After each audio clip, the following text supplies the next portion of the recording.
Today, from Soldier Field in Chicago, this is the NFL on EA Sports.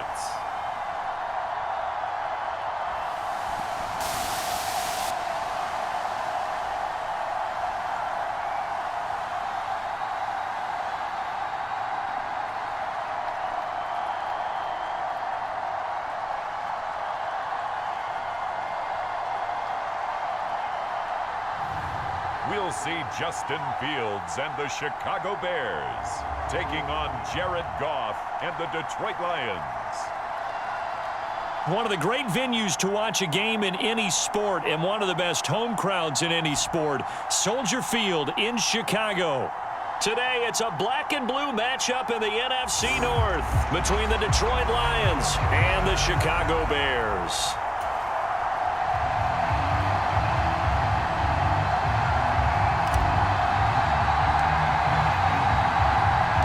Here's the punter, Trenton Gill, now to do the honors, and off we go here at Soldier Field. And this will not be returnable. It's out of the back of the end zone for a touchback. So here are the Lions now coming out for their opening drive. They'll be led out by their quarterback, the guy out of California, the former Cal Bear, Jared Goff. And at one point, the ascension of Jared Goff was really, really strong. Back-to-back Pro Bowls, took his team to the Super Bowl, and came really within one quarter of winning it. But since that time, he's had bouts of inconsistency, and that's been the struggle for him as he tries to get back to the form he showed earlier in his career. They'll start on the ground with Swift. And that's not the start that he was looking for, as he's going to be met and dropped behind the line. Call it officially a loss of 2 on the first play from scrimmage. Second down. I think sometimes when you're trying to get after the quarterback, maybe it's better to be lucky than great, because I think on that one, he's just trying to get upfield and rush the passer. Instead, the tackle for the loss landed right in his lap. So the opening play of the drive goes backwards. Now they'll come up on 2nd and 12. Now he's going to swing this one out to his running back. And he is going to lose yardage here. They'll wind up losing a couple yards here on the play. And it'll be a 3rd and about 13.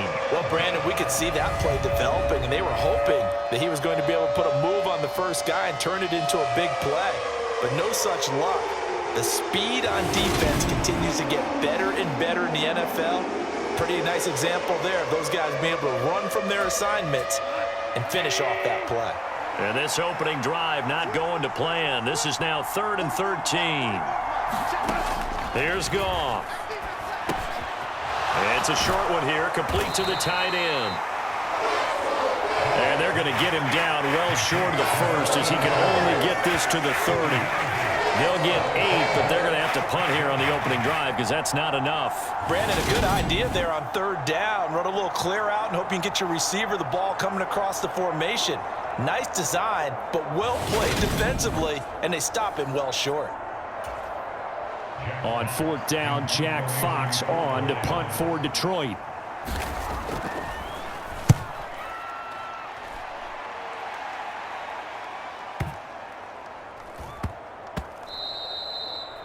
Yeah, he was looking for the checkup bounce, didn't get it. That scoots all the way into the end zone now for a touchback. So here are the Bears now for their opening drive. They'll be led out by a first-round pick back in 2021 from Ohio State. It's Justin Fields. And not only does he have all the skills that you're looking for as a quarterback, he's incredibly tough and plays the game fearlessly as both a runner and a passer. You provide a good running game around him and let him throw deep off of play action, you've got an all-star in the making. Fields and the Bears now with a 1st and 10 at their own 20-yard line.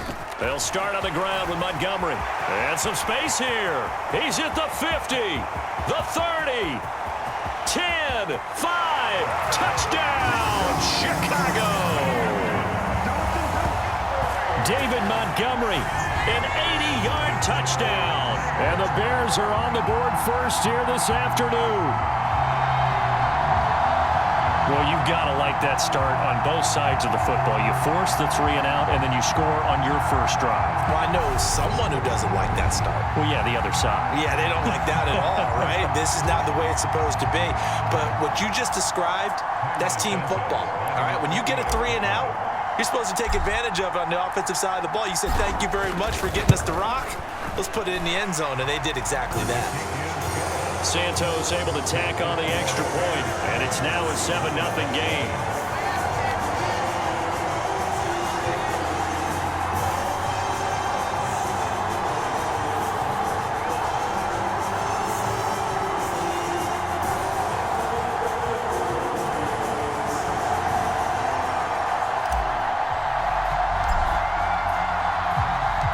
The Bears send the kicking team out there, and they will send this one away. And that'll carry over the back line of the end zone for a touchback. Back onto the field come the Lions for their second overall drive. And a 3 and out on that first drive. We'll see if they can do better here. They should have a better opportunity because the nerves should be settled now. That first series, everybody goes out with a little extra emotion. So now they get a chance to go back out and say, okay, now we're into the game. Let's go play and play as best we can. You almost get a mulligan then on that first drive? Sometimes it absolutely serves that way. You get a second opportunity, nothing big happened, and then again, you didn't commit any mistakes either. Off you go. The defense rising to the challenge and setting him back on the sack. Well, that's an excellent way to get the pass rush activated. The first sack of the game for them comes on the first play of the drive, and it makes it very tough for the opponent to pick up a first down now, playing behind the sticks.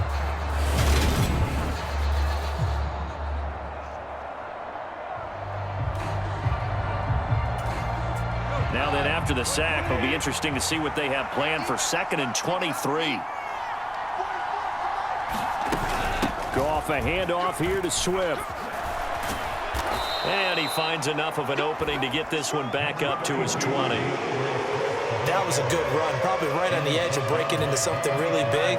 So the defensive guys right now are talking about, okay, what can we do to slow him down before he truly gets started?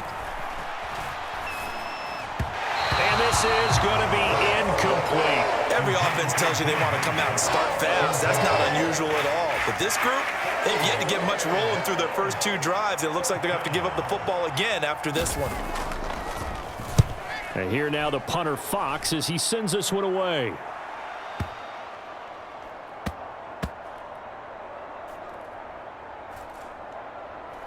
And a nice job here to down this one right on the 5-yard line. That punt was near perfection as it checked up inside the 5-yard line. You never know where these things are going to go, do you? No, what was it? You got a John Heisman quote about that, yeah, right? He said the football is roughly a prolate spheroid, which means it's going to bounce funny, and you never know where it's going to end up.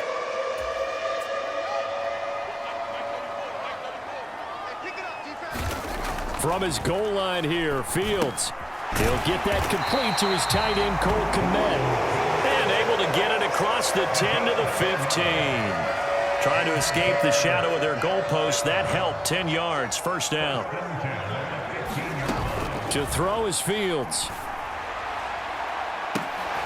The pass pulled in by Jones. What a catch. And he goes out of bounds just shy of the 45. He got 29 yards that time. Well, as a coach, you absolutely love seeing your offense find their rhythm early, and that's exactly what we've seen so far. They had a touchdown on their opening drive, and now they connect here for another nice gain for a first down. This offense is moving the ball well, exactly as he drew it up in practice.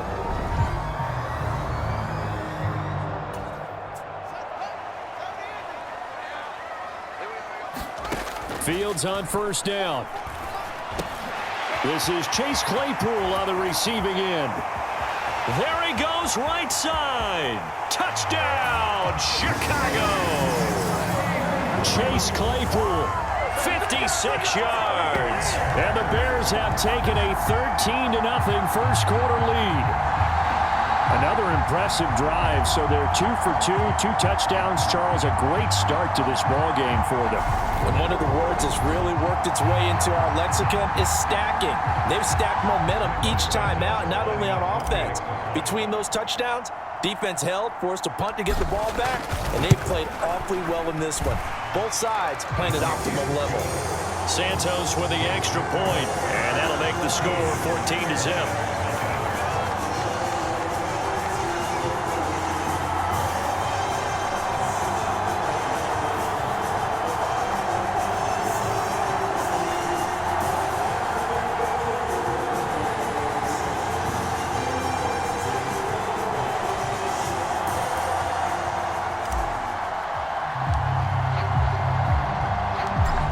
The kickoff unit as they run up and send this one away.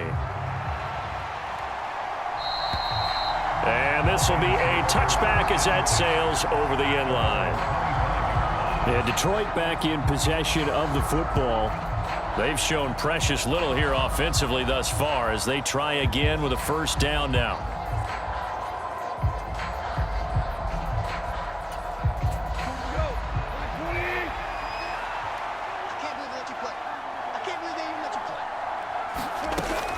Gun, Goff. And he can't find a receiver, and he's brought down. The defense rising to the challenge and setting him back on the sack. Well, you're already up a couple of scores here in the first half defensively, and Charles, they just seem to be playing really free on that side of the football. I love the observation because with that type of a lead, they feel like they can take a few more chances and be even more aggressive, and it's been paying off for them so far this game. Now then, after the sack, it'll be interesting to see what they have planned for 2nd and 23. From the gun, here's Goff. Looking right sideline, but it's incomplete. And this drive is almost over before it began thanks to a great defensive effort. Sacked on first down, followed by an incompletion. One more good rep, and they get off the field. And that's to Amon-Ra St. Brown. So the completion good for 6 yards, and that's going to make it 4th down. 14-0 the score. This is the NFL on EA Sports.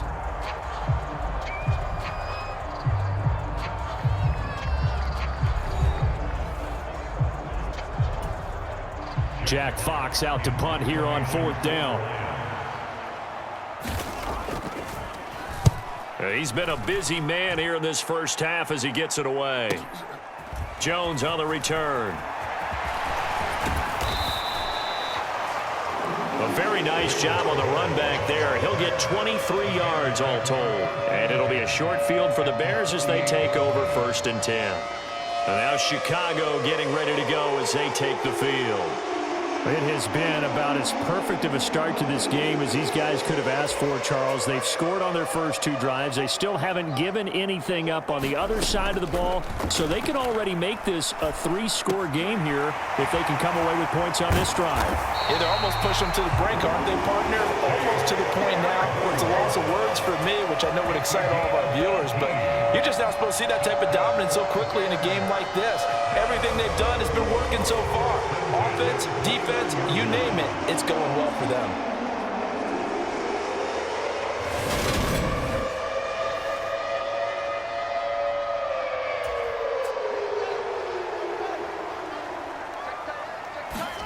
On first down, it's Fields. And the throw left sideline here is caught, but they'll rule it incomplete. Couldn't keep his feet in. 2nd down. Here's 2nd and 10 now from the 29. Fields throw here into the hands of Jones. Down inside the 10. And they move this all the way down to the 9. Second catch for him today, and it'll wind up a first down. So many times in my career I've heard coaches talk about completions are one thing. But as long as we're there at the catch and we get guys on the ground, we can live with that. But if you're going to give up 10, 12, 15 yards after the catch, then your defense is going to be in a lot of trouble.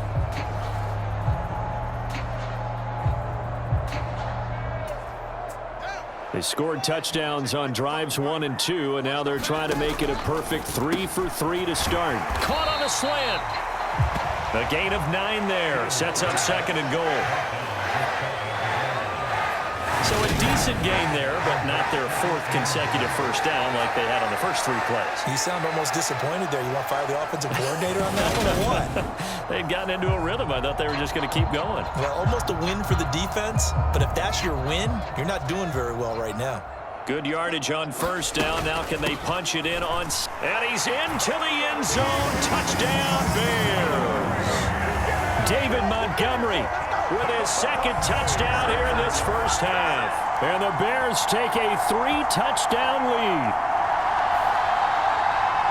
Well, CD, that's his 2nd touchdown already. And how about this offense? 3 drives, 3 touchdowns. An absolute total team effort right now. And let's face it, I don't think he's done. We're still in the first half. There's a lot of time left to go. I don't know what they're going to do on the other side trying to slow him down. But right now, he's feeling it. Santos able to tack on the extra point, and that makes the score 21-0.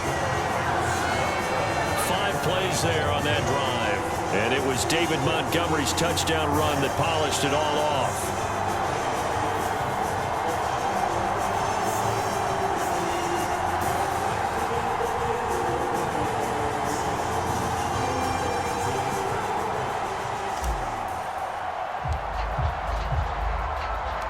The Bears send the kicking team out there, and they will send this one away.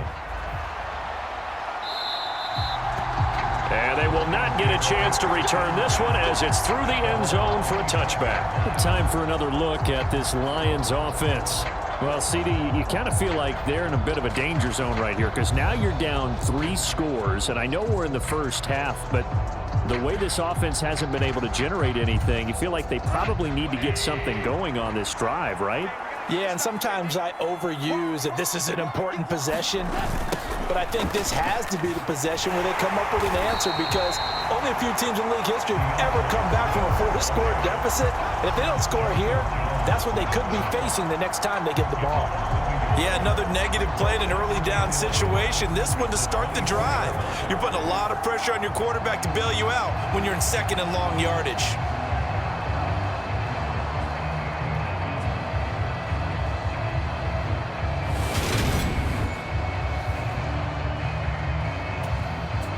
A loss of a yard there to start out. That leads to a 2nd and 11. Goff. He's going to get that to Swift underneath. And they're able to get this one across the 35. First down Lions on a pickup of 13.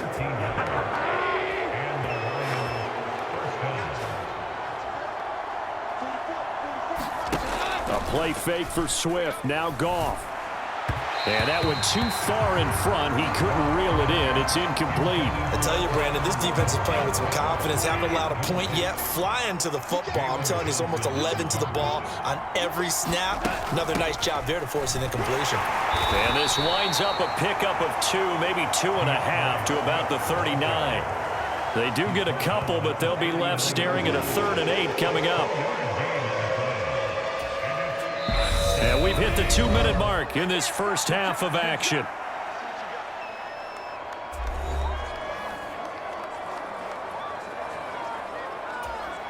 The Bears bring out an extra defender in the secondary now for 3rd down. A shotgun snap for Goff. And that is incomplete. The passing game not in sync here early. And now it's 4th down. Here's Jack Fox now. He's been one of their few bright spots so far.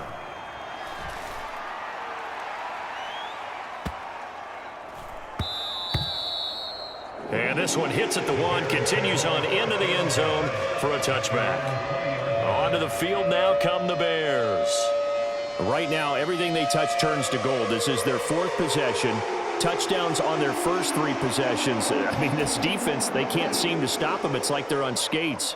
Great analogy, Brandon, because they are pushing them back and winning everything at the line of scrimmage. They've just been laying down tracks towards the opposite end zone. So to themselves, all they're saying is, if we don't make a mistake, there's no way they can stop us. And he's got it past the 30 before he's hit and dropped. From the 32 now, here's 1st and 10. Fields. He'll find Jones again, complete. And he slips up past the 45 before being tackled. Back-to-back good plays have him on the move on 1st down. Back to throw, Fields. He's going to loft one, deep left side here. Touchdown, Bears! Darnell Mooney, 54 yards. And the Bears are able to widen their lead here in this 1st half. They have really had their way so far in the 1st half, but they wanted to continue to build on their lead. They know that no lead is safe in this league, so they decided to try their best to get one more as they headed into the half, and they got it done.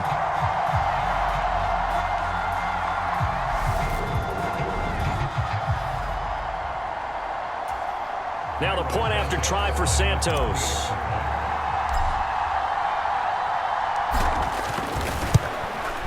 It's good, and they stretch their lead to 28-0 now. Scoring summary, 3-play drive. And finishing it all off was Darnell Mooney with a touchdown reception.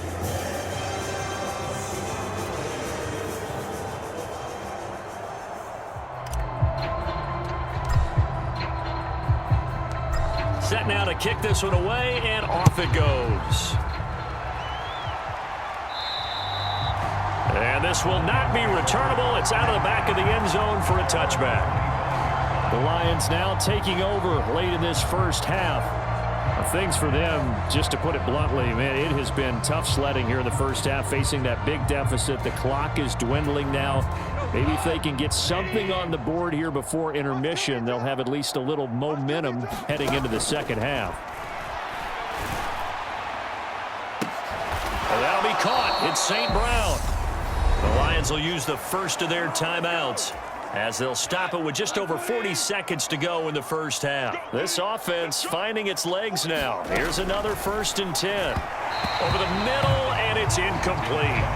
A misconnection there. He's hit on just 50% of his passes thus far. That's not where you want to be. Now you see the evolution of the game. You go back to the quarterbacks of old, 50% would be terrific because they threw the ball downfield almost every time they threw it. Now with the short passing game, you should be above 60% just to be in the average range. And they're going to get this down near the 35-yard line.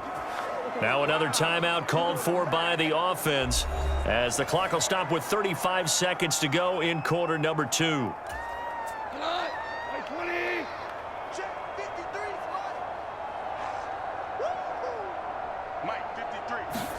Goff on 1st down.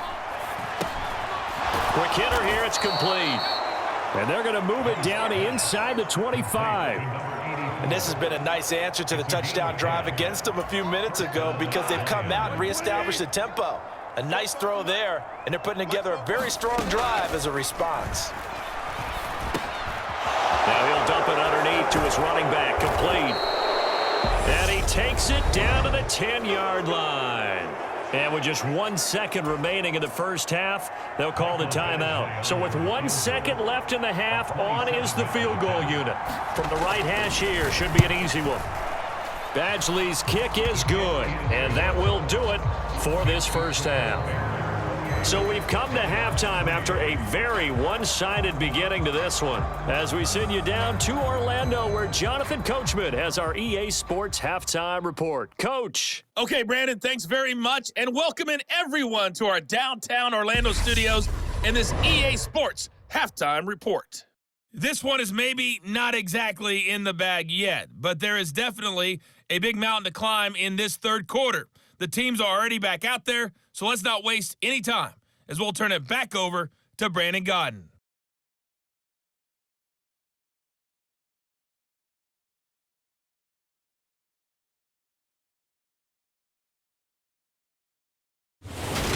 All right, Coach, thanks very much. Fine work as always as we welcome you back for quarter number 3.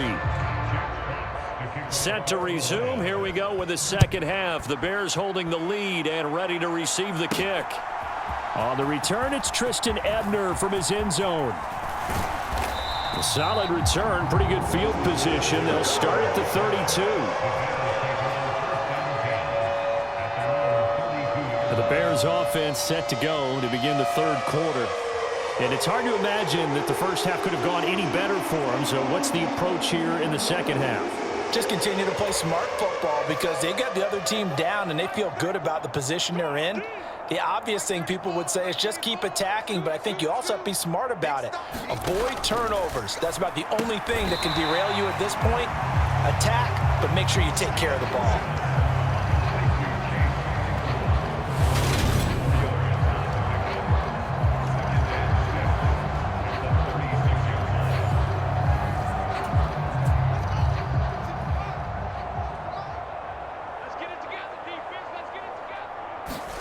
From the 36, Fields. That's complete to Mooney. And able to get this one across the 45 before he's brought down.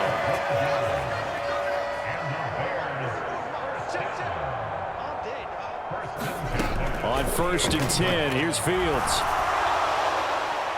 And this one is incomplete. To give you an idea of how accurate he's been throwing the football, we're in the second half. That's just his second incompletion. Well, if he's that locked in, that means everyone's locked in because to me it's like throwing a no-hitter in baseball.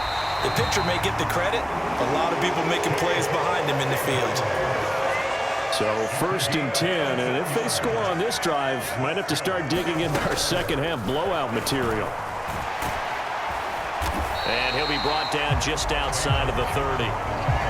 And a lot of times these plays, they either go for nothing or they go for big yardage. And here, they got to the outside, turned it upfield, and ended up getting a nice little gain out of it. Now here's a throw that's complete.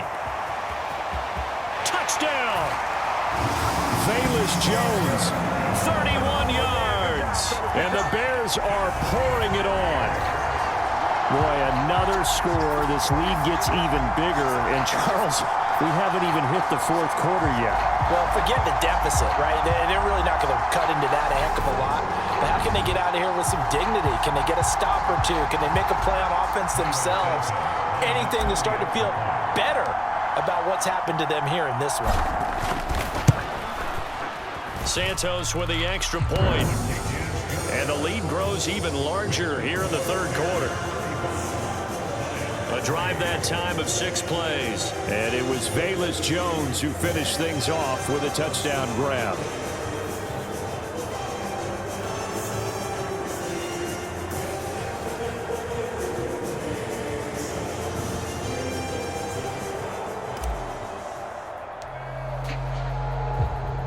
The Bears send the kicking team out there, and they will send this one away.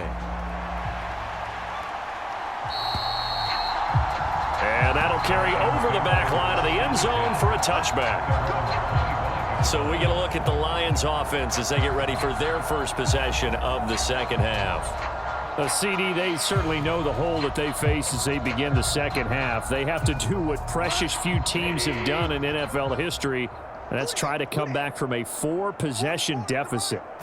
And, partner, you know as that team gathers, they're saying to each other, you never say never, right? Because if you're on an NFL roster, that's how you have to think. You can always come back and win a ball game. And let's face it, we saw a certain Super Bowl, a 25-point lead late that wasn't enough to put someone away. But that being said, this task is near impossible. Let's face it. And bottom line is, it officially becomes impossible if this possession is an empty one. So one play, and they're already just shy of midfield.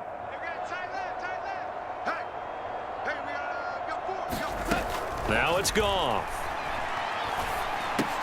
Throw to St. Brown, complete on the left side.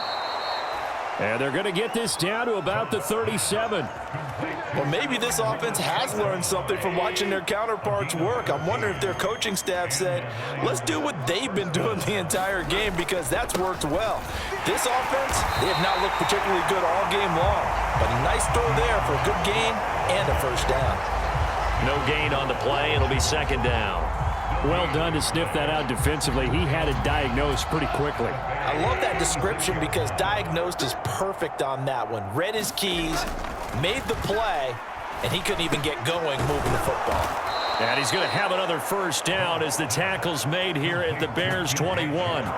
15 yards there on the catch and run. And that's a more than acceptable read right there because it's zone coverage, so timing is everything. This time he waits for his man to come open, puts it right on him, and they pick up a first down. Still in search of their first touchdown of the game, but they're on the move. 1st and 10. They will run straight ahead with Swift. And he'll be taken down near the 20 at the 21. The tackle made by Nicholas Morrow.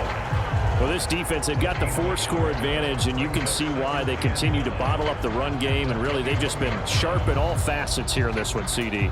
Yeah, they've kept that offense in check the entire game, and I think it's been led by what you just talked about, that defensive front, which has not allowed them to run the football and establish control of the line of scrimmage. And they're going to get him behind the line yet again as his nightmare afternoon continues.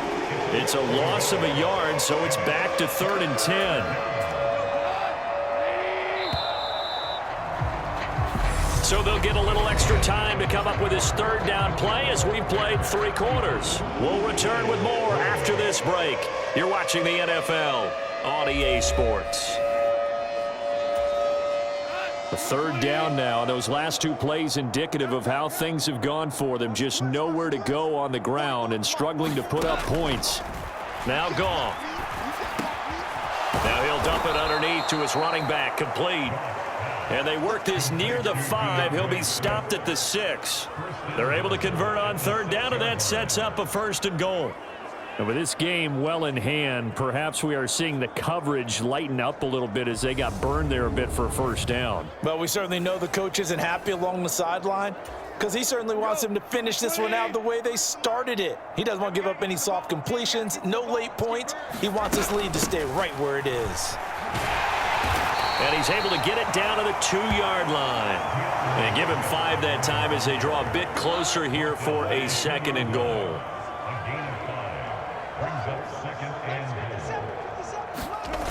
Off play action. Here's Goff. Toward the end zone, but that's going to wind up incomplete. They lead big, and a major part of that has been how they've taken their play to a whole new level this 2nd half. No points allowed since the break, and you can add another incompletion to the total number that they forced in this. And in for the Lions, touchdown. Brock Wright, a 2-yard touchdown grab. And the Lions are finally into the end zone here in this 4th quarter. There was no going through the progressions on that touchdown pass. Yeah, nor was it necessary. His receiver won that route early, presented himself, no reason to wait. Go ahead and put it on him and score a touchdown. Michael Badgley on for the extra point.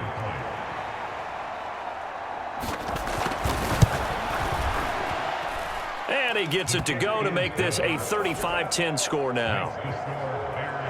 So the drive goes 75 yards, 10 plays. And the end result, a Detroit touchdown.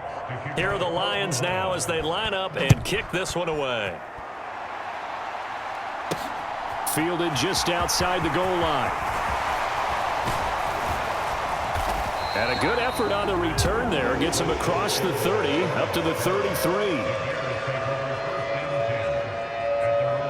Now the Bears offense ready to take over again. Well, they don't really need the points here, Charles, given what we're looking at on the scoreboard, but they've scored on 3 consecutive possessions, 3 consecutive drives, and I'm sure that they would like to keep that streak going here and continuing to pour it on.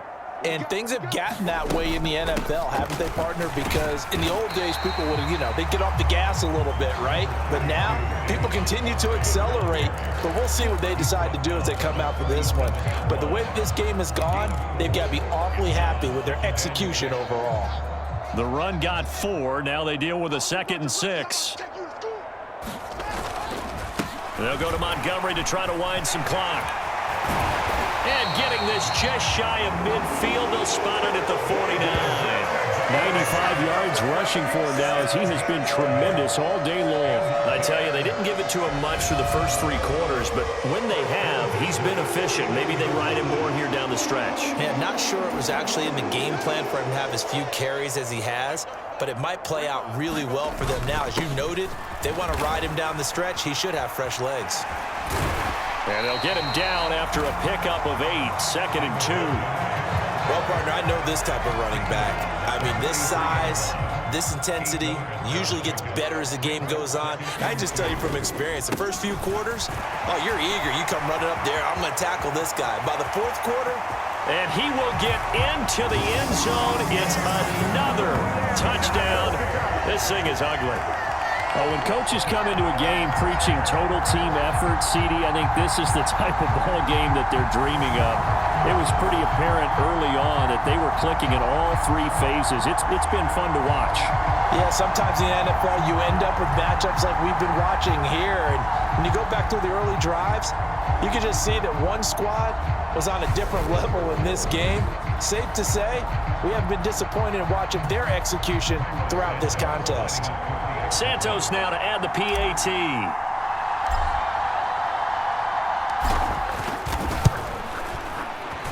Now this one was over a while ago as they just add on to their big lead.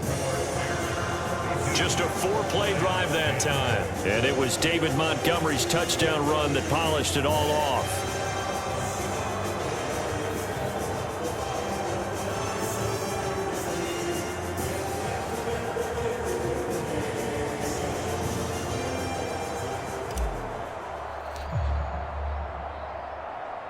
The kickoff unit is out on the field, and they will send this one away. And this will be a touchback as that sails over the end line. Another shot now for this Lions offense. Well, it's been a struggle so far for this offense, Charles. It's not only that they haven't been able to put the points up, but really stringing yards together has been a real issue for them in this one. I'm so glad you brought up the yardage because I was thinking to myself, we've seen a lot of NFL games, and we've seen our share of lopsided contests, but in almost all of them, both offenses have put up at least 200 yards in a game, but not in this one. This has been a display of offense that, frankly, I think the two of us have watched from behind our hands, trying to spread our fingers wide enough to actually see the result. Just 2 minutes remaining here in the fourth quarter of what has been a one-sided affair. So the Lions in possession of the football as we welcome you back. They've got a 1st and 10 as they search for a late score. So from the 36 now, 1st and 10. Back to throw, Goff. The quick throw knocked away. It's incomplete. At this point in the game, they've got to continue to try anything they can. They're still working at it, even though this one feels like a lost cause. So now 2nd and 10 after the incompletion on 1st down. Goff. On the slant, this is Chark. And able to get this one across the 45 before he's brought down. Goff linking up with Chark for a Lions 1st down. Well, this game was decided a while ago, and that completion there, it's going to artificially inflate his passing numbers. So right now, the only one really applauding probably his agent as he thinks about angling for a new contract. And a solid run here as he'll pick his way down to the 42-yard line. 11 yards there, just like last play. They're making it look easy out there. Another 1st down. So far on this drive, let me do this little bit of math here. 4 plays, 3 1st downs. That's a pretty good recipe for success.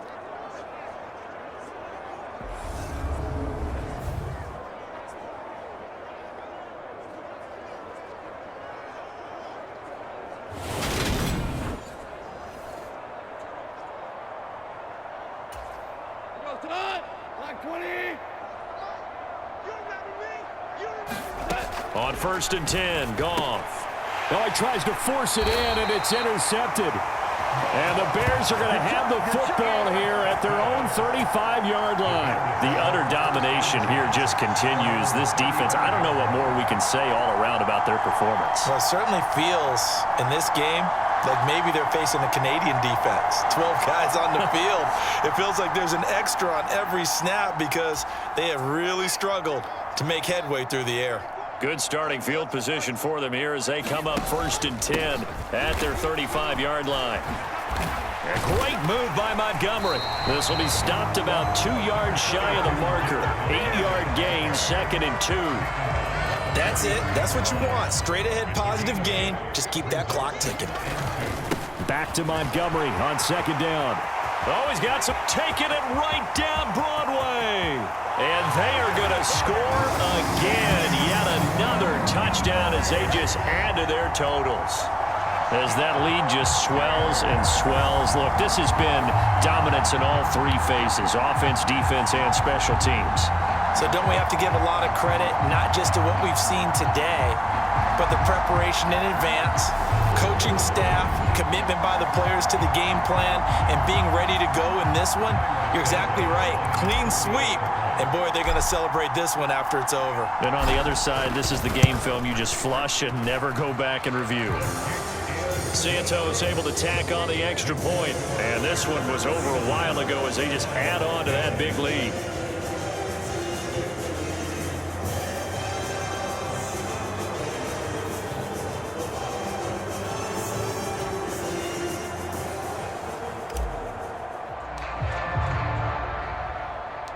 The kickoff team on the field now as they will send this one away.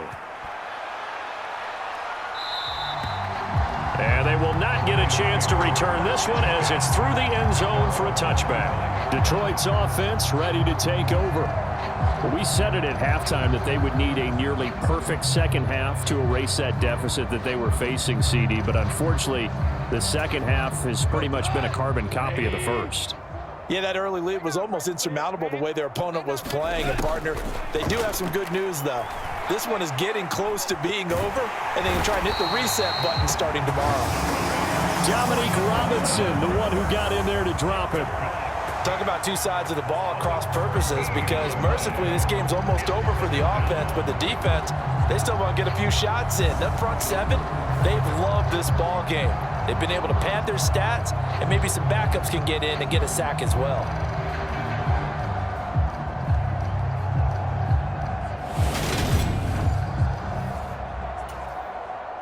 So after the sack, a scenario you certainly don't work on too often. 2nd and 24.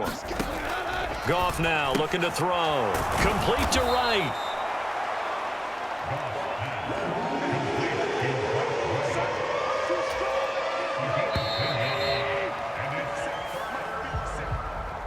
Well, this was a blowout supported by both sides of the ball today, Charles. It would be easy to look at the offense and say, man, they were clicking, and they were, but don't forget about the effort by this defense as well. Yeah, they weren't going to let up just because the lead was safe. They wanted to play as big a part in this game as their offense did in making this blowout. They needed to be noticed as well, and they played accordingly.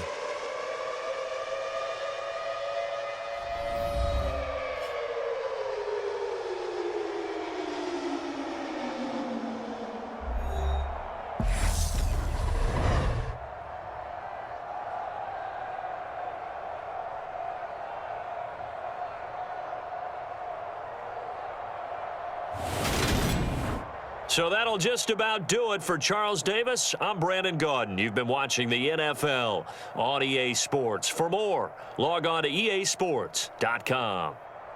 The Bears get the win at home as we say so long from Soldier Field.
today.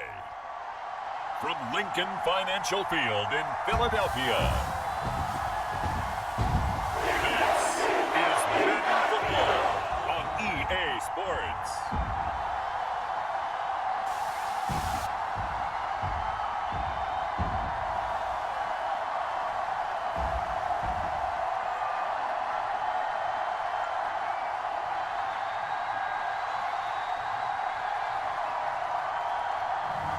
We'll see Jalen Hurts and the Philadelphia Eagles taking on Marcus Mariota and the Atlanta Falcons. It's the NFL on EA Sports as you take a look there at Lincoln Financial Field in Philadelphia, PA. Today, we've got a good NFC matchup on tap between the Atlanta Falcons and the Philadelphia Eagles.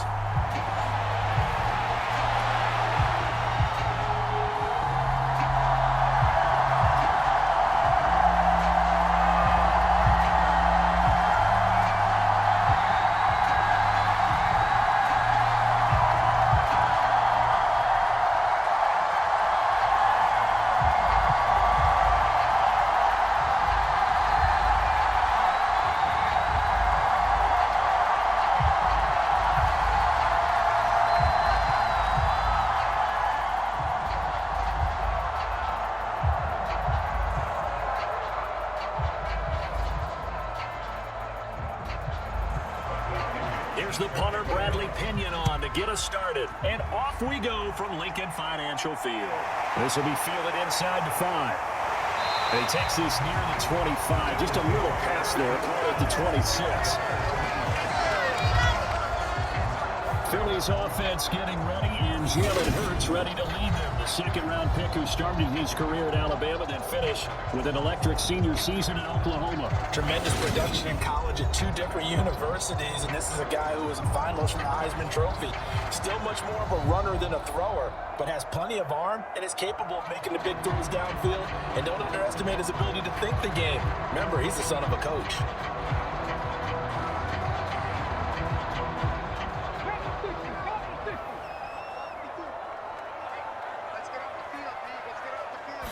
First play, and Hurts looking to throw it. And he can't get rid of it. He's taken down. Grady Jarrett making his presence felt. He gets the sack. A lot of talk the other day about them wanting to quiet this home crowd early and often. Very first play of the game, they do just that. You're exactly right about that, because that's often a conversation when you go on the road and you travel. Hey, let's take the crowd out of it. What a great way of doing so by putting the quarterback on the deck.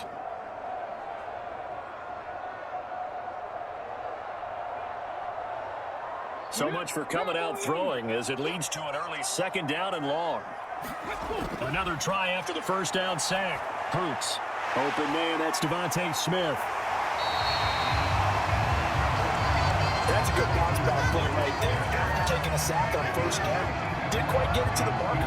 But now they're in a much better spot for a third and short yardage call. If you're the offensive coordinator, you like looking at that section a heck of a lot better than trying to figure out third and long.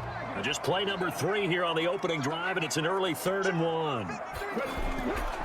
They'll try and run the option to pick it up. Well, they hit him in the backfield, and he will not escape.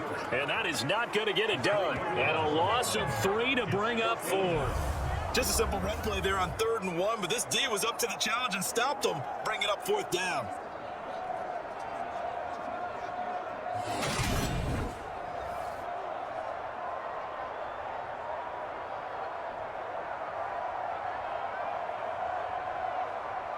Here's Aaron Sipos out now to punt on 4th down. Avery Williams deep for Atlanta.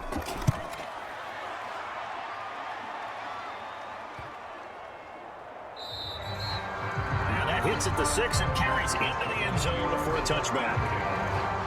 So here come the Falcons now to get the football for the first time.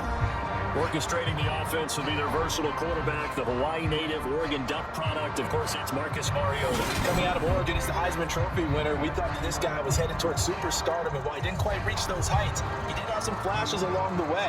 And right now, his athleticism continues to keep him in the league. Still has a good arm, mobile, a great guy to have in the locker room. He can win if given an opportunity. 1st and 10 now for the Falcons, and Mariota at the 20. Throwing is Mariota. That's to the speedster, Olamide Zaccheaus. And he's going to get this one across the 30-yard line. A gain of 11 to kick off the drive, and it's a quick first down.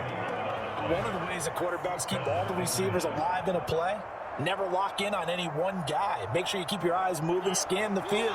And here he finds the open guy for a nice pickup. Mariota now to throw on first down. He's got his pass-catching tight end. That's Pitts. Nice rhythm through there on first down. He located his tight end, made it a nice, easy pitch and catch. Hoping he can break a tackle or two. Wasn't able to do that there, but still good yardage. Second down and 4.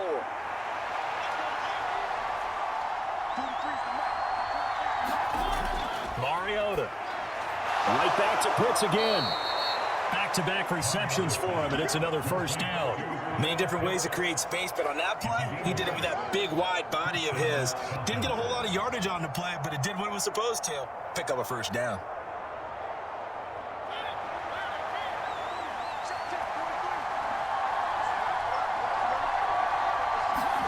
First down, Mariota.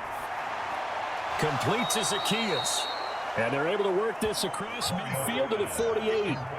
Yet another completion here on this opening drive, and he's now perfect 4 of 4 to start. Pretty solid execution here. And how about how everyone's handled their nerves? Because you know what it's like to start a ball game. You're so amped up and ready to go, and sometimes the execution isn't there. They've been flawless so far. Well drilled, well prepared, and excited to start this game. And they go backwards here, losing yardage back at the 48-yard line. That second down play, that's a -4. Not a lot of success to be found there. Oh, you got that right, partner, because if you're trying to make guys miss about 10 yards or so downfield, that's a pretty good play. But if you got to do it in your own backfield, I consider that a problem. That doesn't work too well. The Eagles call on the extra defensive back here as they prepare for a stop on third down. To throw is Mariota.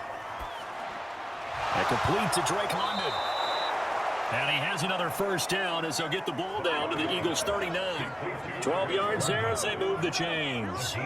Solid opening drive so far, Charles. They've moved this football into field goal range, but you know that they want to cap this off with 6 and not 3. Absolutely. As one of the better coaches in the league always tells me, on offense, I want to throw body blows all game long and finish it with uppercuts. Well, here are the body blows right now. He's hoping one uppercut will take care of the end of this drive.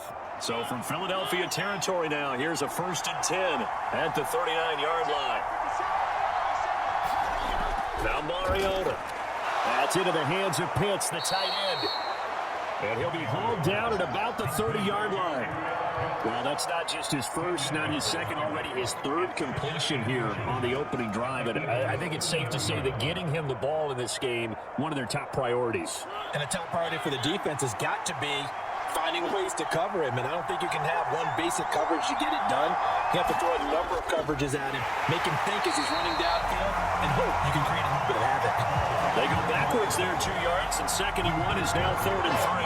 That was well played there defensively. 2 tight ends in the formation, which essentially gave them 7 blockers up front. Hard to imagine with all that size and beef that they could let a tackler through. But that's exactly what happened.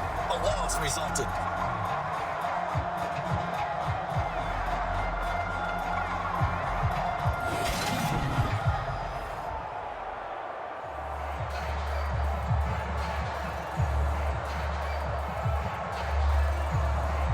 Comes play number 9 now as they come up on a 3rd and 3.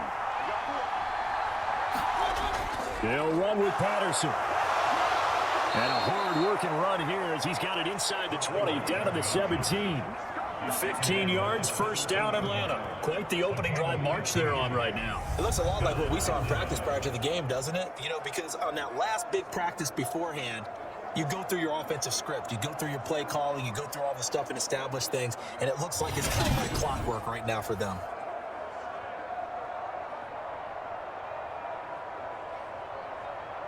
So from the 17 now, here's a 1st and 10. From the red zone now, Mariota. That's caught left side to tight end Pitts. And he's going to be marked down just outside the 10. Well, they're not hiding who their central focus is on offense. Charles, he already now has 4 receptions here on this opening drive. And I know people who are watching the game are thinking, did they forget about him in the defensive game plan? But it's actually been the opposite. They give him a lot of attention, but he's been very creative and savvy in his route running and finding seams and openings in order to create these completions. To throw again on second down, Mariota. And here he'll get it down to the 7. And wind up getting 4 there on his own, but it will leave him now with a third down situation. That's an early scramble that can be viewed positively for either side. From the offensive point of view, it begins establishing as a possibility to keep it on certain plays. And defensively, they avoided giving up a huge play at one of their first tests in containing a quarterback on the run.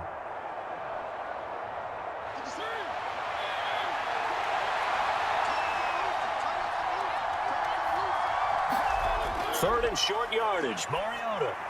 This is caught. Touchdown, Falcons.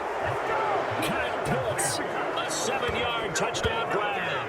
And the Falcons will jump on top with the game's first score here this afternoon. An ideal start for them, really. You force the punt, and then you go down and score. And you've got to see a fist pump on the sideline from the head coach, don't you? Because he's turned into his bench, and he's telling his team, this is how we prepare. Force the punt, go downfield and score. I told you guys, it's just like a boxer in the gym preparing for the fight. Now we get to turn it all loose. Crew able to connect on the extra point, and that makes the score 7-0. That one in the books as a 12-play drive. And it was the tight end Kyle Pitts finishing it all off on the touchdown reception.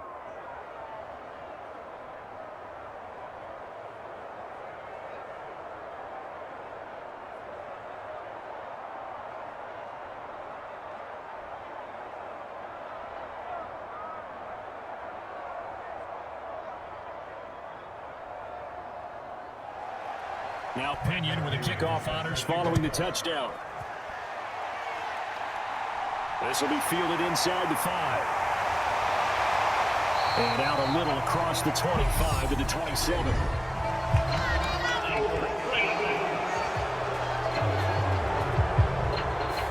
So already not the best of kick returns there, but that penalty, that adds insult to injury and backs him up even closer to the goal line. Yeah, not ideal field position to begin a drive, is it? Because the extra pressure now goes on the offense. They've got to get some early yards and get away from the shadow of their own goalposts. What every offense wants to do in this situation, get 2 first downs to help out with field position at the least. On 1st and 10, it's Hurts. Got his man complete over the middle. It's Watkins. And he's going to get this one across the 30-yard line. They went 3-0 on their first drive. Things already looking better here at 1st and 10. And the hitch route is run really well. That jab step off the line of scrimmage by the receiver, which is designed to back up the defender and give him a little bit of space.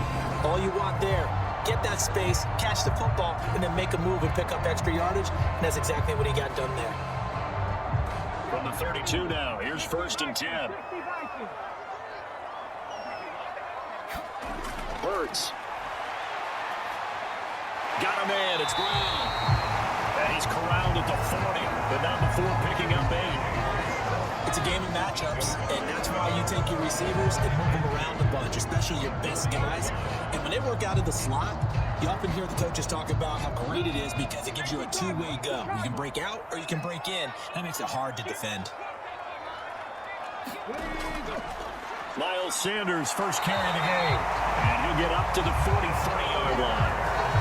And 3 as the drive continues. It's a first down. I think I like this drive a little bit better there, partner. Running game helping out, picking up some of the slack. Because remember, the last drive they went 3 and out.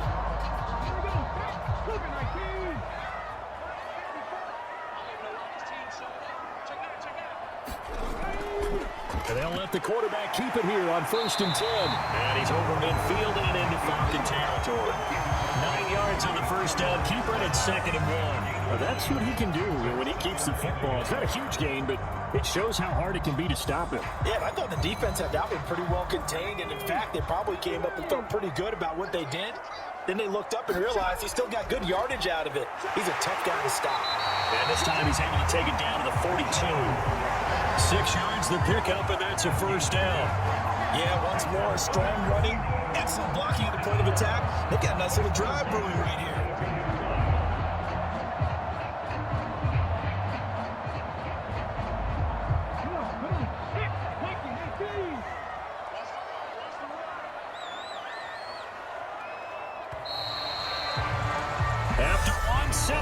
coming on EA Sports.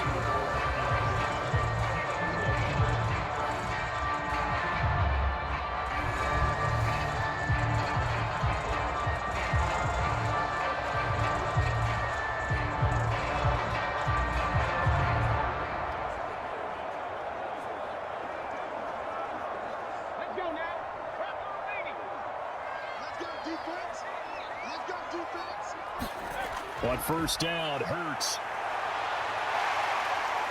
And this turns into a nice gain with a slide at the end. A nifty bit of scrambling there. 12 yards, first down. Certainly not the way they drew it up in the playbook, but that's why they love this guy back there. He sees things breaking down, and he's more than capable of finding an escape route and still getting a decent gain.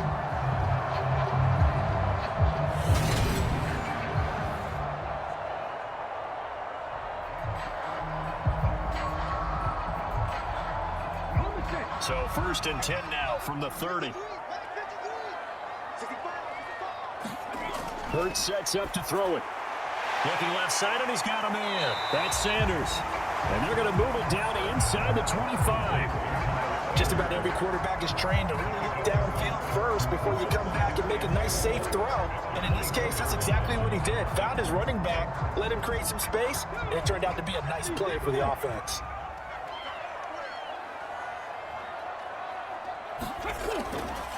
On second down, here's a keeper by the QB. And he'll be brought down inside the 20 at the 19. 5 yards that time, taking it himself, and he has enough for the first. Well, he is certainly dangerous when he spots a lane, and he keeps it himself there. Worked out well. And how about the moving parts on a play like this? You know you have to practice it over and over because it's almost like a ballet that has to be choreographed. But how about once he made the decision to go, he committed to it and went. Let's face it, most teams are going to defend the running back much more than the quarterback on that type of a play. It's a good gain of 11, sets him up first and goal.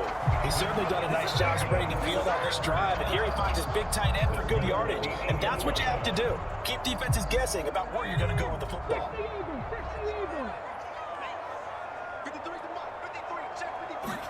Throwing is Hurts. And it's caught. Nice gain of 8 that time, and it's second and goal.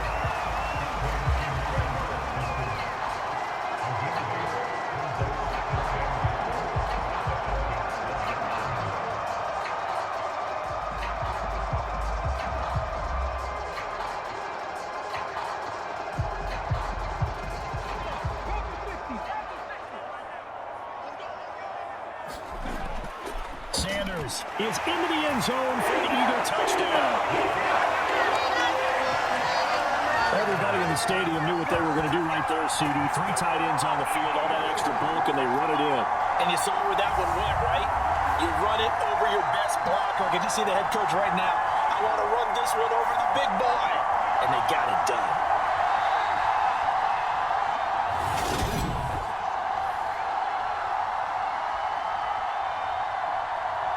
On for the extra point, Jake Elliott.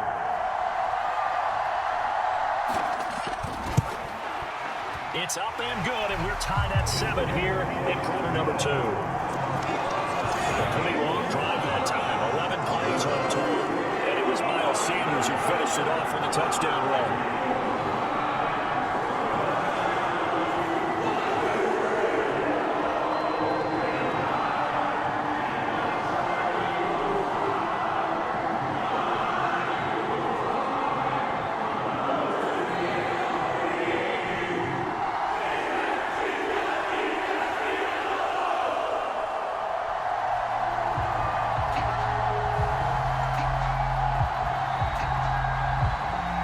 So we'll leave it at 7 now as they kick it away. This will be fielded inside the 5. And they'll get him down inside the 30 at the 27.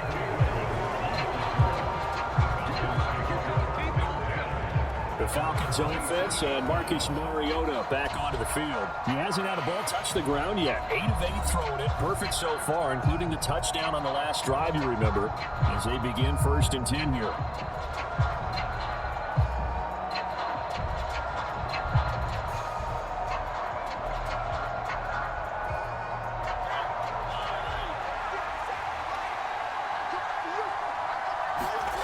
To throw, Mariota.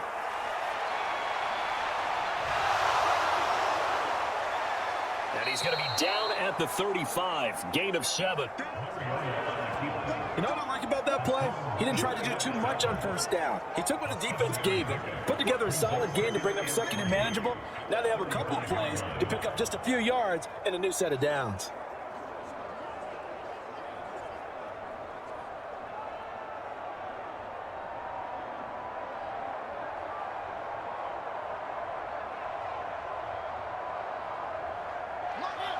Yards remain for second down.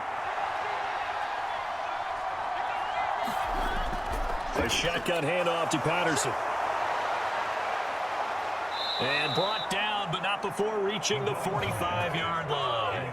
10 yards there and a first down for the Falcons. I don't know what this says about me, but I love successful runs up the middle when the blocking is so well executed like that. And it doesn't matter whether it's zone blocking, whether it's a power scheme. When you have a blocker on a defender, and then the running back can read it, find the proper hole, and just go, it's sometimes a thing of beauty.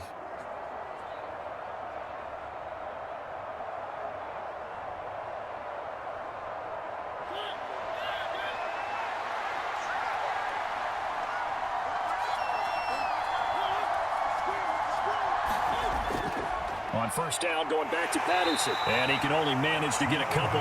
2nd and 8 coming up.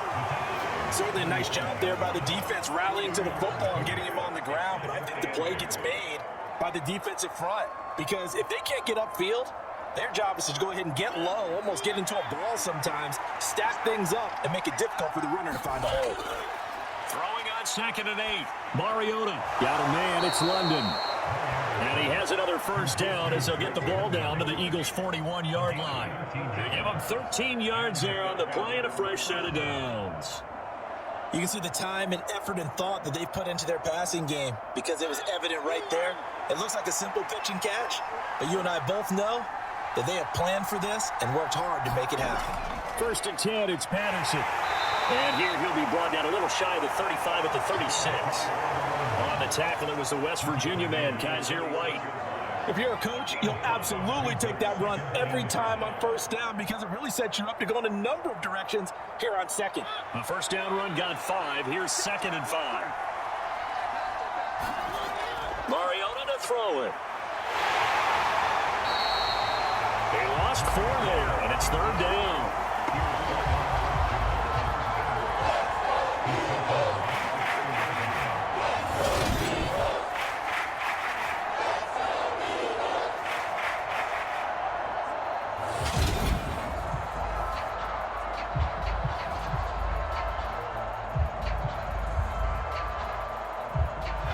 Right where this set of downs started, they need a full 10 here to pick up the first down and move the chains.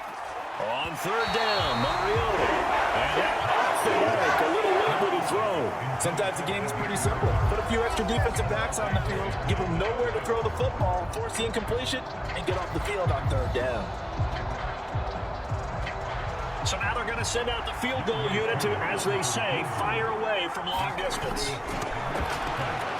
And that is no good. He gave it a good run. That wasn't more than a foot or so wide to the left. And this game will remain tied here in quarter number 2.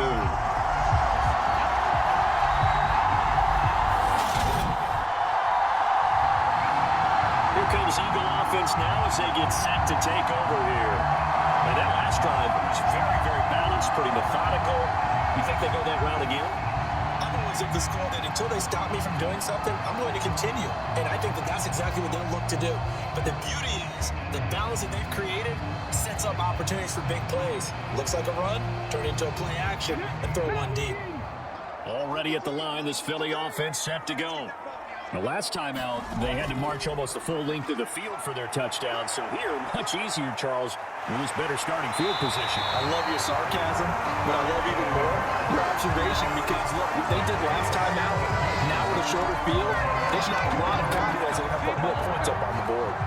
That's multiple times now he's tagged them with a big gain with his legs, really showing off some nice awareness and the ability to correctly realize when he's got a chance to tuck it and go himself.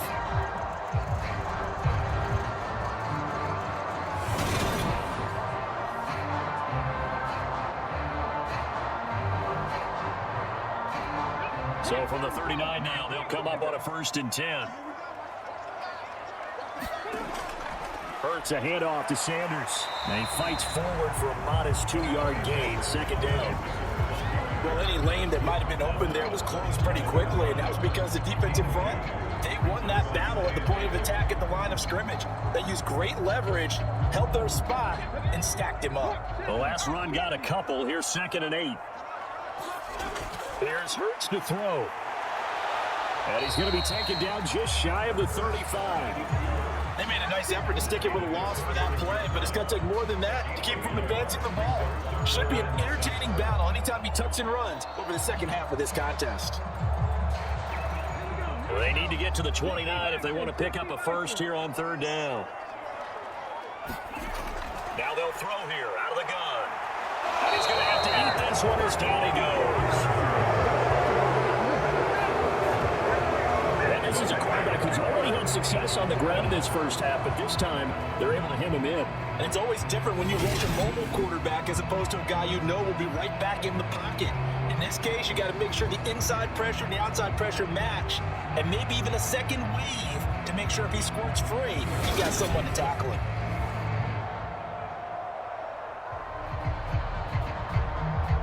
So Hurts is off, and on comes Jake Elliott for the Eagle field goal.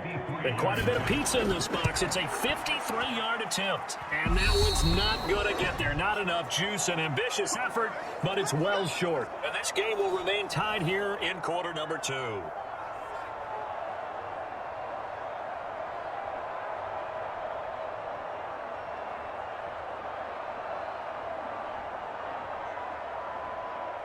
About set to begin their next drive, the Falcons offense at the line. And the way their last drive ended, boy, it was frustrating. They had a pretty good drive going. It was sustained, and then it stalled out, Charles, and they missed the field goal and got nothing out of it. Is that insult to injury? Because they had such a sustained drive, as you noted. So you know for the head coach, it almost felt like a little bit of failure to send down the field goal unit, and then not to see the ball go through the post. What a bummer on that last drive for them. Got to pick themselves up from that one. Clock running, and the Falcons moving with a sense of urgency. From just shy of midfield, Mariota. Nowhere to go here. He lost the football, and the Eagles have recovered. He tried to buy some time to the right. So, Charles, when a guy gets out of the pocket, what's the focus of the quarterback? Most of them keep their eyes downfield. They want to try and make a play throwing the ball. Some of them, they want to tuck it and go. But when they scramble, in this case, as you said, to the right, you're cutting the field in half. So good defenses kind of converge in that spot, and they don't give you much territory to throw the ball. He had nowhere to go with it, ends up getting the ball stripped.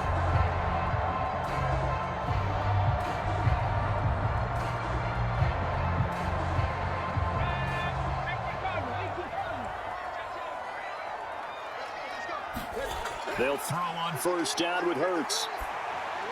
Open man is Goddard, the tight end. And he'll be taken down here just shy of the 30.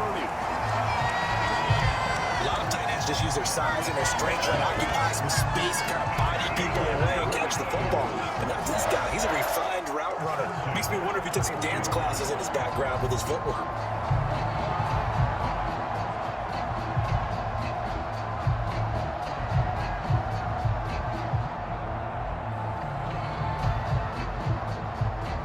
Line of scrimmage, the 31 now on 1st and 10. Now Hurts will turn and signal for a timeout, as he'll stop it with just over a minute to go before halftime.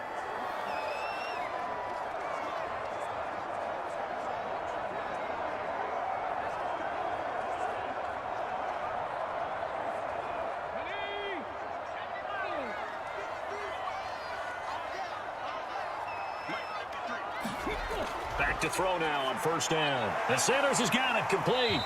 And he'll be hauled down at about the 30-yard line. Now the Eagles will use the second of their timeouts, as the stoppage will come with a little under a minute to go in this first half.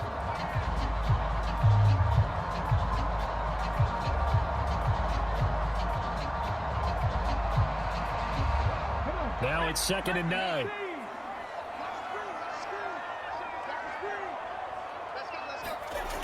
He'll look to throw. And that is going to be incomplete as he let him a bit too much. To this point, I've been impressed with the work defensively. They have not allowed a lot of receivers to run free. And there's another example, another incompletion.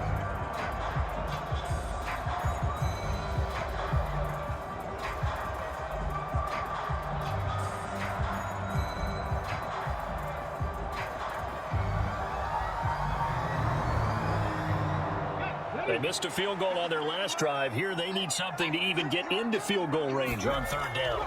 From the gun, it's Hurts. And that is incomplete. That's going to hurt a bit because they needed to come through with a completion there. Now a drive that started with great field position is facing fourth down.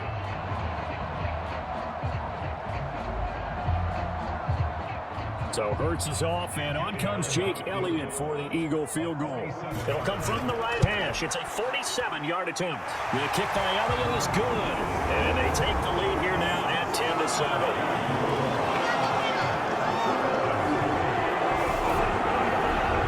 So the defense are able to force their first turnover of the game, and then they add on to that by getting the field goal. And you don't just want to take the ball away from your opponent, partner. You want to make them hurt as well. If you don't score yourself on defense, turn over to your offense and have them put points on the board.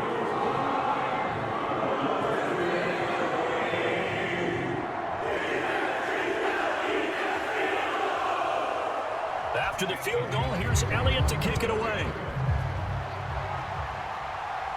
Fielded just outside the goal line. And he's up past the 20 to the 22-yard line. And the Falcons now going to go on offense late in this first half. A slim deficit here in a one-possession game. Not much time left, obviously. We'll see if they can march this down the field, at least get 3 and take some momentum into the locker room.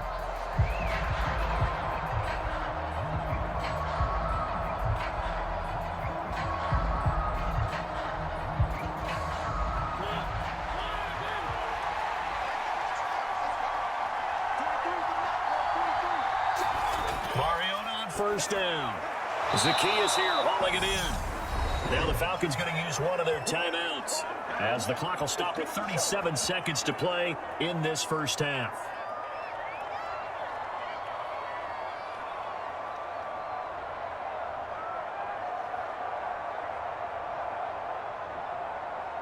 So from the 36 now, 1st and 10.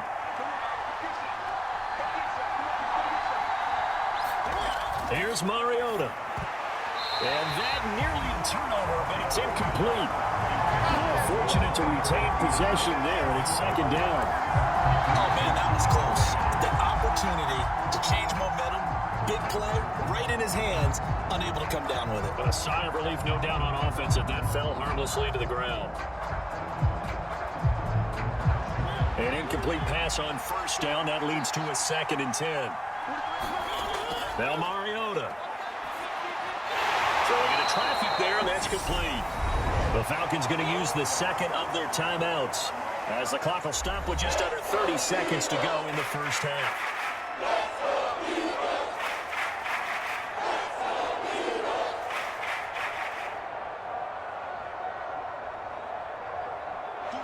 So 7 yards from the first down here as they come up to the line of scrimmage. Mariota again. And he'll be taken down, but he does have first down yardage. Now the offense will burn their 3rd and final timeout. And with halftime on the horizon, they'll be out of timeouts from here forward. No surprise to see a sideline fired up by that big play. Heck, we're fired up, and we're supposed to be neutral. That's a quarterback putting his body on the line to fight and just barely get the first down. When he does something like that, it gets everyone ready to lay it all out there and try and match his intensity. A first down throw for Mariota. He's going to air one out. He rifles one, and that's going to be intercepted. And the Eagles will take over here as they get it up to the 43-yard line. Charles, they're so close to halftime there. You throw the interception. Not only that, you do give it to them in plus territory as well. Yeah, they were pushing real hard to try and get something more on the board on their side of the ledger right before the half. Looking at it with 20/20 hindsight, though, might have been better to hand it off a few times, hoping to get something to break instead of putting the ball in the air and, of course, putting the ball in jeopardy.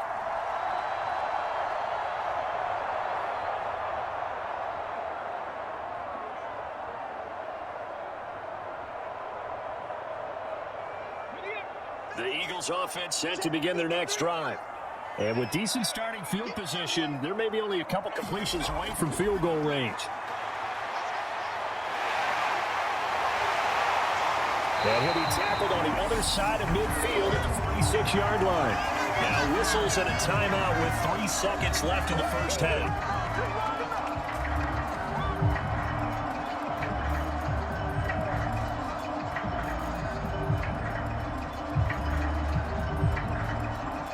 Here's Jake Elliott. Career long, by the way, for him, 61 yards. This was the old NFL record distance for decades, a 63-yard attempt. That's running out of steam, and it won't get there. He left it just short, no good. So that would have been something from that distance, but to no avail. Comes up empty as we have reached the intermission. As we'll send you down the coast now to Orlando, that's where we find Jonathan Coachman, ready with our EA Sports Halftime Report. Coach. Okay, Brandon, thanks very much. Back to you guys in a bit. But first, we welcome everyone to our EA Sports Halftime Report.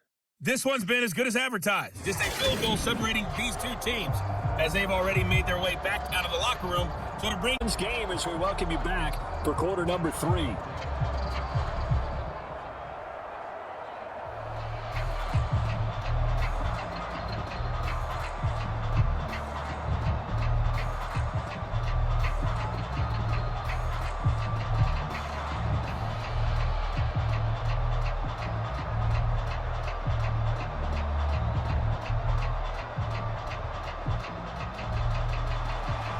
It'll be Falcons football, and they trail here as we get back underway on EA Sports.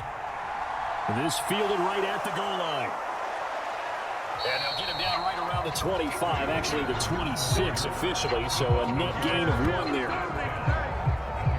The Falcons ready to go back to work to start the third quarter.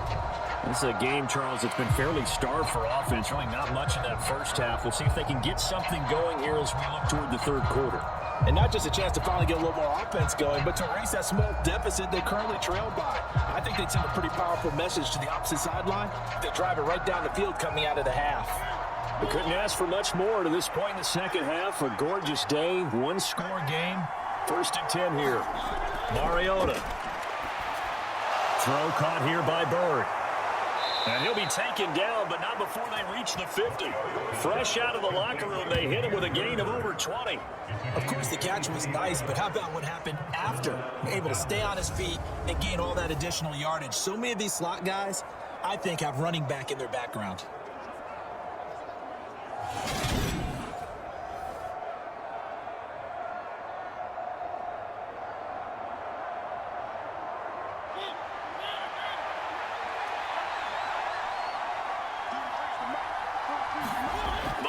Now from the 50. They'll get this into the hands of Bird.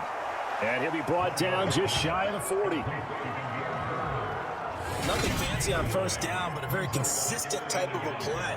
Hit that slant. A lot of people call it an extension of the running game, and it can be if that pass is completed, because you hit a guy on the run like that, he often can go for big yardage. Sets him up nicely for second down, staying ahead of schedule.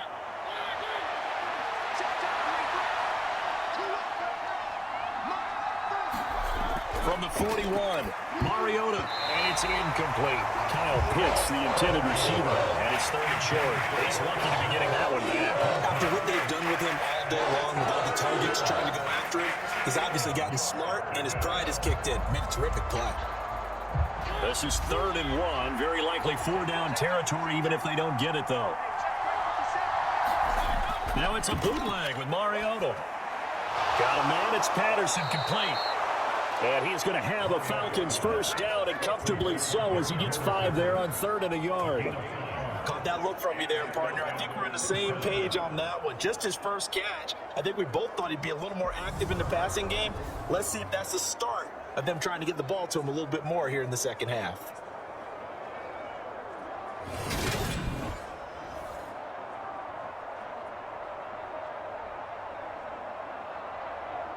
So from the 36 now, 1st and 10. They go play action. Mariota. A beautiful fake. And he'll be brought down at the 27. I do think it's fair to say that they were caught off guard a little bit when we decided not to throw it on first down. But give them credit. They recovered in time to deny him the first down yardage. But it's only 2nd and short. So that run is still likely to lead to a new set of downs.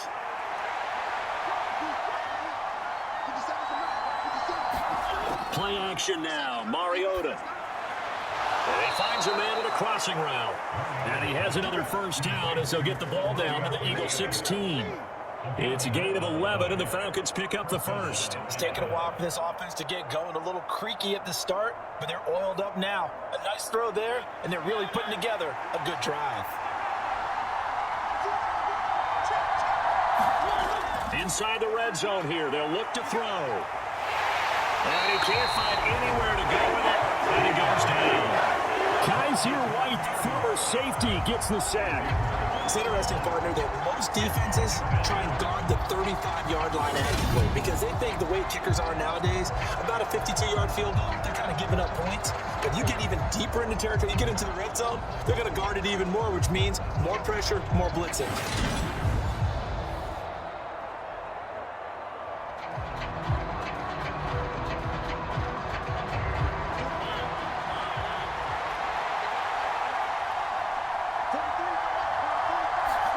Looking to throw on second down. Mariota. That is caught inside the 5. And the Falcons are going to have a first and goal as the tackle is made at about the 5. I love the drive they're working on here because they know they can take the lead with a touchdown.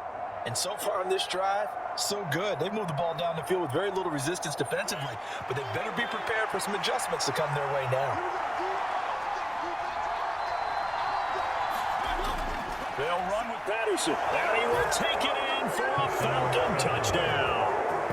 Cordero Patterson, a 5-yard touchdown run. And the Falcons have taken the lead as they go right down the field and score on the opening drive of the second half.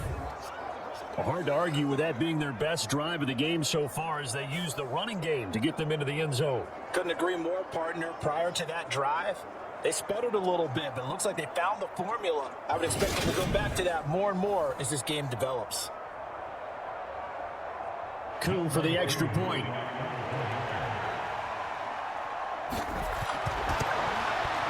And that makes it 14-10. That time, a 9-play drive. And it's finished off with a 5-yard touchdown run.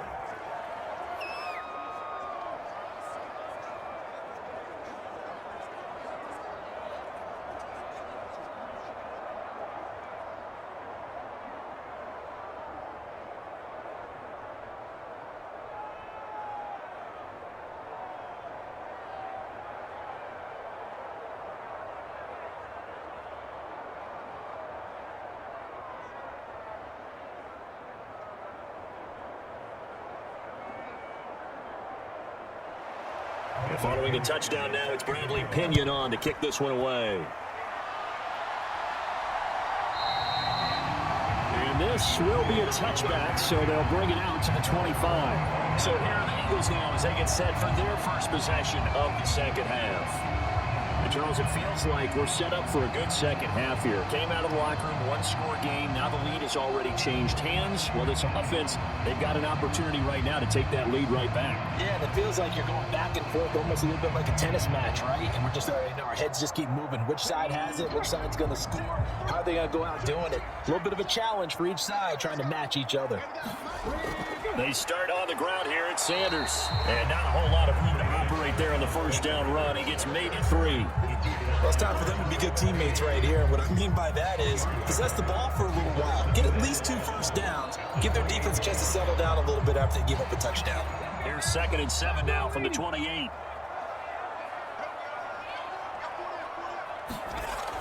They're going to look to throw. There's the stiff arm. And on the catch right side, this is Sanders. And they get him down, but not before he takes it across the 40-yard line. 14 yards there and an Eagle first down. Certainly had success throughout this contest, getting him the ball in the passing game, and there he picks up another first down. Whatever they saw going into this one, they've been able to capitalize on it, and no adjustment has been made to take it away. They run the option here on 1st and 10. Now the result here, a pickup of 8. Leaves him with 2 to go on second down. A little do-it-yourself run right there. And a nice game. I like that. He knew that was about all he was going to get. So he did a nice job of protecting himself, took care of the football, took what the defense gave him. If they continue to allow him to do that, they'll find their way taking what they can all the way to the end zone.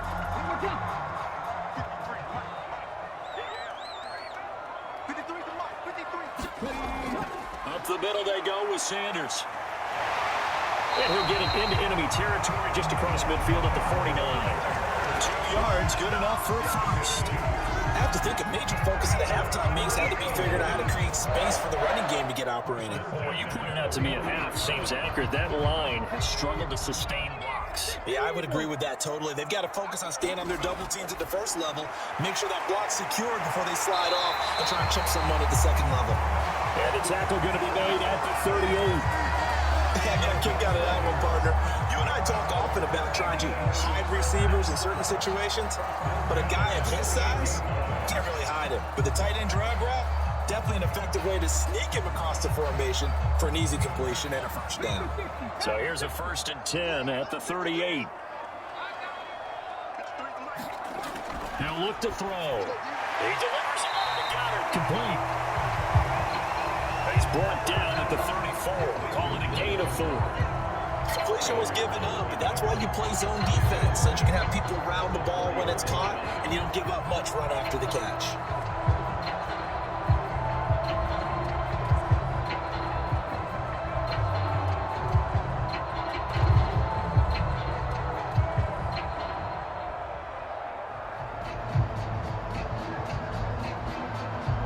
Line of scrimmage, the 24. This is 2nd and 6. They'll look to throw here. Oh, nice move. And that's going to be good for another first down as the tackle's made at the Falcons' 21. That one goes for 13 yards, and it moves his sticks. He's been making himself a weapon as a runner, and the results, they've been welcomed by his offense. My question is about the defense we're watching right now, partner. Even after he got him with a scramble earlier this drive, they still aren't devoting enough attention to him. I would expect that after that carry, they'll do a much better job going forward, spying on him on passing downs. They'll look to throw here on first down. Fires the quick slant. A.J. Brown's got it. And able to get him down, but he does reach the 5. Another nice gain, 16 yards there, and a first down again. Just picking up yardage in bunches here these last few plays. They've moved right down the field, and just like that, they're going to be set up with a 1st and goal.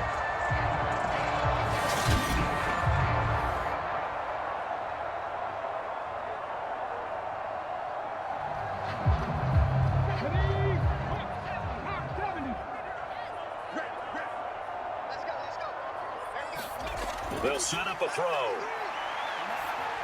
And he's got it. Touchdown, Eagles. Zach Pascal, a 5-yard touchdown. And the Eagles have taken the lead here in this 3rd quarter. So a very strong first drive in the second half, Charles, as they turn that halftime deficit into a 3rd quarter lead. They were pretty purposeful there, weren't they? Measured in their approach. But boy, they executed awfully well, moving the ball down the field. Elliott on for the extra point.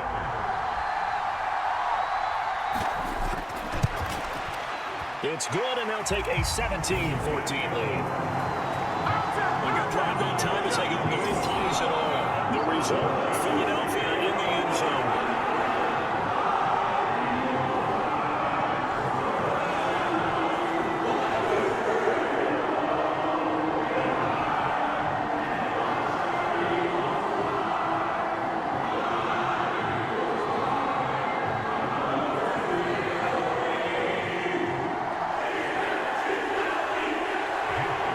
After the touchdown, here's Elliott on to kick it away.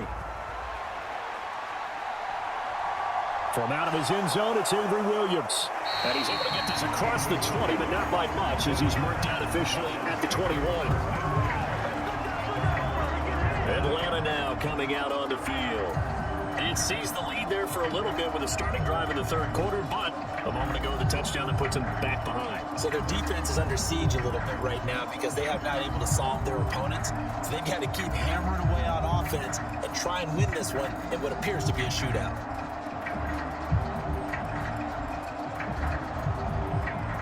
First and 10 now for the Falcons, and Mariota at their own 21. Throwing is Mariota. He's got his pass-catching tight end. That's Pitts. So the completion good for just 3. And that will bring up second down. They'd love to just strike back with a touchdown right here. If it's a long play, so be it. But the main goal, get a couple of first downs, run some plays, run some clock, allow their defense to get a chance to catch their breath, settle down, and relax a little bit after they just gave up a score. Throwing again on second down. Mariota. And that throw behind his man. He missed him. Incomplete. Anthony Frisker, the intended target. And it's third down. Looked like he had a couple of different options as far as who to throw to on that play. Who am I to say this, but I'm not sure he made the right decision. Well, the window of opportunity is always going to be small in the NFL. That's why those quarterbacks who make quick decisions and have quick releases have the most success in this league. Open man, there is Patterson, complete. And he'll be out right at the 35. It's a gain of 11, and the Falcons pick up the first. I'm not sure that was necessarily a safety valve or a check down throw on third down. Sometimes just try and find the open guy and get him the ball. He did exactly that and found a way to pick up a first down. Ball up to the 35 now as they come up on 1st and 10. Mariota. Oh, that's just not fair, and now room to run. And he'll take this beyond the line of scrimmage as he slides to a hole. Give him a couple on the scramble. It's second down. I certainly like what he did right there because he smartly wanted to avoid forcing anything downfield because nothing appeared to be open. Nice harmless slide there to avoid the big hit, and he gets a small gain on the play. Looking to throw again on second down. Mariota. This throw incomplete, nearly picked off. And with his pedigree, he doesn't drop many of those. Third down coming up. He already came through for them on this drive. No surprise that they were hoping he could do it again. So the failure to connect on second down, that leaves him staring up here at a 3rd and 8. Mariota now. And that is complete. That was well defended. They clamped down on every available receiver. Just got to give the win to the defense on that snap.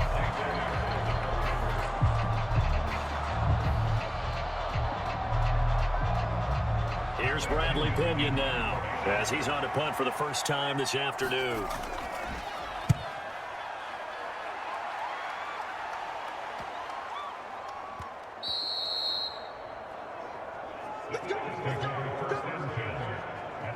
Jalen Hurts in this offense trotting back out. 5 for 5 that last drive. Touchdown pass as well. He was clicking. Receivers, I don't want to be cliche, but running really solid routes too. And what I love about it is when you look across any team, all right, the body types of the receivers are usually different. The way that they get open, different as well. Some of them use power to get open. Some of them use those head fakes and subtle moves. Some of them just use pure speed. And the really good ones, when they're established, they know how to push off at the end of a route too. It'll be Sanders to begin the drive. And he is brought down at the 22 after a gain of 2, and it brings up second down.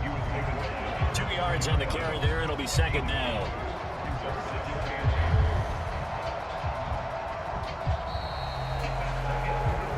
So both teams trade touchdowns in the third as we're through 3 quarters of play. We'll return with more after this. You're watching the NFL on EA Sports.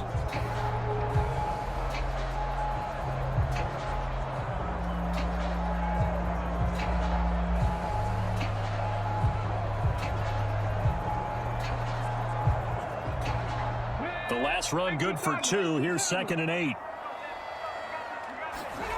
Throwing from the gun, it's Hurts. Over the middle to Smith.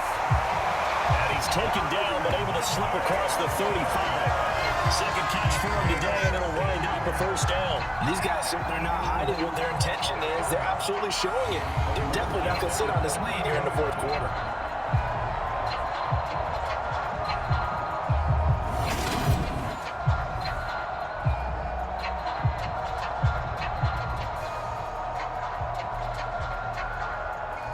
So here's a 1st and 10 at the 38. He'll drop to throw. That's complete to Sanders. And they'll get him down after a pickup of 8, 2nd and 2. And we see another pitch and catch there to the running back. This position just continues to evolve. They become just as critical to the passing attack as a lot of receivers, tight ends, because their ability to make people miss in the open field can really generate big plays for an offense.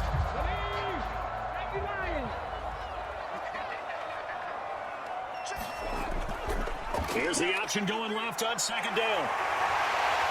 And a strong run that time as he's across midfield and down to the 43. A really nice effort that time. 12 yards on the keeper, picking up the first. Well, that's the fear any defense has. When the quarterback gets involved in the running game, you don't usually account for him, and he's hurting them today. Yeah, he's been very involved in the running game. Defensively, when you've got the coverage good downfield, how do you account for him, though? Occasionally, you start to spy him. Take someone who has the same agility, who can dance with him, run with him, and try and keep him in the pocket. That'll be especially critical here as we come down the stretch in the fourth. On 1st and 10, it's Sanders. And he can only manage to get a couple. 2nd and 8 coming up. Seems pretty obvious defensively. Key was stopping the run game. How have they done it so successfully? To me, it seems that these guys really did a nice job of paying attention during the scouting report meeting. And you know, Brandon, when they do those, they talk about the top plays that these guys like to run. The best runs for the top running back. Those are the ones you focus on and want to take away. And they've done that pretty successfully in this game. Hurts. And this is caught by Watkins. And they're going to work this time about the 32-yard line. And defensively, they were in zone coverage there. You have to be a little careful. You're losing playing against a good quarterback like he is to not play too much zone. Yeah, you have to be careful about how much time you're giving up. I think it's a good point you just brought up. So maybe if you still want to play zone, you go to a zone blitz scheme. And you can drop anyone out of your defensive front. Defensive end, defensive tackle. It doesn't matter. You just exchange someone to bring more pressure towards the quarterback and still try and cover downfield. Give him 9 on the carry that time, and they're set up with a 2nd and 1. Now, I'm guessing you'd say this is kind of the key here. Grind out some yardage, work on that clock, see if you can continue to take it down. Definitely. You want to bleed things out at this point, right? Continue to possess the football, gain some yardage, and put the onus on the defense. Do they have to use timeouts? What are they going to do to stop you? You're taking charge. And he is met quickly in the backfield. Down he goes, folded like a lawn chair. They go backwards there 2 yards, and 2nd and 1 is now 3rd and 3. Now, obviously, that's some good work there defensively, being able to stop them and bring it up a key 3rd down. But if you're on the offensive side of the ball, there's an opportunity, because I know what defensive guys are thinking right now. Just stop them, get to the ball. That means they might not be sound defensively. There could be some opportunities. And you said key 3rd down. Highlight that word, put it in bold. Here we go. Here comes play number 9 now as they come up on a 3rd and 3. And they'll try and run the option to pick it up. And he will have a first down at about the 21-yard line. But just 4 yards on the pickup, but that's good enough to extend the drive. So that was what you're looking for on a play like that. Get the first down and keep the drive moving. Yeah, it just looked to me like he just said to himself, I got this. I'll take it. I'll pick it up, and let's keep moving. Get the first down, get a new set, and let's start over.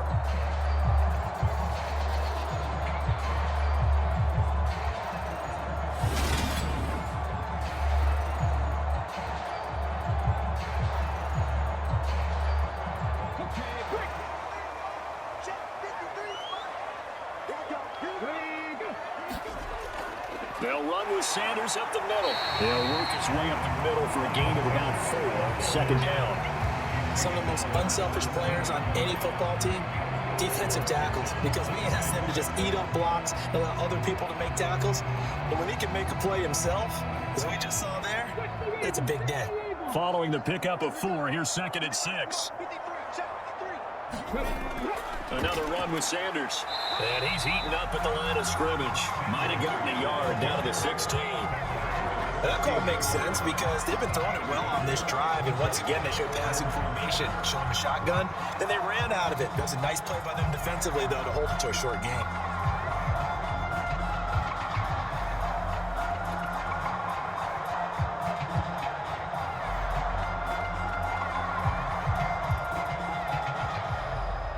The offense on 3rd down. They've only converted once in 4 tries. This will be 3rd and 5. Sanders here as they run out of the gun. And it's brought down, but not before picking up the first with a very effective stiff arm. 41 yards rushing for him now as he's carried it 13 times. How about this offensive line? They're really starting to establish themselves, take over this game. And before the series began, I know exactly what we said in the defensive huddle. Guys, we got to get no less than a 3 and out. Let's get off the field. Instead, they can't find any traction towards doing that. Right now, they're just getting muscled all over the field and getting pushed down it.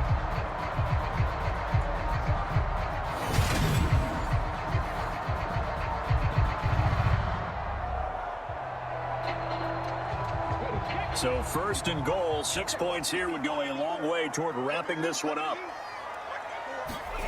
Now they'll switch it up here and look to throw. And his throw is incomplete. I see the surprise in your face there, partner. That is a rare incompletion from him. He's been on point this entire game. He has percentage completion-wise way up. Not that time. Nothing on first down, so the ball remains at the 8-yard line. Second and goal. They'll run. It's Sanders. And he stopped immediately there. No gain on the play there. They're going to need to come up with something better here on third and goal. Partner, it's been my experience that after 2 stops like that near the goal line, defense has only become bolder. They don't back off at all. I think they continue to bring pressure and force them to make a really big play against them. And the incompletion, then the run for no gain. Let's see now. And this is caught. Touchdown, Philadelphia. Jalen Hurts finding A.J. Brown. And the Eagles will add to their fourth-quarter lead. And that's certainly going to bump up the old win probability index because now it's a 2-score game here in the fourth quarter.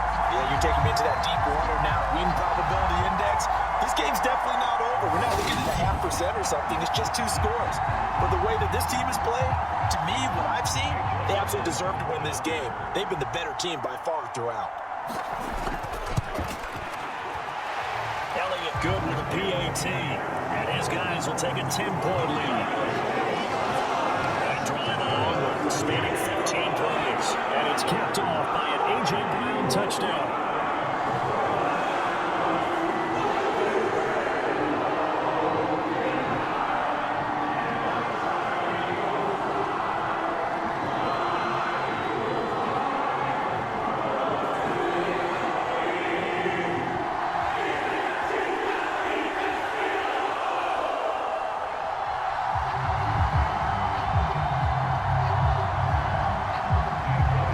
The touchdown. Here's Elliott on to kick it away. Taking it about the 1. And beyond the 20, but not by much. In fact, just a yard pass there to the 21. Here comes the Atlanta offense now ready to take over here. And the script really is flipped for them. The momentum on the other sideline, and now they have to try and battle back from a 2-score deficit.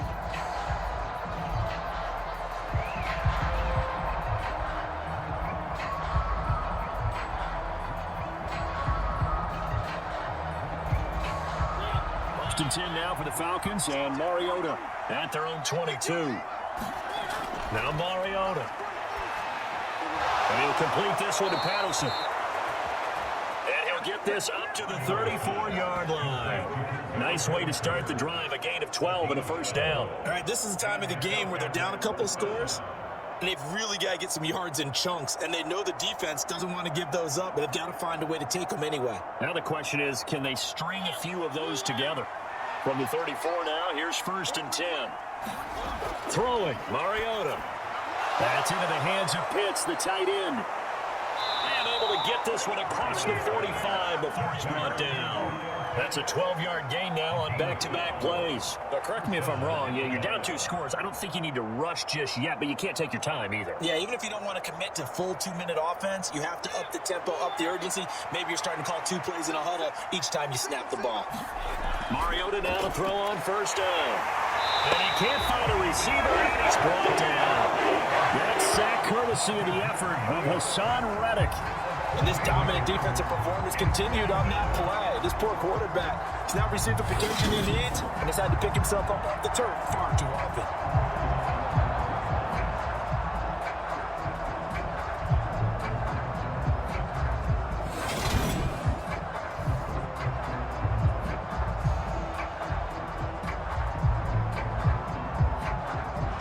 Gotta imagine the pass rush will be equally intense here on second down following the sack. It's 2nd and 18.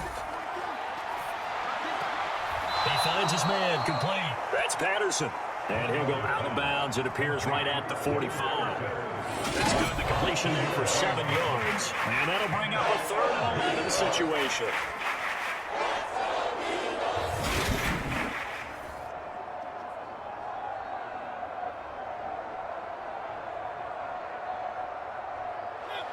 Backed up here. Tough spot. Needing 11 yards to pick up the first.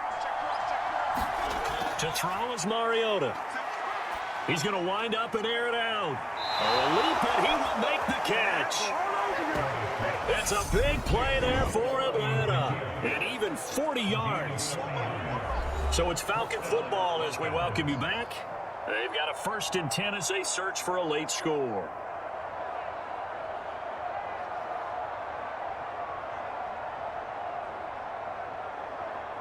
So after the big play, look at this, all the way down at the 15 now on 1st and 10.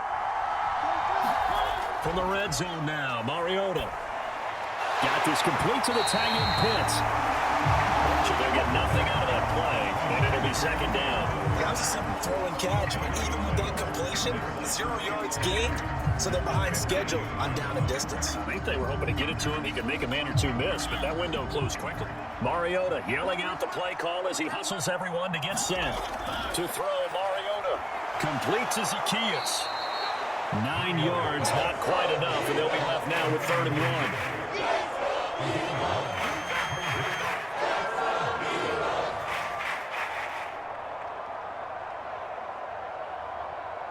Clock running, and the Falcons moving with a sense of urgency. Now Mariota. And this is caught now for a late touchdown. So hold everything here. This one's not over yet. Okay, game on. Don't go anywhere yet. You got a 1-score game now. Probably going to rely on the onside kick coming up. Yeah, they have to. It's not a high percentage play, but it's better than not having a chance at all. And that's when you put your leapers and your flyers on one side, get that high hop, and hope that one of the guys can come up with it. And on the other side, get that hands team ready. No doubt about it.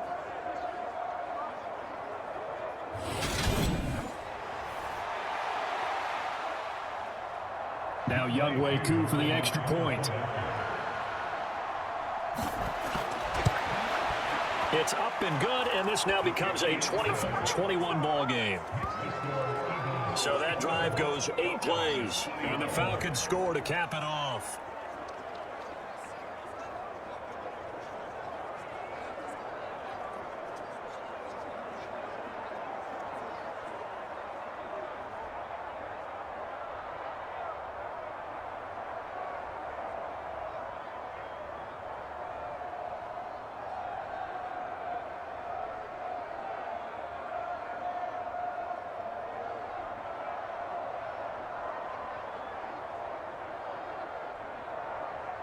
So a minute and change to go, and this is going to be an onside kick.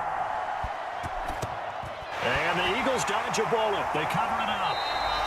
A tough one there. They certainly wanted that when they needed it, but they didn't absolutely have to get it. They still do have 3 timeouts. You're exactly right. They had to attempt it. But even though they didn't get it, as you noted, with 3 timeouts, if they can get these stops on defense, all hope is not lost. But now this offense comes back out onto the field. And this game not quite in hand yet. We'll likely see all 3 timeouts defensively and then reassess where we are.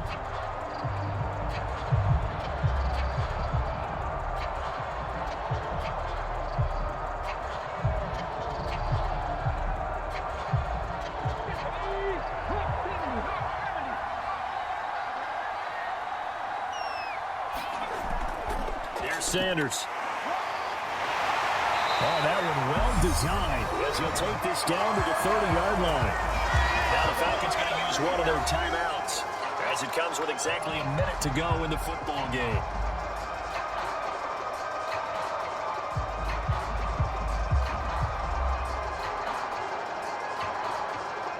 Not totally home free yet, but it's looking good as they come up 1st and 10. They'll go option to the short side. And he's brought down, but not before he reaches the 8-yard line. And the second timeout called for by the defense as they get the stoppage with a little over 50 seconds left to go in the game.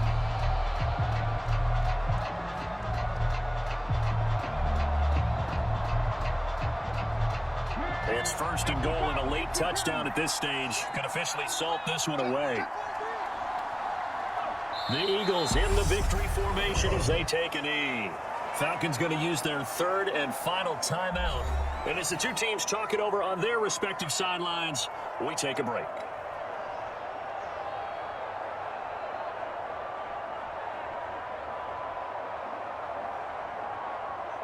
Now from the 9, here's 2nd and goal. The Eagles in the victory formation as they take a knee.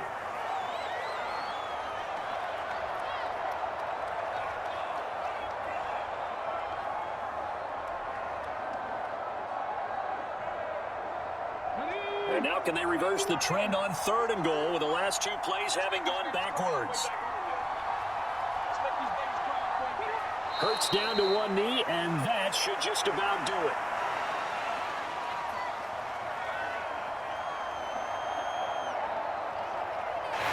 So fly, Eagles fly. It's a victory for Philadelphia. And we talk so much about the turnover battle, determining who wins, who loses. This game, no exception. Error-free football, no turnovers at all, and they win it. So this is one you don't have to convince your team that what you're saying is accurate. And you know what I'm talking about. Head coach always stands up in front of the team and says, guys, if we do this, this, and this, we'll win. And usually they say if we win the turnover battle, we'll win.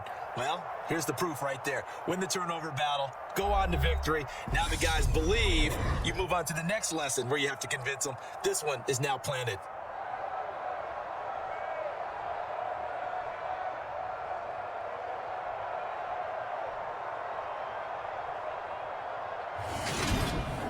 So that'll do it for us. For Charles Davis and all our crew, I'm Brandon Gunn. You've been watching the NFL on EA Sports. The Eagles are winners here as we say so long from Philadelphia.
Today, from Hard Rock Stadium in Miami, Florida, this is the NFL on EA Sports.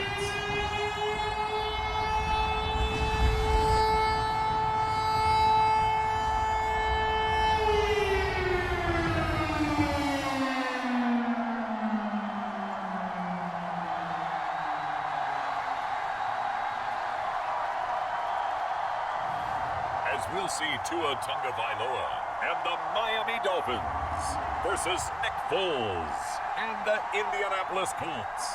From beautiful South Florida, there's a look at Hard Rock Stadium in Miami. Today, we're set for a good AFC matchup between the Indianapolis Indianapolis Colts and the Miami Dolphins. Hi again, everyone. I'm Brandon Gordon. Welcome to the NFL on EA Sports. With me, as always, Charles Davis. And, Charles, we look at a matchup like this. It's really the running backs that may take center stage here today. And in today's football, they're still valuable, not just as runners, but guys who can catch the ball as well. It's really the number of touches that determines things these days.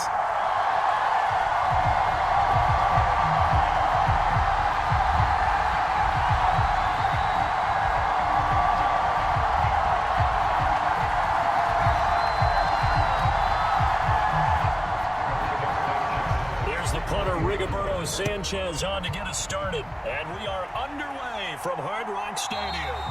And we will not get a run back here to start. It's a touchback, and it will come out to the 25. The Dolphins take the field with Tua Tagovailoa, their quarterback from Alabama, at the helm. This is what this man was born for, the big spotlight on the national stage like this. Really, his entire career, he's demonstrated incredible poise, no matter what type of situation his team was in. No situation is too big for him, and you can tell in the way that he takes the field. His self-belief is evident, and he gets the job done in his mind each and every time.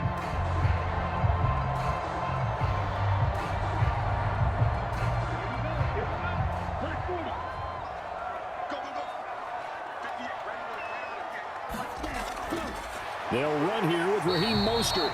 And nothing much materializing there in the first down run. He'll get a couple, and that's it. They suspected it was a power play up the middle coming at them, and boy, were they right. That defense got downhill in a hurry and limited them to just a couple on first down. They'll break the huddle, come up on 2nd and 8 at the 27-yard line. Now Tua. Flush to his right. They'll wind up with positive yardage. It's a gain of 3, but now it's 3rd down.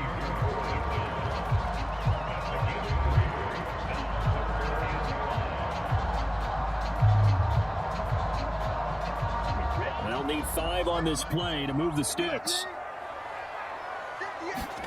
Tua going to throw. This one complete to Jalen Waddle. And he'll be taken down, but not before they work it across midfield. Give him 22 there on the 3rd down conversion. Don't care how many times we say it, I still get a kick out of watching quarterbacks and receivers do the pass tree in pregame warm-up.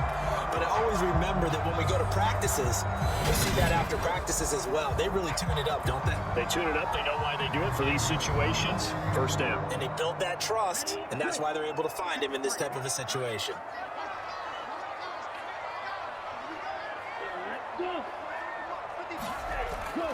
On 1st and 10, it's Mostert. And they go backwards here, losing yardage back at the 48-yard line.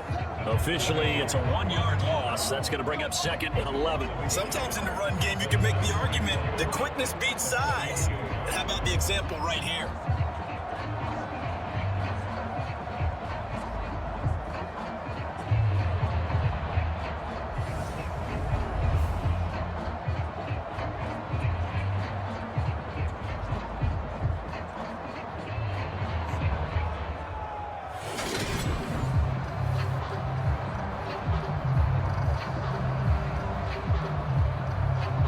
Looking at a 2nd and 11 now after the loss. Tua sets up to pass it. They'll get this into the hands of Mostert. All the way in for a Miami touchdown. Raheem Mostert, 48 yards. And the Dolphins get the upper hand as they're on the board first here this afternoon. Forget about the weapons out wide. He knows he's got another weapon in the backfield of the passing game, Charles, and he utilized him perfectly on that play. The offense coordinator showed me something on that play, Brandon, because so often during a game, our cameras find them looking down at their play sheets, and you wonder if they're absorbing anything. He had something specific in mind, and he went to it, and it worked well.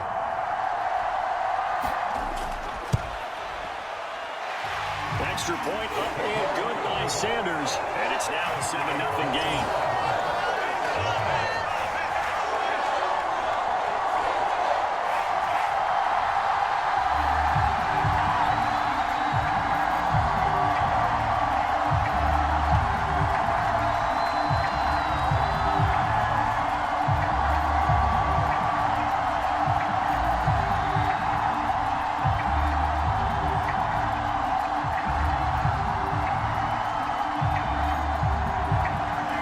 the touchdown, ready to kick it away is Sanders. This will be fielded inside the 5. And it's a pretty good return here as he'll get this up to the 29. So the Colts now coming out for their opening drive. Leading him out, the MVP of Super Bowl 52, Nick Foles. When you look at Nick Foles' career in total, you wonder to yourself at times, why has he not been a consistent starter in the league? Because when he's on, he can take a team to the Super Bowl and win it, as he did with Philadelphia.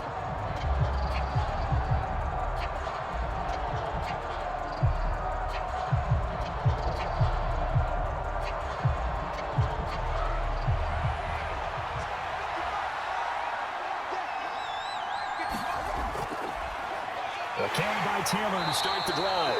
And he's going to take this ahead for right around 3 yards, but no more than that.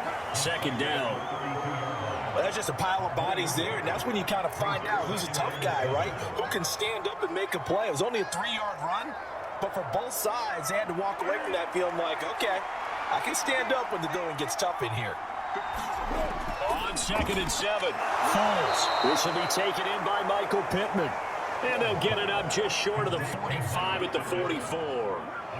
The quick slant, good for a first down, a gain of 12. We'll see what kind of mindset they have here offensively after giving up the touchdown on the opening drive.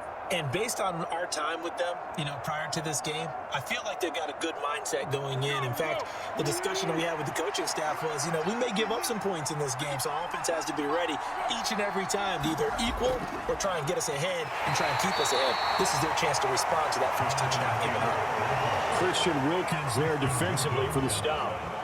You've got to be impressed by that defensive front on rips like those. They were not being moved off the line, kept their shoulders square, and gave their teammates time to fight to the ball and limit that gain.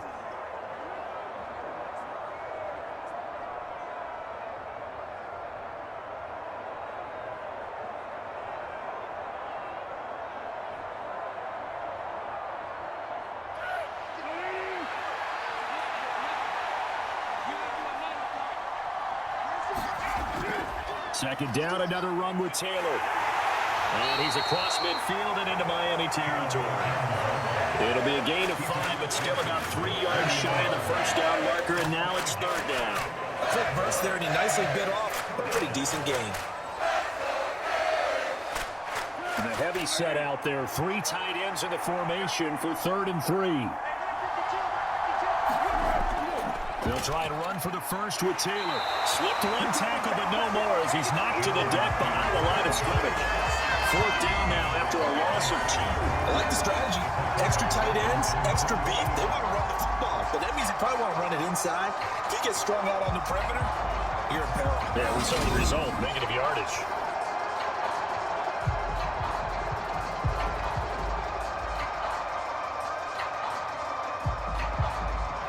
Out is Rigoberto Sanchez on 4th down to punt this thing. Back deep is Tyreek Hill. And the kick's away as he angles this one for the sideline. So Miami coming out for their second drive. They've got the 7-0 lead. Now they've got the football back after their defense got the stop, CD. And you get the feeling if they could score here, they'd really have all the momentum on their side. And you just wonder right now, is the quarterback and the play caller totally in sync? Are they of one mind that, hey, what worked last time? Let's keep doing it until they stop us. Or do they go to a different section in the playbook, show them something different? Either way, they want a repeat of their first drive. On 1st down, Tagovailoa. That one caught by Tyreek Hill. And they bring him to the ground just shy of midfield. Successful start to the drive, 17 yards, and moves the sticks. Someone's sharp in this game. He had a touchdown pass in the first drive and comes right back, and he's flinging it around really well here. Really nice throw there to pick up the first down. You kind of just feel a laser focus and confidence about him. And I think we saw that this week, didn't we? Talking to him and the coaches, they feel good about his performance coming up. Yeah, I was really impressed with that last practice we saw when they went through 2-minute drill, when they went through all the different situations. Ball hardly hit the ground, and I thought, yeah, he might be locked in for this one. A lane there to run is Mostert able to get about 7 there on 1st down. Well, you often say that sort of opens the playbook now, 2nd and short. What do you think, early shot here? I like where you're going. Obviously, we've been together for a while because you know me. I want to take that shot early and loosen things up.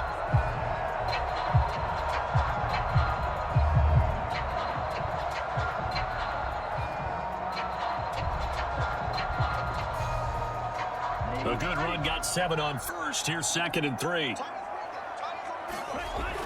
Again, they'll run it with Mostert. And he'll get it down on the play to the 37.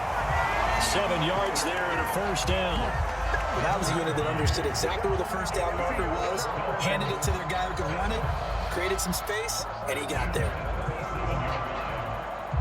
Line of scrimmage, the 37 on 1st and 10. Off the play action, Tagovailoa. It's incomplete. Took a shot, couldn't connect. Well, they've got man coverage on the outside, and my scouting report on these DBs tells me that they love to take matters in their own hands. They want man coverage, not zone. And there was good coverage there that forced the incompletion. So now 2nd and 10 after the incompletion on 1st down. Tagovailoa working out of the gun. Over the middle and complete to Waddle. And he'll be brought down at about the 23-yard line. It's almost as if they didn't leave the field after their first drive. They picked right up where they left off. Another good throw there. And this offense, humming here in the early going.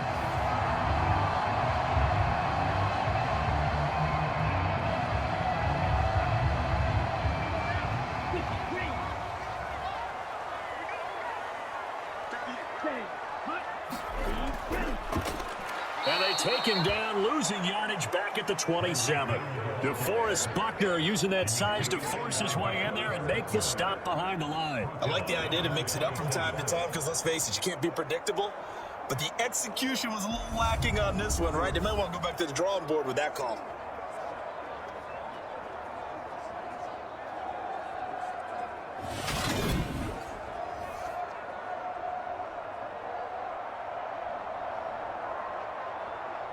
So a step in the wrong direction. Now they'll look to make amends on 2nd and 14. Going to the air, Tagovailoa. And his throw here is incomplete. They put a check mark in the box where the defense coordinator was saying, how well can we stay with these receivers if we're in man coverage? Because he just did it on that one, forcing incompletion. That allowed him to get bolder with his pass rush, won't it? Absolutely frees up your guys elsewhere. A long way to go here on 3rd down for the 8th play of the drive. Here's Tagovailoa to throw. Buying time to his left. He is going to find Hill here. And he's going to be taken down short of the first, right around the 15-yard line. They do get 12, but they'll be marked short. And that leads to a 4th down. And that big gain may just change the thought process here on 4th down. I think in the red zone, they might now consider going for it on 4th down.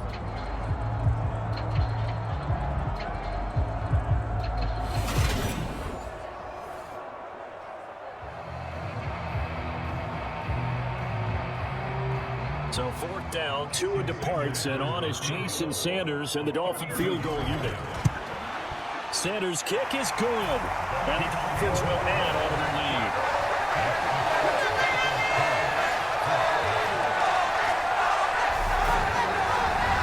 So another scoring drive now, Charles, and an early 2-score lead. You'd like the 6 there, partner, but you'll take the 3, and I think they have to be happy by the way they moved the ball in these first 2 drives. They have to feel good about their opportunities the rest of the game.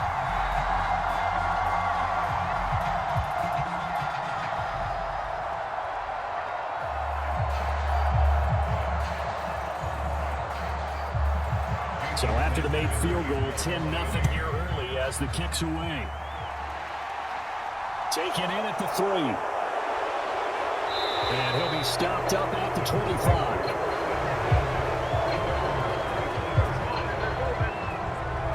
Second drive coming up here for the Indianapolis Colts. They'll look to get something started. They need to, down 10-0 early as they've got it 1st and 10.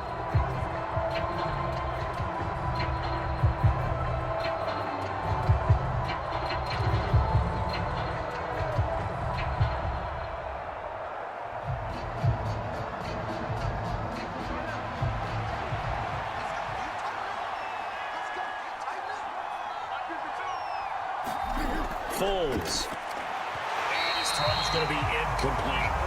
He was trying to find Mo Alley Cox as tight end. That'll bring up 2nd down. Well, that's a defensive coordinator who's got to be happy with that result. They took away all options downfield and forced the incompletion. An incomplete pass leads to 2nd and 10 from the 25. Here's Foles. They'll set up the screen to Taylor. And from the 25, they work this to the 29, a gain of 4. Good reactions there defensively. That screen was a little slow in developing, and they shut that one down with little gain.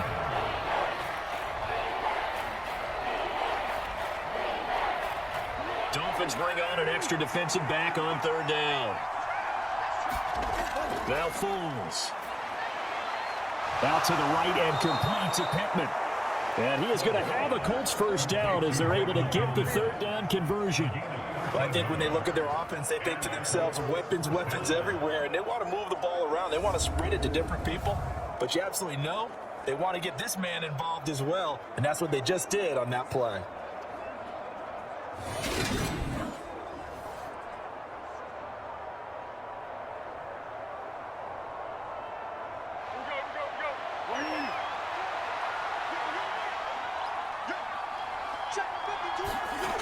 Now a play fake here on 1st down.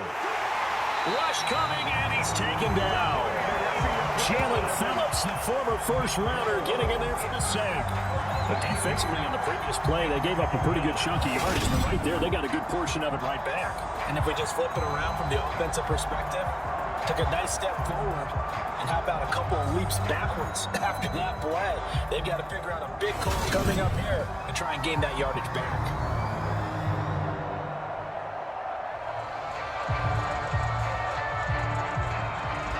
So that complicates things a bit here. 18 yards to go now on 2nd down. Another try after the 1st down sack. Foles under pressure. They got him again. Raekwon Davis, the man fighting in for that sack.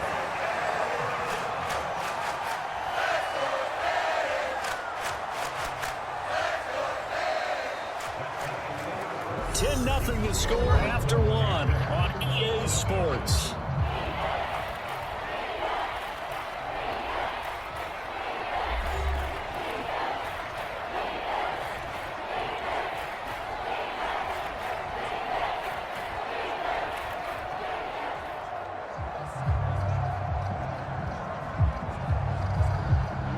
Need something from deep in the bag of tricks here after 1st and 2nd down went backwards. It's 3rd and very low. Now back to throw. They'll drop this down to Taylor.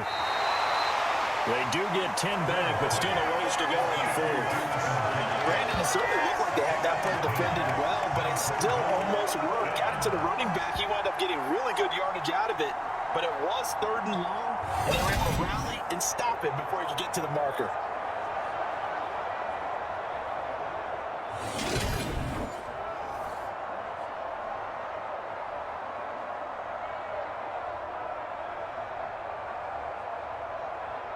To punt on 4th down, here's Rigoberto Sanchez.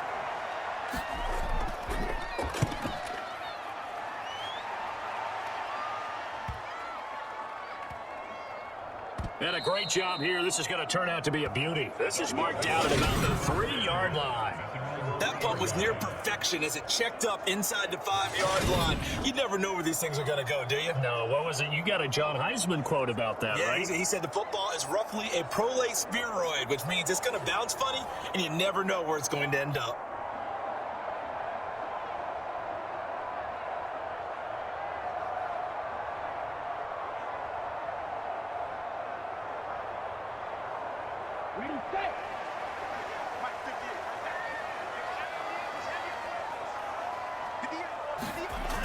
They'll start on the ground with Mostert. And he'll get what he can up the middle, 3 yards, and that'll bring up 2nd down. And that's frustrating for a defense because they've got them pinned down deep. And on the first play, they gave up a run that keeps an offense on schedule. Yeah, because 3 to 4 yards, that's all you're looking for right there, right? That's absolutely perfect, really, as a play call. You get 3 to 4 yards on 1st down. That's what they talk about this all the time, about being ahead of the chains or on target, ahead of schedule. They were after that run. On 2nd and 7, Tua. Making the catch, the running back Raheem Mostert. And he'll be out of bounds up past the 10-yard line. His second catch, so this one not nearly as electrifying as his first. And it'll bring up third down now. That might feel like a little bit of a lost opportunity there for the offense because the defense brought pressure that time. And sometimes against that, you can get out to your running back, and it could turn into a big gain downfield. A nice job they did getting to him quickly and holding him to a short gain. And he is going to have the Dolphins first down by a couple of yards as they're able to get 4 there on 3rd and 2. I don't know about you, but that almost felt like old-time football there. 3rd and 2 is not necessarily just a running down anymore. A lot of times they want to throw the ball. They went back to the roots and powered forward and got the first down.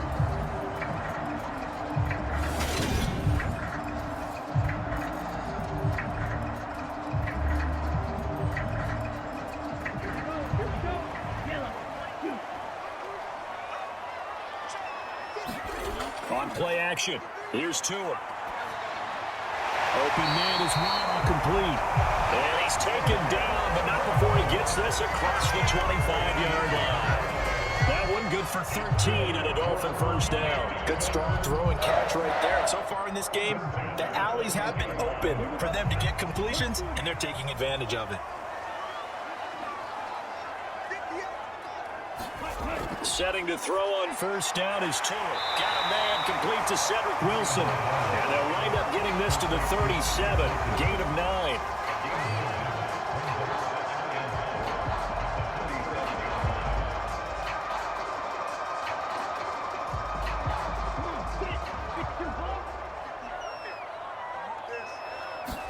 They fake the handoff. Now Tua. He's going to get this one out to his fullback. It winds up giving a yard back there, and now it's 3rd and 2. I think he tried to fool him on that one. You know, being able to throw the ball to the fullback position, no one was fooled on that play. No, lost yardage. You think they should yank that one from the playbook, at least for the time being? I think what you do is you take it out and you evaluate it next week in practice.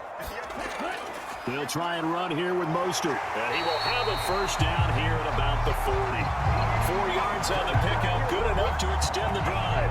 On 3rd down, that's a good job of situational football and understanding where the first down marker was and getting there.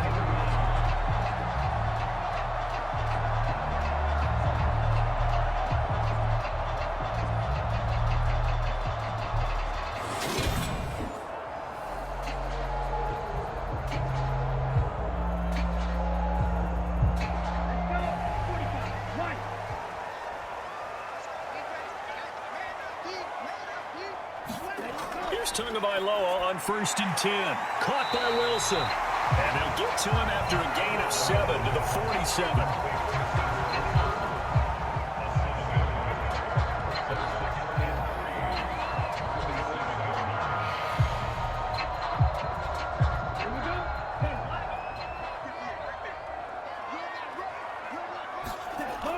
On 2nd down, Mostert. And he's down right around midfield after a gain of 2, maybe 3. Typically, we think it's the strong safeties that are better tacklers, especially closer to the line of scrimmage amidst traffic. But in this case, how about the free safety coming up and making the big-time play? The Dolphins on 3rd down. They've been good, 3 for 4 thus far. They're looking at 3rd in the nose of the football. From midfield, here's Tua. And they'll get this down to the 42-yard line. Gotta say, I was a little surprised to see him, Charles, come out with a shotgun on 3rd and less than a yard. Yeah, but the way the NFL is nowadays, we hardly ever see anyone really run for it on short yardage. So they're going to throw the football more times than not. That was a nice, easy rhythm throw right there, and they pick up the first down.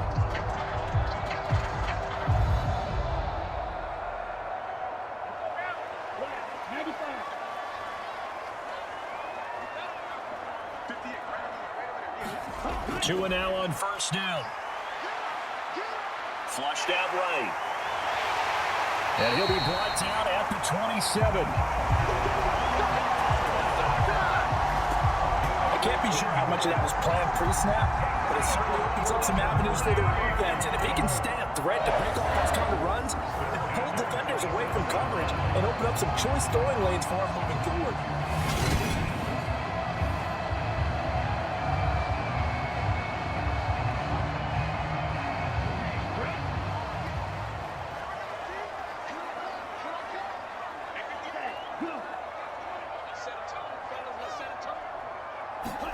Tua now on first down. And he'll get this into the hands of Hill, complete. And he's going to be marked down just outside the 10. Never make the mistake that these slot receivers, especially the little guys that we're watching here, are just quicker than fast. A lot of them combine quickness and speed, and they catch a lot of footballs, as we just saw there.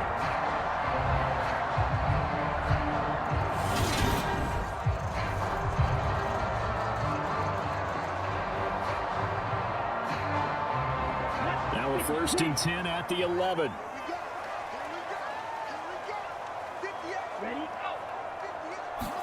Tua going to tap this forward on the jet sweep. And he will maneuver his way down to about the 7. That's a nice job there defensively, being able to diagnose that little touch pass. He saw it coming, converged on it before he could get much out of it. 2nd and 7.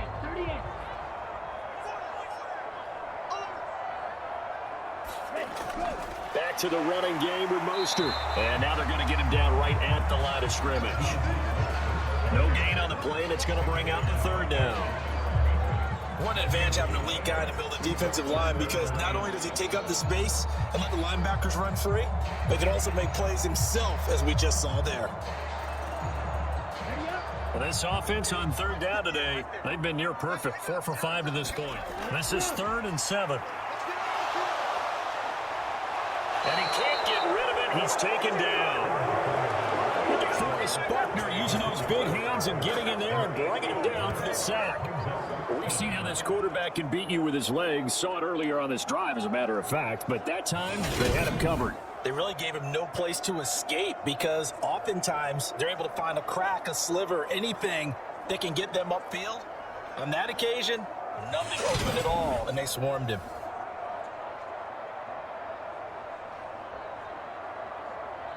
So 4th down, Tua departs, and on is Jason Sanders on the Dolphin field goal unit. Sanders' kick is good, and the Dolphins will add onto their lead.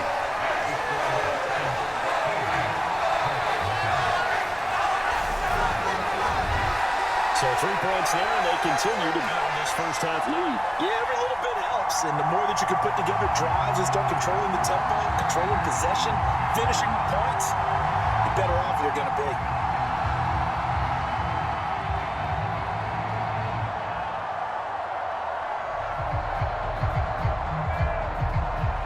After the field goal, here comes Sanders to kick it away. From a yard or 2 deep, here comes a return. And he stopped right around where he would have been had he gone down to a knee, maybe a yard shy of there at the 24. And now Indianapolis set to take the field. They find themselves down 13-0 here as they try to get things started offensively. 1st and 10.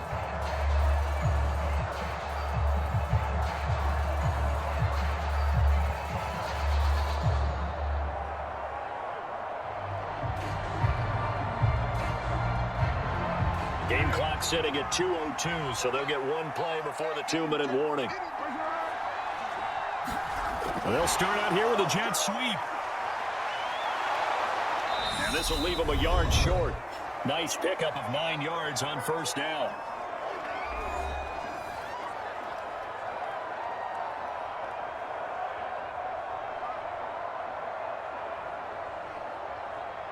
They'll come up now on 2nd and a yard. He'll look to throw. This one completes Alec Pierce. And he slips up past the 45 before being tackled. He's got his first catch here before halftime, and it goes for a 1st down. Thus far, it hasn't been a real fun half for them, but a play like that may get them off the schneid a little bit, get them loosened up and moving. Kind of seems like they've been sleepwalking and still sitting on 0 points. And it's not always making an adjustment. Sometimes it's just going back to what you know can work and finally getting it done. And they're going to get this down to about the 37. Well, that certainly has to feel good. It's not all the time that the play caller should get all the credit. Sometimes I think in the huddle, the quarterback just says, hey, who's going to make a play for me? I just need something right here. And the end result there, nice 1st down. Drive keeps moving.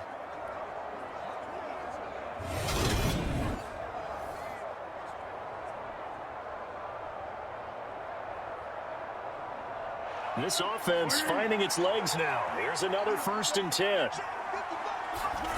Back to throw again. Over the middle, hauled in by Pierce. The Colts going to use the first of their timeouts as they'll stop it with exactly a minute to go before halftime.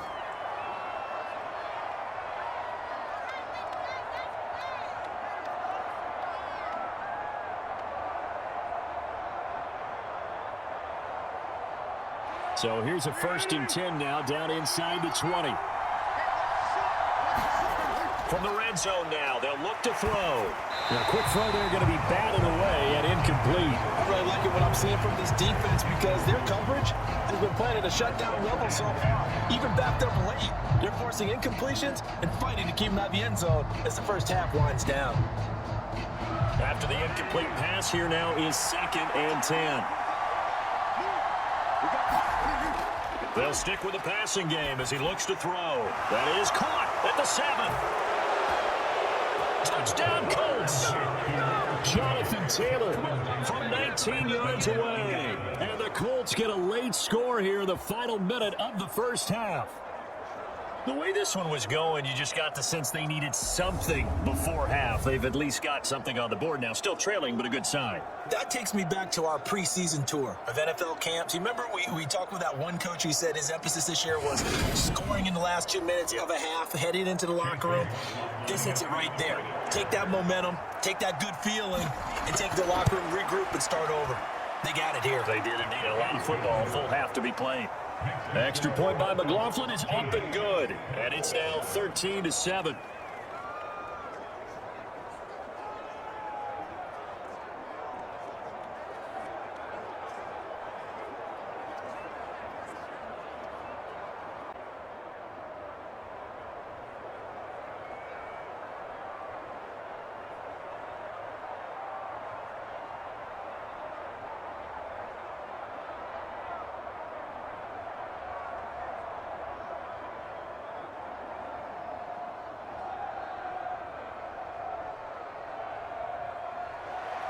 Sanchez now, he'll kick it away following the touchdown.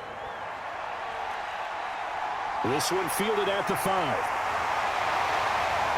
And a decent return out to the 27-yard line.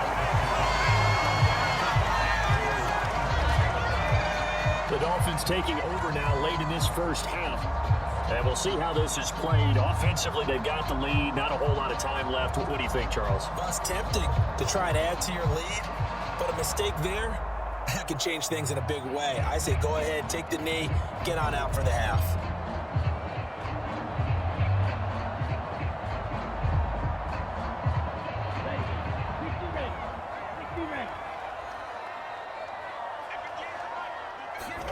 From the gun, it's Tua.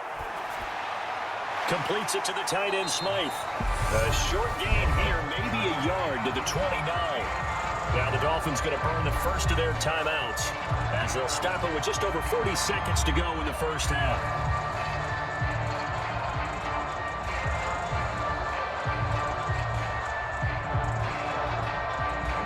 Still 9 remaining on 2nd down.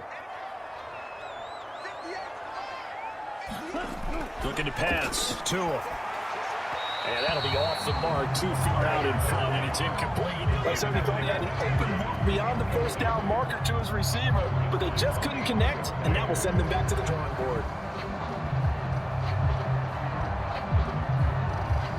After an incomplete pass on 2nd down, that'll leave him trying to convert on 3rd and 9. Here's Tua. Well, it sailed a bit, but the catch is still made. Now another timeout called for by the offense as the clock will stop with 33 seconds to go in the first half.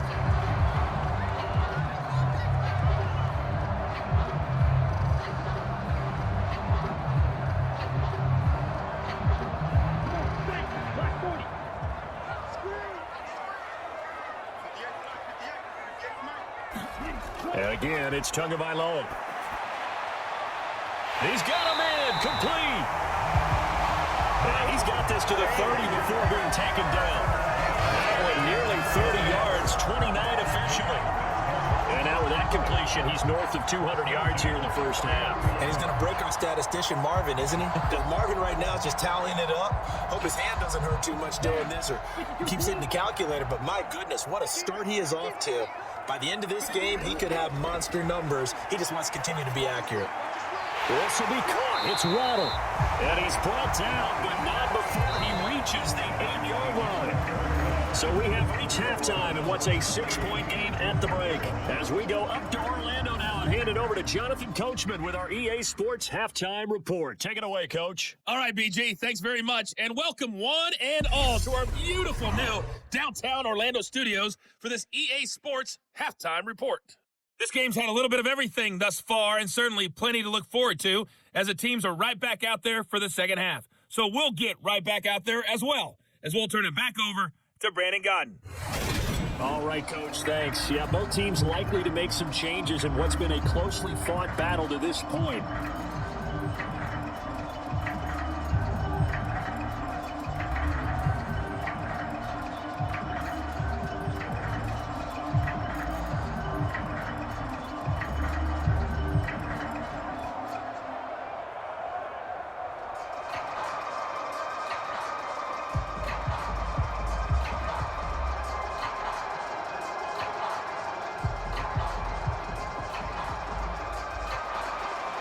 The Colts getting the football first, and they trail here as we are back underway in quarter number 3. This one fielded at the 5. And able to get this out to the 25.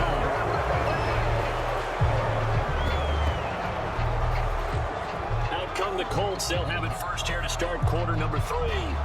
Charles, it'll be interesting to see what adjustments this offense made in the locker room. Haven't really been able to get anything going offensively, virtually nothing in the ground attack either. So certainly something has to change here in quarter 3. And I'm pretty sure their friends from the defensive side of the ball told them exactly that, because those guys, the stop troops, they've been playing pretty well. They've kept them around in this game. Now they've got some time. The running game struggled in the first half. Opposition knows how to focus on defending the pass here. They've got to re-energize that ground game and maybe open things up for a comeback here in this half. They'll get this one to Pittman.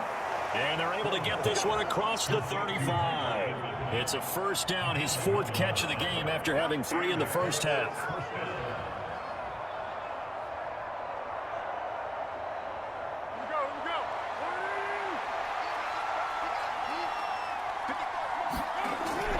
Up the middle, here's Taylor.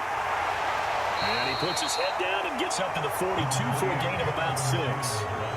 That's a really nice job by them picking up the run blitz and detecting it and blocking it and turning it into a nice run. And a lot of times you think if you blitz a running play, you're going to smother it.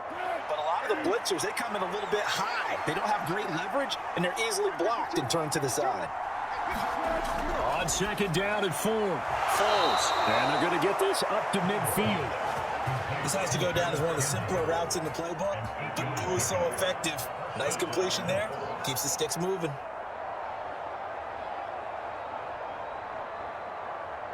They couldn't ask for much more to this point in the second half. A gorgeous day, 1-score game. 1st and 10 here. From the midfield strike, they'll look to throw. Finds his big tight end, Mo Alley Cox. And he's going to be taken down right at the 40-yard line. A couple of first downs right in succession, and this is an offense that could really use a good drive, and they're off to a fast start here.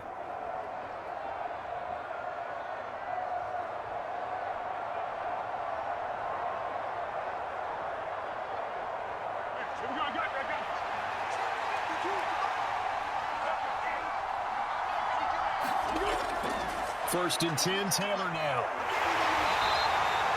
The tackle made by Landon Roberts. Well, they're hoping that the second half is better for him than the first half. They've got to find a way to get him going. He's a big part of their offense.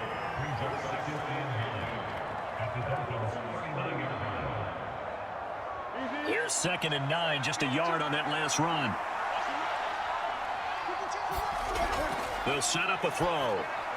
To the right side, complete to Taylor. And he'll be out of bounds as he gets it down to the 30 there. 9 yards to pick up there, and it's a first down. And a nice gain and a broken tackle along the way, and really we shouldn't be surprised, should we? That's what runners do, especially the best ones. They break tackles and gain extra yardage. So 1st and 10 now from the 30. Now they'll throw here out of the gun. The toss here completed to Pittman. And he's going to be marked down just outside the 10. They sure put the coverage guys in a stress on that one. They thought they were going deep. Ends up curling inside for a nice chunk of yardage.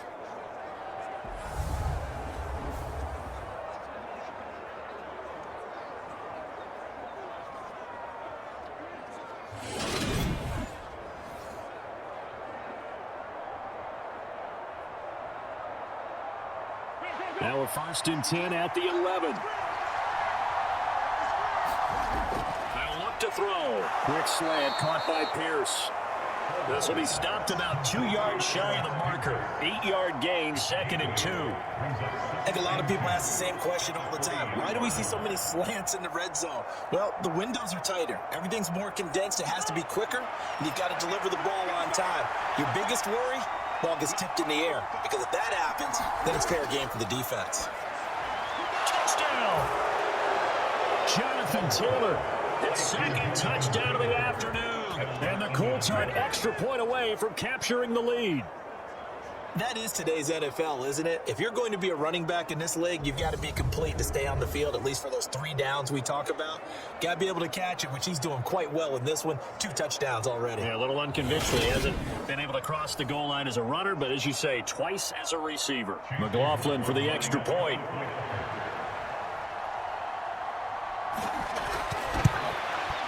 And this puts him on top by a penny. It's 14-13. So that drive consumes 9 plays all told. And it was all finished off by the Jonathan Taylor touchdown catch.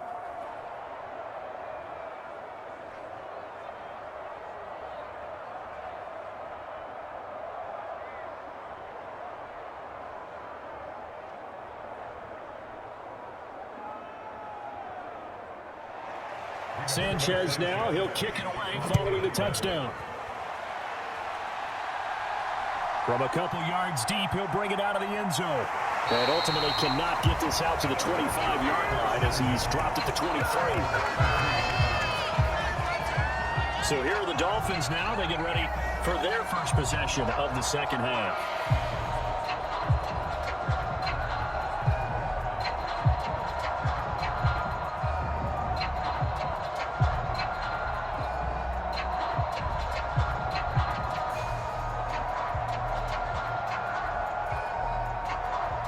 And the Dolphins now with a 1st and 10 at their own 23. They'll look to Mostert to start things out. And he's able to plow forward up to about the 29, just shy of the 30. It's a 6-yard pickup, and it gets him to 2nd and 4. It's interesting going into this game. There was so much talk from both sides about who would control the line of scrimmage. I think we've seen who has it in this one so far. Well, they bottled him up. He's barely averaging over 3 yards a carry right now. 2nd down, here's Mostert again. And he's able to take this one up to the 35-yard line. Another 6-yard carry, same as last play. 1st down. He's had a ton of success here so far, but you get the feeling that he might be on the verge of popping one. Yeah, even on that one, there was a little bit of a hole, but it closed there quickly at the end. Ball up to the 35 now as they come up on 1st and 10.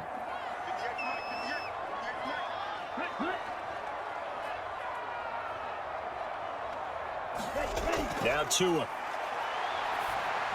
He's going to drop this underneath to Mostert. And he'll be tackled right on the chalk to the 45. A 10-yard pickup, and it's enough for Dolphins' 1st down. One of my old teammates called me the other day when he was watching the game. He said, man, trying to watch an NFL game and trying to count a little passing game, that's difficult. And just when you think you get everything covered, here comes a back out of the backfield. And in this case, he picks up a 1st down.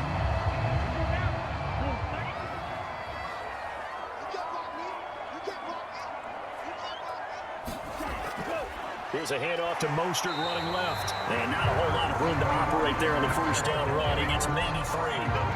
Well, from an offensive perspective, that was a tough run because he only picked up 3 yards. But let's flip it over to the defensive side. They now have the advantage. 3-3-yard gains, that means they're punting the ball likely on 4th down. That's what you're looking for when you're playing defense. From just shy of midfield. Tua. They'll get this to his tight end, Gesicki. And they'll get him to the ground. He has another 1st down at the Colts' 41-yard line. Give him 11 yards that time and a new set of downs. And that's always a good place to throw it just because he's one of the biggest targets not only on this team but in the National Football League. And you and I both know the quarterbacks love these large-body tight ends, and why not? Nowadays, they're really wide receivers who are just taller and have a little bit more weight. These guys catch the football, make big plays downfield. In the old days, we wanted them to block. Now coaches want them to catch the football first. Officially no gain on the play, and it's second down. As usual, the hallmark of a good run defense, linebackers making plays near the line of scrimmage. Absolutely nowhere to run there.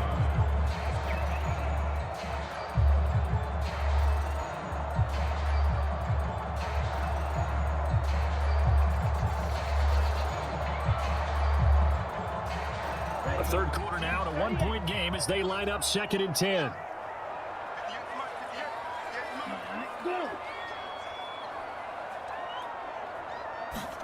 Throwing now is Tagovailoa.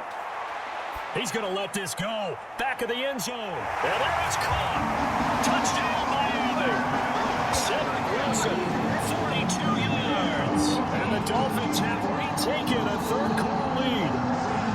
We see this route all the time, but when it's well executed, it's a beauty. It feels like the fade takes forever to develop, like that ball is just hanging in the air. And the reason why is that the receiver is trying his best to let the defender inside and give himself space to fade away from it and catch the football. And that's exactly what happened there. Mike McDaniel, no hesitation on his end. He's telling his offense to go for two. Two are going to try and throw for it. This is caught. Was he in? Yes. 2 points. So they're able to throw it in for the 2-point conversion. Sometimes that can be a risky play, but they got it. Yeah, you always have to be careful here because if you do get an intercepted, it's returned by the defense, that's 2 points for them. But he identified an open target and put it right on him.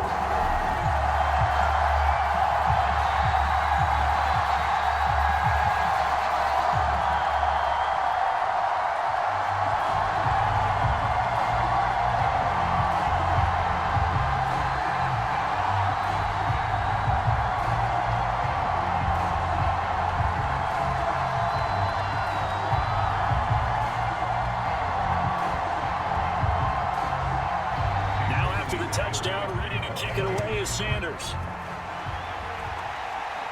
From the 6.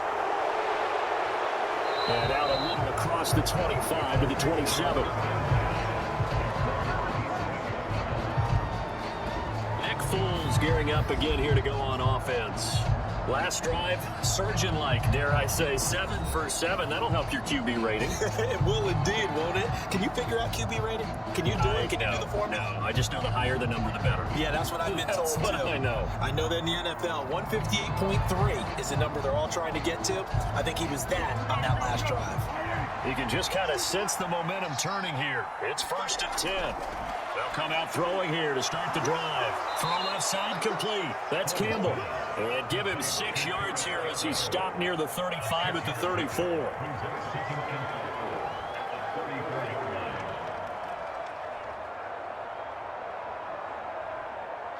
Working with a 2nd and 4. Running straight ahead, Taylor. And getting this just shy of midfield, they'll spot it at the 49.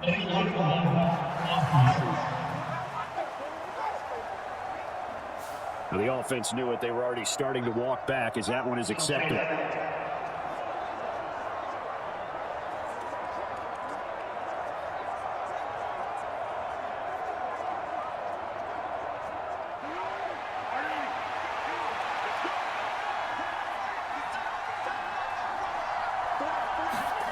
They'll look to throw here.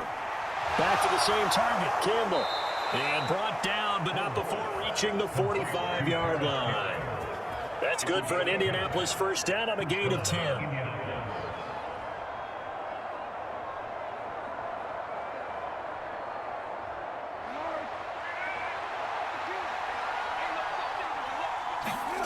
Back to throw here. And find a man over the middle. It's Pittman. And he'll be brought down inside the 40-yard line.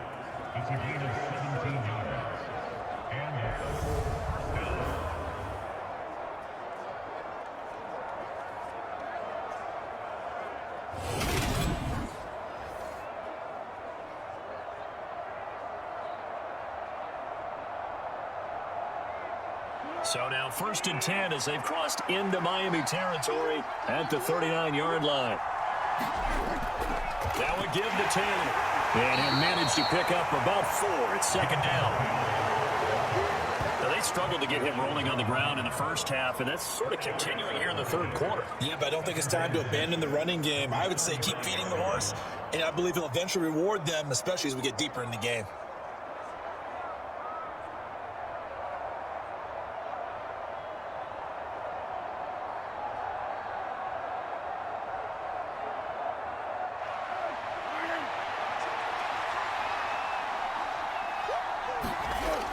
Second down, another run with Taylor. And he'll get this down close to a 1st down at about the Dolphins' 29.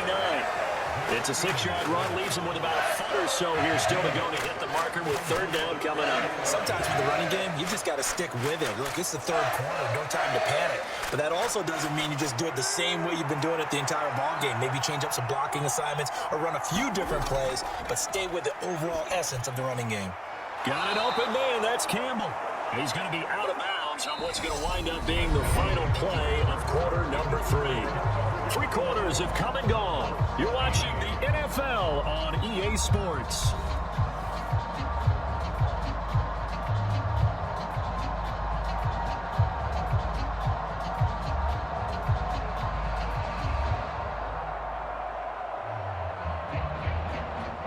The drive continues as they search for a tying touchdown. Here's 1st and 10.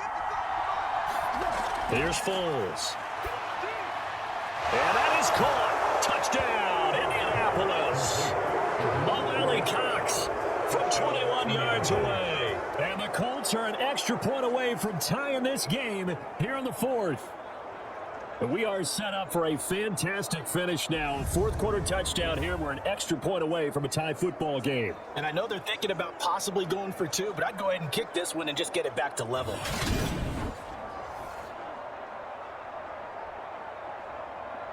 McLaughlin now to add the PAT.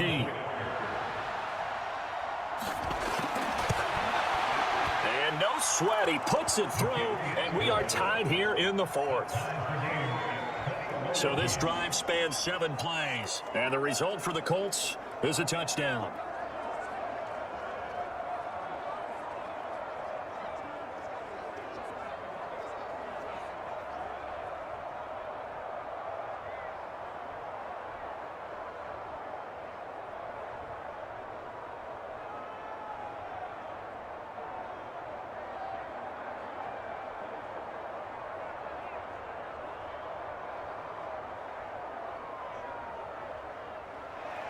A couple of teams locked into a good one here. 21 all the score as the kick's away.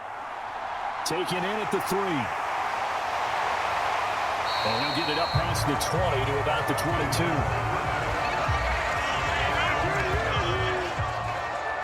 This offense back out and set to go for their next drive.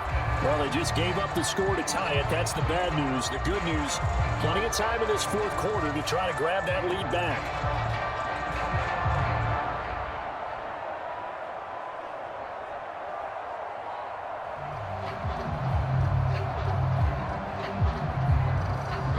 Tagovailoa and the Dolphins come up 1st and 10 at their own 22.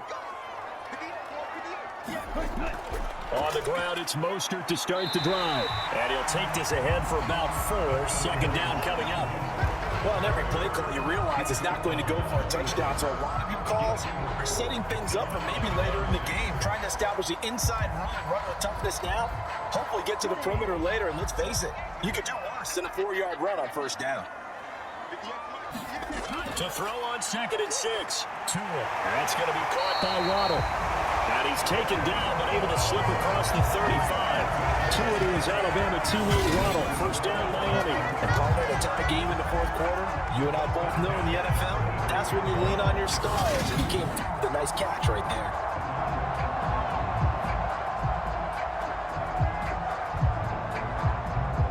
So from the 36 now, 1st and 10.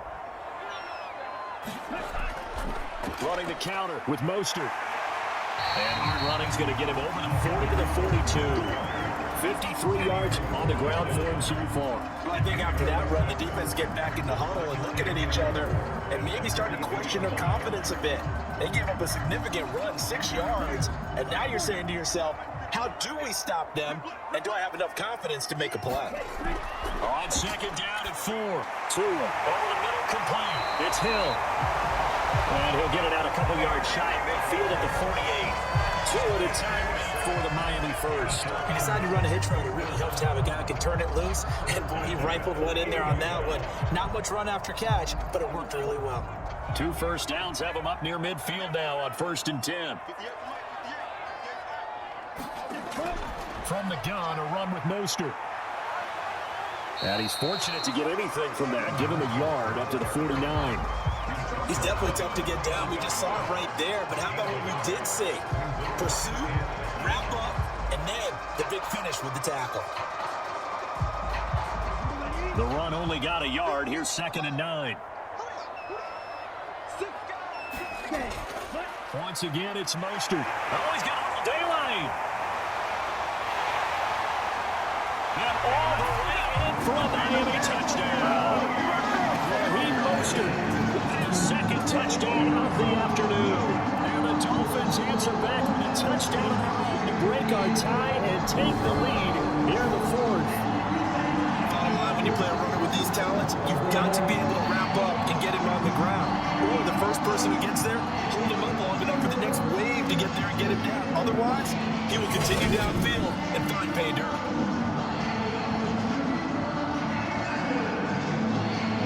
Sanders now to add the extra point.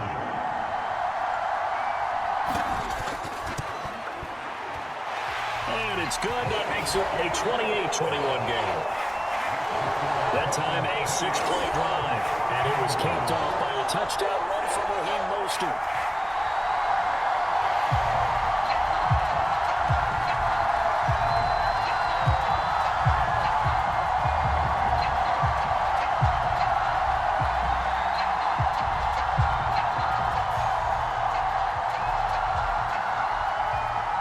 Now after the touchdown, ready to kick it away is Sanders. And he'll elect not to return this one, so they'll bring it out to the 25 on the touchback. And the Colts getting ready to go. And now after the touchdown a moment ago, they work from behind in a 7-point game in this 4th quarter. Plenty of time on the clock.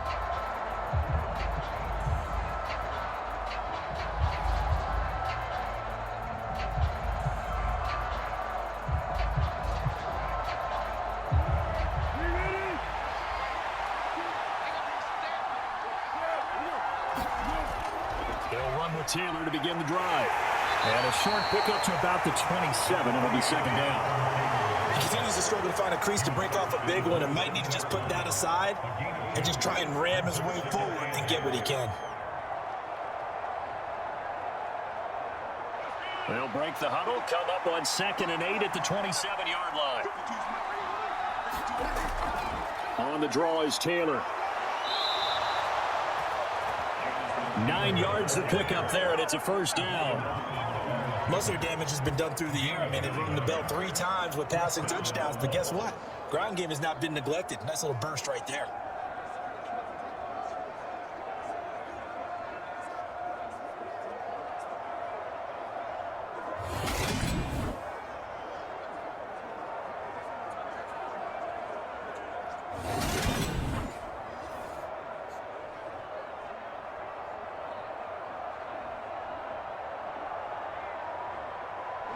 So from the 36 now, 1st and 10.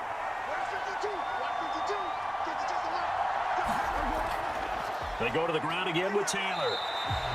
It was Raekwon Davis with the tackle. Oh, there's plenty of traffic waiting for him up the middle, but give him credit, he tried barreling through anyway. They're fortunate to get a yard out of that one.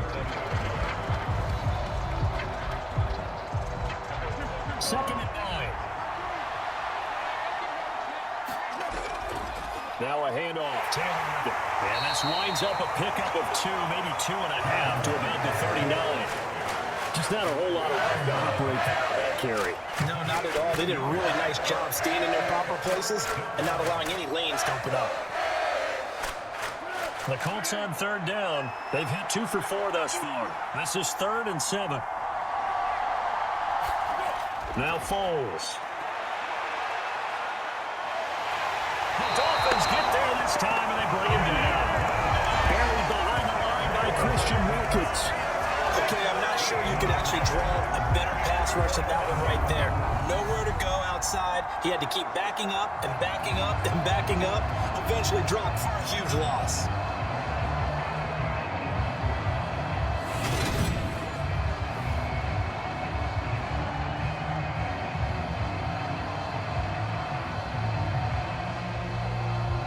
Now here's Rigoberto Sanchez as he's on to punt for Indianapolis.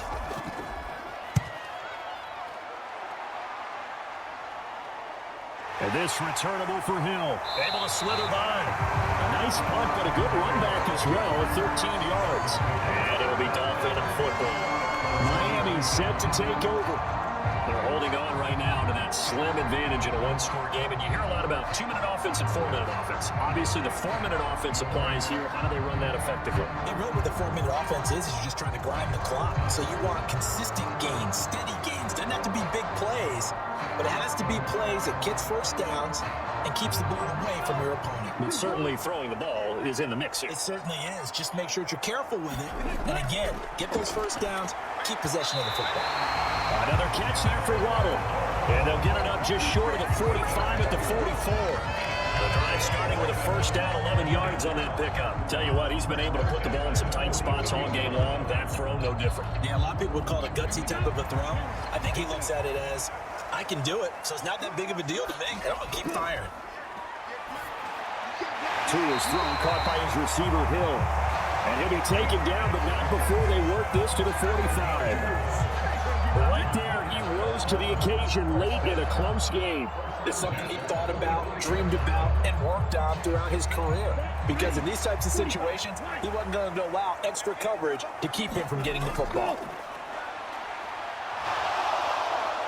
Forced out to his left. And Tua going to slide to a halt, but he will have the first down. Same exact result as last play, a pickup of 11. He's getting called into your partner because it looks like he's trying to ice this one away. Yeah, I know, bad dad joke, but what the heck, right? Scrambling for that first. After the deep blanket his receivers, that's a backbreaker for the defense. They finish this drive off with 6, and this one could be over. From the 34 now, here's 1st and 10.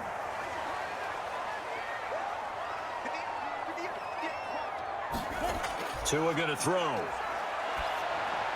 Throw right side, going to be caught here by Waddle. And he's going to be taken down at the 28-yard line.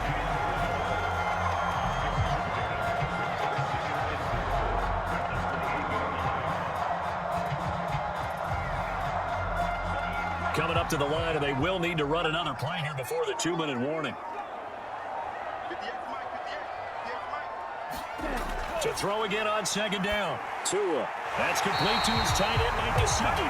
And he will get enough for a first down, and that will lead us to the 2-minute warning. Tua finding Gesicki there for Dolphin first. 4th quarter, down to the final 2 minutes, and we've got a one-score game. So the Dolphins have it as we welcome you back in. They've got a 1st and 10 as they look to try and finish this one off. Not totally home free yet, but it's looking good as they come up 1st and 10. A run with Mostert up the middle. And he'll get this down only to the 18. And now right out of the 2-minute break, we'll get a timeout used defensively with 1:56 to go.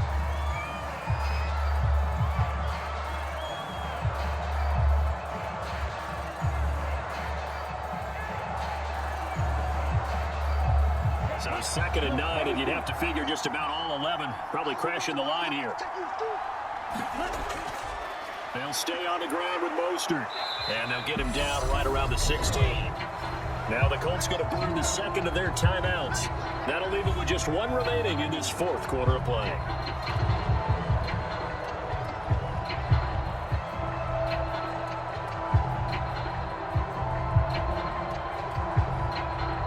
So it's 3rd and 6, and this will be the 8th play of the drive. To throw is Tua. And this is caught. And that could seal it. It's a touchdown. What a huge touchdown that was, obviously, here in the late stages of the fourth quarter as they try to put this one away. And Brandon, when they watch the film after this week, they'll be very proud of every rep if they close this game out. Just a few snaps remaining. They can't relax just yet.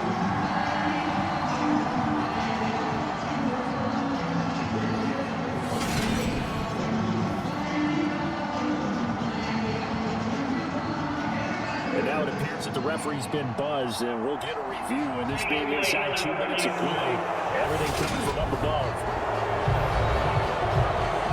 They're taking a peek at whether or not those feet were in bounds, and obviously a big call here in the end zone. And not just the feet. How about the hands? How is the ball possessed while the feet are hopefully getting down in bounds? That's what they're trying to look at to see if it all comes together.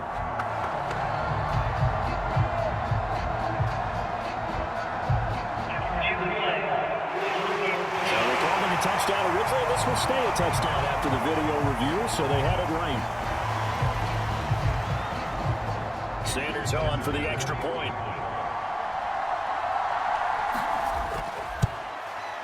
He knocks it through, and it's 35-21. So that drive in total 8 plays. And it ends with a touchdown pass to Tyreek Hill.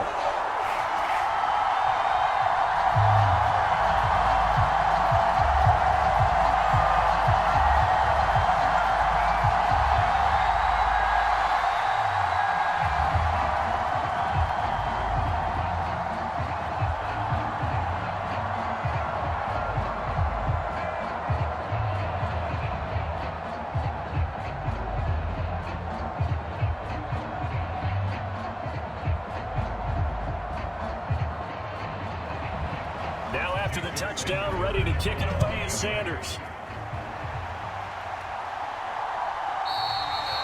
And this will not be returned. It's a touchback, and they'll begin at the 25.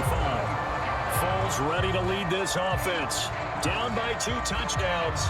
A little under a minute 50 remaining. Field goals, useless at this point. They need 2 touchdowns, and they need them in short order.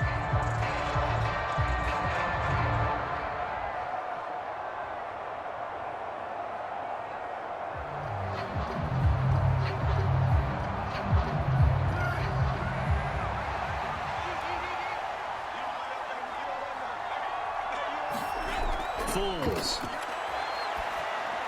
Looking middle, and it's incomplete. A lot of practice time, a lot of thinking goes into 2-minute drills, even on the defensive side. So now you want to make sure the guys understand. Continue to be aggressive, but make sure you're smart in doing so. An incomplete pass leads to 2nd and 10 from the 25. Now back to throw. Finding Pittman. And up to the 35 before they're able to knock him down. 7 catches for him now, and this last one, a first down. That was a nicely run slant route, and what the receiver's trying to do is make the defender think he's going upfield for a deeper route, and then breaks it off, usually after about 3 to 4 steps, and cuts towards the middle of the field. And now what he's trying to do is use his body to keep the defender away from the football and get the quarterback a really nice target. That's certainly not the worst thing. It stops the clock and lets your offense catch its breath and lets us exhale a little bit. Now I expect them to call a couple plays in the huddle so they're ready if a tackle happens in bounds. So after the incompletion on first, now 2nd and 10. They'll look to throw again. Campbell making the catch. And they're going to get this up to midfield. They like going to him in the slot. He catches another one. I think this comes under the heading of until they stop him, why not go back to him? He has something going really well. Great working relationship with the guy throwing the ball, and they keep making the connection. First down now, but the clock continues to move. Again, he'll drop to throw. And he wisely will throw that one away. Limited time left on the clock after that incompletion, so I think both sides are going to savor every second to prepare before the next snap. Because once the ball's in motion, it may be a non-stop push to finish this drive off. Everyone better be on the same page right now, because I think they're going to try and get several plays off in quick succession if they can. Throwing again on 2nd and 10. Foles. And he'll be tackled on the other side of midfield at the 46-yard line. You got the big lead defensively. Willing to give him that underneath great stuff, right? And this is why you work on your tackling. Tackle him after the catch, inbounds, keep the clock running. Just go ahead and bleed the game out that way. They'll get to the line here, but remember, it's also third down. He'll look to throw. He's going to go for a big play downfield. That's caught at the 10. Now the Colts will use their third and final timeout as they'll stop it with 17 seconds to go in the game.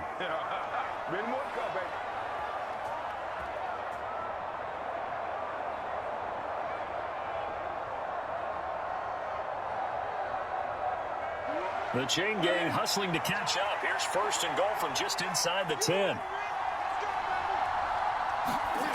Looking to throw. This is caught. And he's able to get it down to the 2-yard line.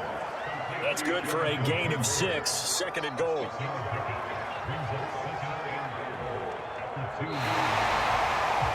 Well, this was a very close ball game at halftime, Charles, but in the second half, that offense kind of kicked things into another gear, and they were able to pull away for the victory. And, Brandon, I think they're the type of team that just looked in the mirror and said, hey, ton of pressure on, but we're the type of team that can flat out handle it. They stood up with confidence, and made it happen for a victory.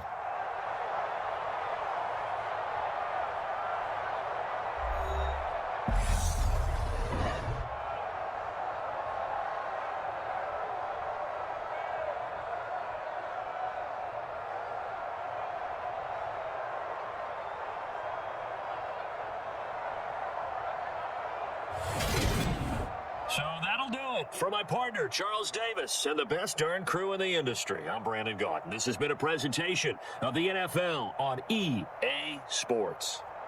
The Dolphins are winners here as we say so long from South Florida.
Today, from AT&T Stadium in Arlington, Texas,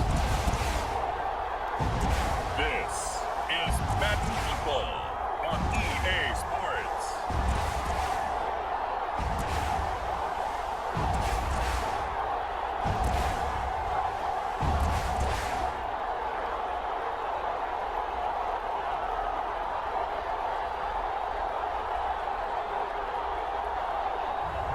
We'll see Dak Prescott and the Dallas Cowboys taking on Daniel Jones and the New York Giants. Well, the roof is closed, but as you can probably tell, the mouths of these Cowboy fans could not be more wide open. It is a frenzied AT&T Stadium in Arlington. Today, rivals square off in the NFC East, and we've got a great matchup between the New York Giants and the Dallas Cowboys.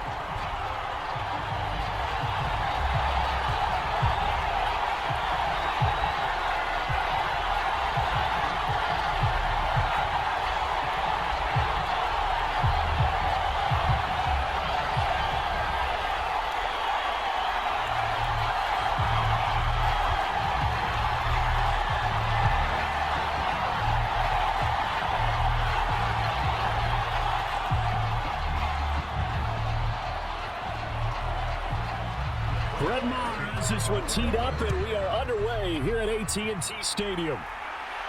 This fielded right at the goal line. And he returns this to the 22.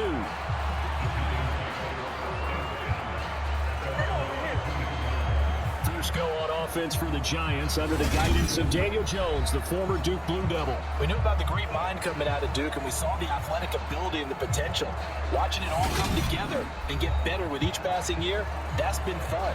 He can throw it deep, throw it short, and, of course, take off out of the pocket and beat you with his legs as well.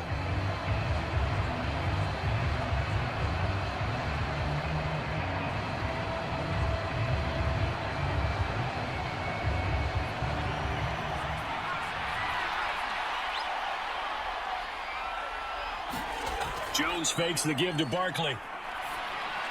And incomplete to open things up. That was well defended. They clamped down on every available receiver. Just got to give the win to the defense on that snap.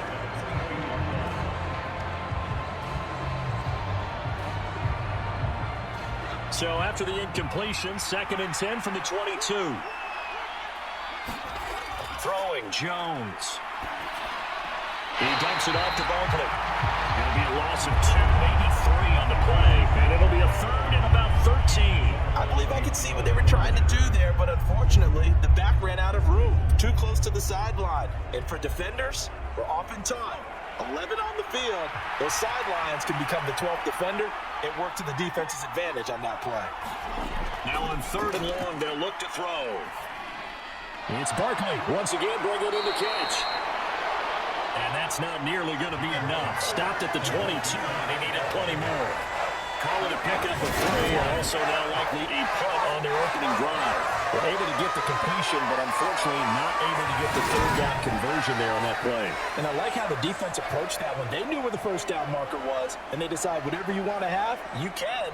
You're just not going to get the 1st down. Excellent tackling right there. On 4th down, Jamie Gillen on the punt for the Giants.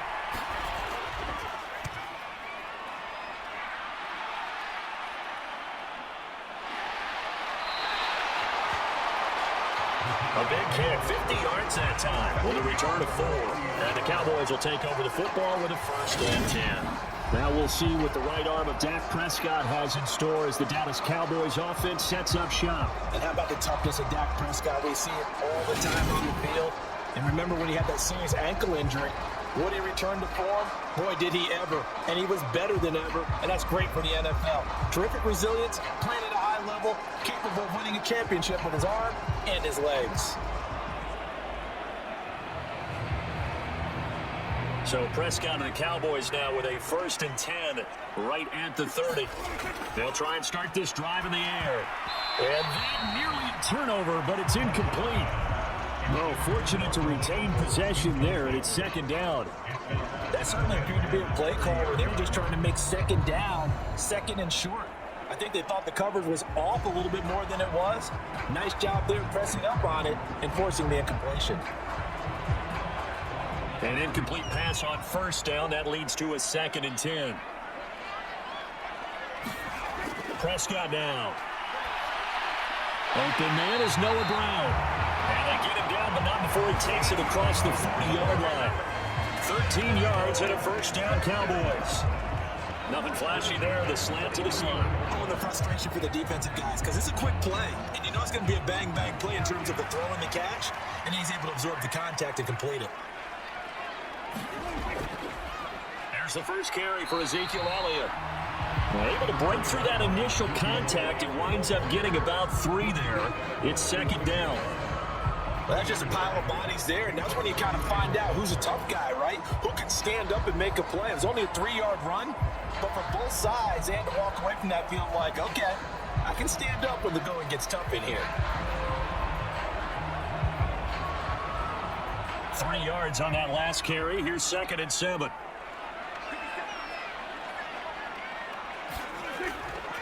Again, it's Elliott. And a gain of 4 gets him right to the midfield straight. On any running play that's called, they're always hoping that it's going to break big and go the distance. But when you get a nice gain like that, you're able to do so many things anyway. You can come back and run essentially the same play again, continue to move the ball on the ground, or you can decide to throw the ball now because usually you have the defense back on its heels. Prescott now from the 50. This will be caught by Brown. And he'll go down inside the 45 before going out of bounds. Second catch for him today, and it'll wind up a first down. 3rd and 4, he did just enough. I mean, just enough to move the chains. And that's all you're looking for, right? Just want to keep the drive moving. You don't need the big play there. Just get to that marker that you described, and he was able to do just that. A first down carry by Elliott. And he's got some space here. And they'll have it in the red zone before he crosses over out of bounds. 25 yards the pickup there, and also a first down. You were telling me this yesterday. This is exactly what they want to do on the opening drive, establish the ground game. Yeah, remember our conversation? We were talking about what one of the GMs in the league has told me repeatedly. It's a big man's game. And it's not necessarily size. He's talking about playing some big boy football. Line up, get leverage, knock people back, and establish the run early. So here's a 1st and 10 now, down inside the 20.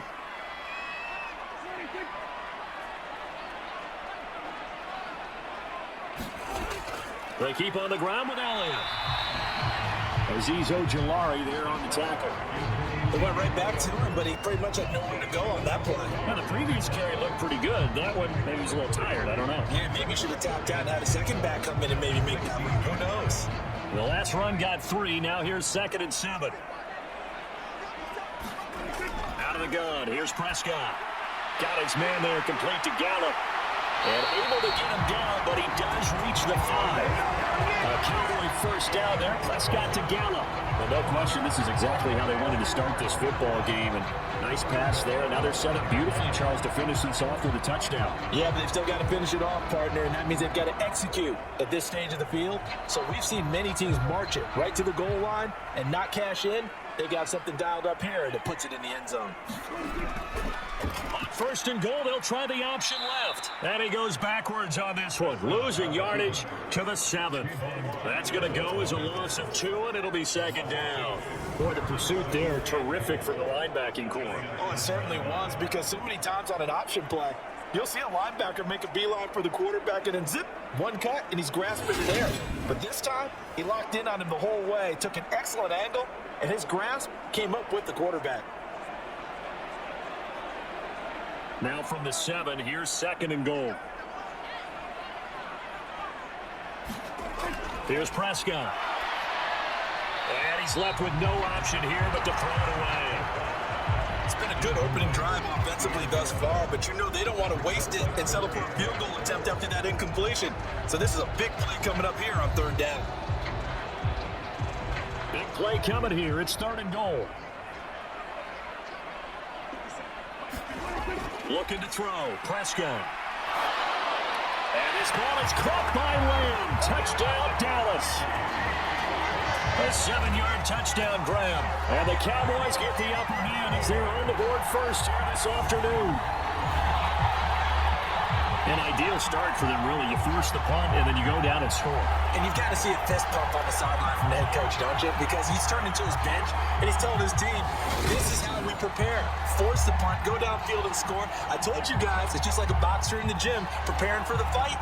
Now we get to turn it all loose. Brett Maher on for the extra point. And this is up and good to make it 7-0 Cowboys. A pretty long drive that time. 11 plays all told. And it's finished off by the touchdown from CeeDee Lamb.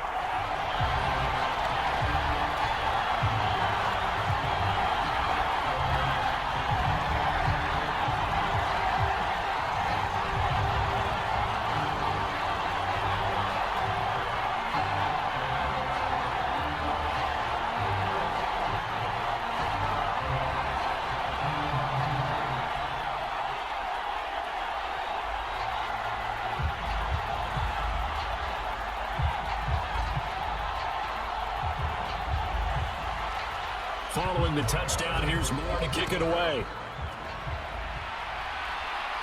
Fields it right around the goal line. And beyond the 20, but not by much. In fact, just a yard pass there to the 21. So the Giants getting the football back here for their second drive. And a 3-and-out on that first drive. We'll see if they can do better here. They should have a better opportunity because the nerves should be settled now. That first series, everybody goes out a little extra emotion. So now they get a chance to go back out and say, okay, now we're into the game. Let's go play and play as best we can. You almost get a mulligan then on that first drive? Sometimes it absolutely serves that way. You get a second opportunity, nothing big happened, but then again, you didn't commit any mistakes either. Off you go. Barkley on first down, going to work his way forward only for about a couple there. Well, it's time for them to be good teammates right here. And what I mean by that is possess the ball for a little while. Get at least 2 first downs. Give their defense a chance to settle down a little bit after they give up a touchdown. The last run good for 2. Here's 2nd and 8. Now Jones. As this complete to Daniel Bellinger. Yeah, he'll get this one way up just shy of the 45-yard line. First connection there of the afternoon for those two, and it's good for a first down. And that's a more than acceptable read right there because it's zone coverage, so timing is everything. This time he waits for his man to come open, puts it right on him, and they pick up a first down.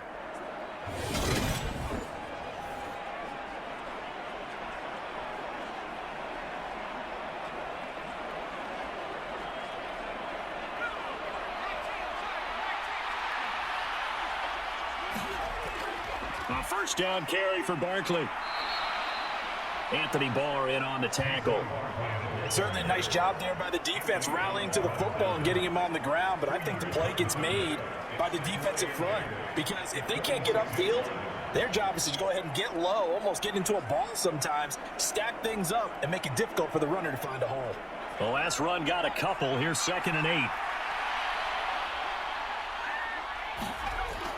They'll run wide side here with Barkley. And he's got this one across midfield into Cowboy territory. I know the toss play begins with the guy taking the snap and turning around and tossing it to the runner. But where the real intrigue is, can they seal the edge? Whether it's an offensive tackle or a tight end in the direction they want to run the football. If they do that, that's the result that you get, that type of a gain. If they don't, oftentimes it's not a very successful play. And I don't think he got there, no. He's short by maybe a foot, maybe. Call it 4th and inches.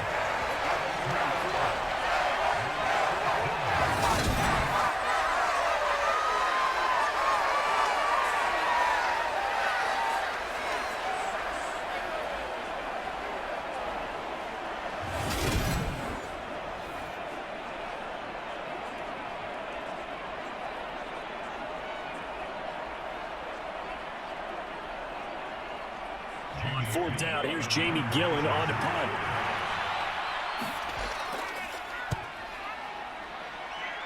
And no return here. Where will they spot it? They say just outside the 20-yard line. Second drive forthcoming here for the Dallas Cowboys.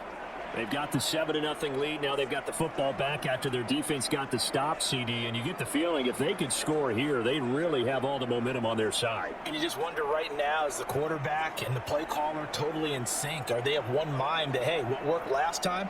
Let's keep doing it until they stop us. Or do they go to a different section in the playbook, show them something different? Either way, they want a repeat of their first drive. Prescott on first down. Able to shake him off. That is caught by Lamb. And past the 40 before he's out of bounds. Great way to start the drive. 20 big ones in a first down. Well, it's almost as if they didn't leave the field after their first drive. They picked right up where they left off. Another good throw there. And this offense, humming here in the early going.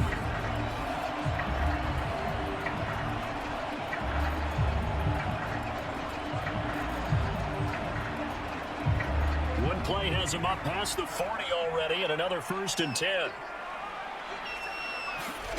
To throw is Prescott. Got his man complete over the middle. That's Schultz. Short completion, just 4 yards, and that'll make it 2nd down. They gave up the completion there, but this is what zone defenses count on. Catching the ball and not much run after the catch.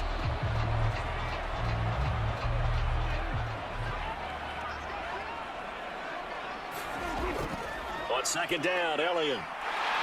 And he'll be taken down at the 44-yard line. 9 yards to pick up there, and it's a first down. Usually we see runs like this as the defense breaks down later in the game, but this guy's setting the tone early. Running through all types of tackles and put the defense back on its heels.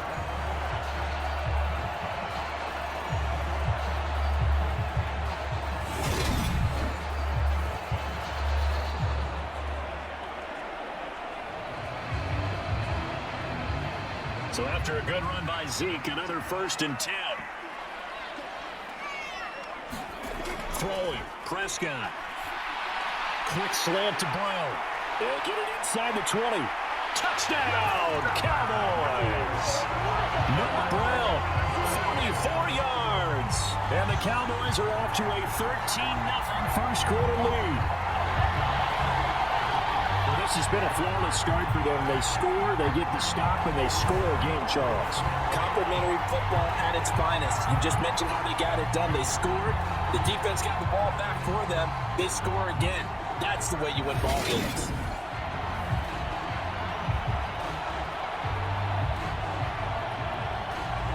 Marr now to add the extra point.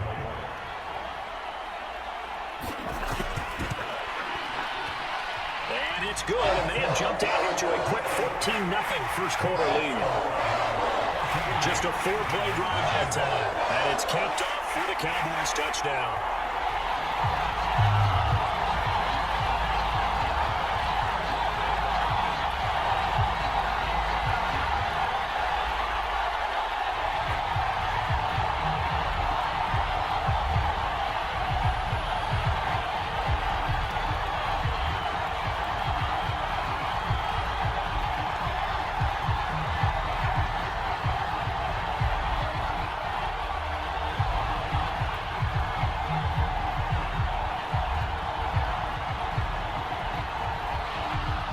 Following the touchdown, here's Marr to kick it away.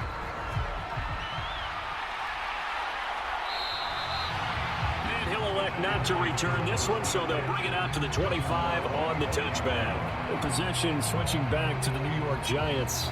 They find themselves in a good-sized hole here, and a good-sized hole early on in this game as they come up on first down.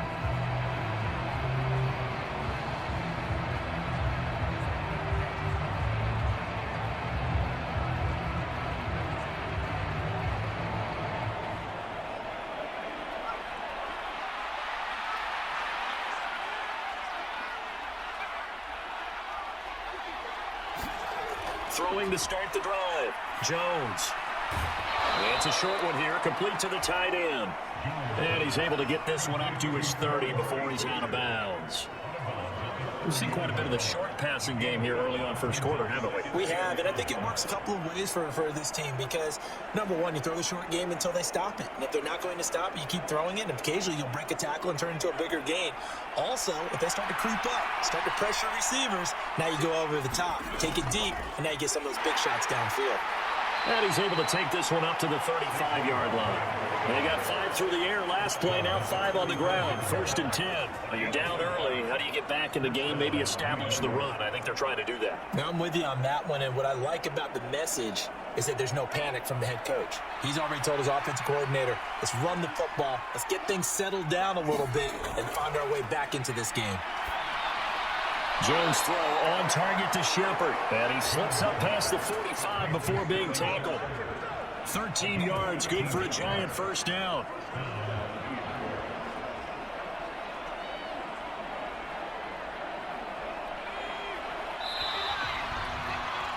$14-0 the score. This is the NFL on EA Sports.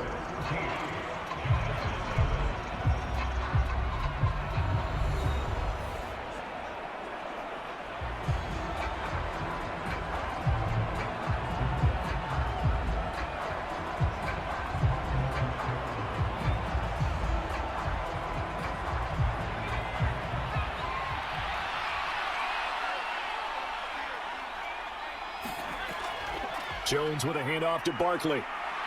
And some space, and he's into the clear. That all the way in. Touchdown, New York. Saquon Barkley, 52 yards. And the Giants have cut it back within a score. They were already down 2 scores early. They needed something to try to stem that tide, and that certainly qualifies. A big play to get them in the end zone. It qualifies indeed because, let's face it, they don't get something done on this drive, turn it back over, this game could be 88 out the gate early. What? 88 and out the gate? Yeah. What's that? Listen, I used to hear my old man talk about it. Usually meant that thing's done. Well, now that they got the touchdown, it's not 88 out the gate. We still got a good game going ahead of us. Extra point try good by Gano, and that'll make our score 14-7. The drive summary, 4 plays, 75 yards. And it's capped off by a touchdown run from Saquon Barkley.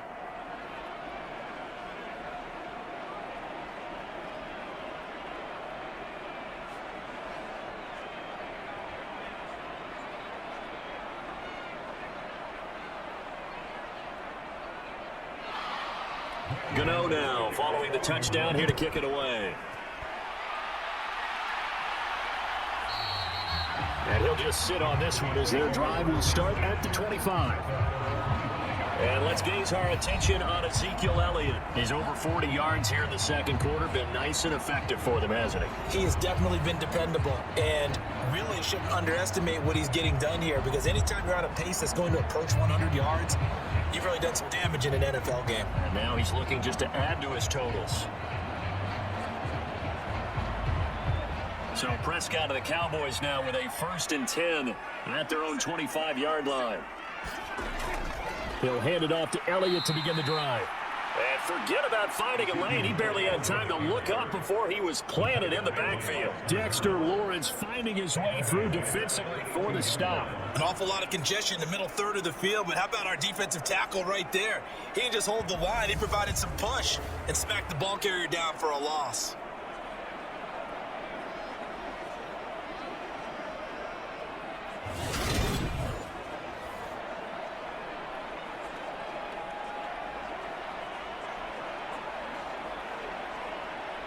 A 3-yard loss to start the drive. They'll look to make that up and then some on 2nd and 13. Prescott to throw it. A dump off to Elliott. And he'll get this up past the 25 before he's out of bounds. So give him 5 yards there on the pitch and catch. And 3rd and 8 now. That might feel like a little bit of a lost opportunity there for the offense, because the defense brought pressure that time. And sometimes against that, you can get out to your running back, and it can turn into a big gain downfield. But what a nice job they did getting to him quickly and holding him to a short gain. They'll be in search of 8 yards here as they hope to convert the 1st down. On 3rd down, it's Prescott. And the giant rush gets home as down he goes. Dexter Lawrence able to bust free and get to the quarterback. But that's what they have to do more of defensively, not just getting sacks, but they have to keep getting in his face, not let him get his feet set and deliver. He's been carving them up previously. Yeah, already has a couple of touchdown passes. About time they put a few grass stains on that jersey.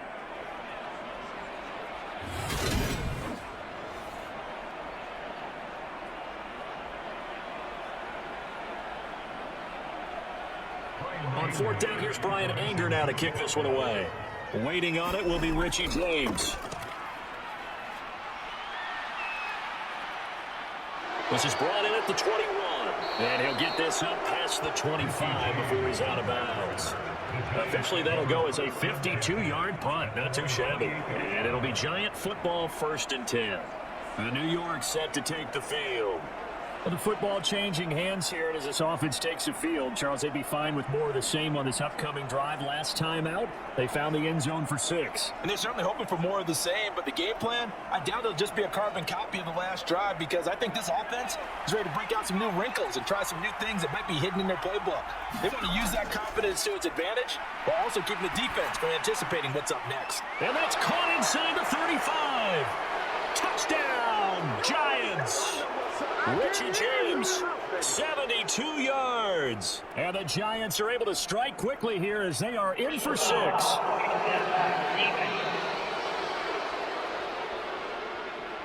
So obviously they will decline the penalty there, and the result is 6 points.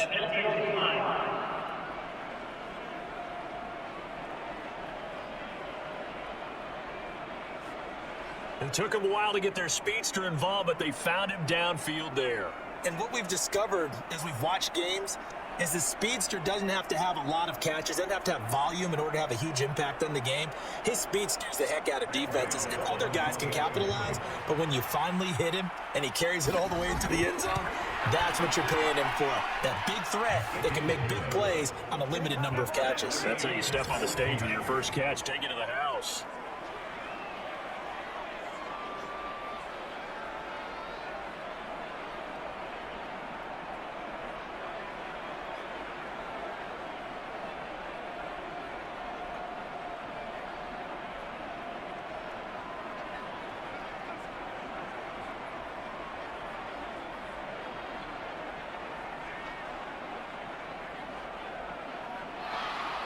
This one tied at 14 now as he sends this one away.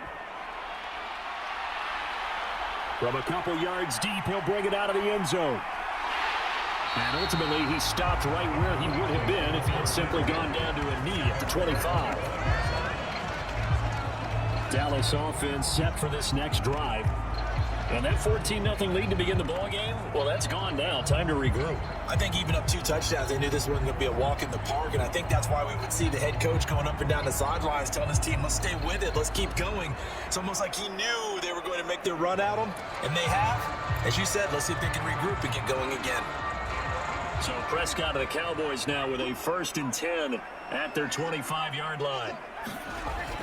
They'll start the drive with Elliott, and he'll take this ahead for about 4. Second down coming up. Well, on every play call, you realize it's not going to go for a touchdown. So a lot of your calls are setting things up for maybe later in the game, trying to establish the inside run with toughness now, hopefully get to the perimeter later. And let's face it, you could do worse than a 4-yard run on 1st down. From the 29, Prescott. Got a man, it's Brown. And some room to maneuver. And he's going to be out up around the 45-yard line. He's up now to 80 yards receiving in the ballgame, and he's got a 1st down. But one of the ways the quarterbacks keep all the receivers alive in play, never lock in on any one guy. Make sure you keep your eyes moving, scan the field. And here he finds the open guy. What a nice pickup.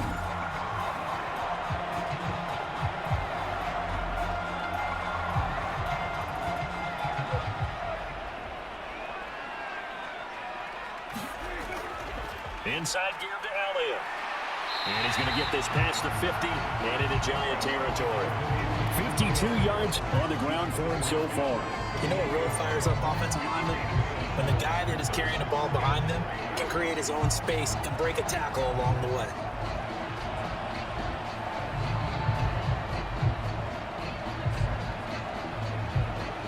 So they'll come up after the gain of 7 on a 2nd and 3.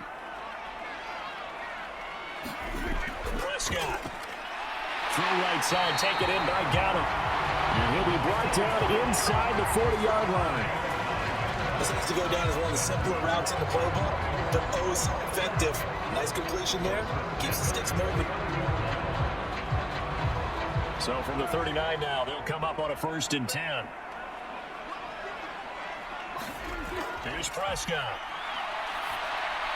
He finds his target. It's Schultz. And he'll be brought down at the 27. I know exactly what's going to be said about that play from the defensive perspective. That's why I tell all you guys we need more than one tackler to the ball. He broke the first tackle. Luckily enough, there were more people there to get him down. First down, Prescott. On the out route, it's Lamb with a grab. And he's out of bounds. Almost gets to the 10. Another nice gain, 16 yards there and a 1st down again. And this has been a nice answer to the touchdown drive against them a few minutes ago because they've come back and reestablished the tempo. A nice throw there, and they're putting together a very strong drive as a response.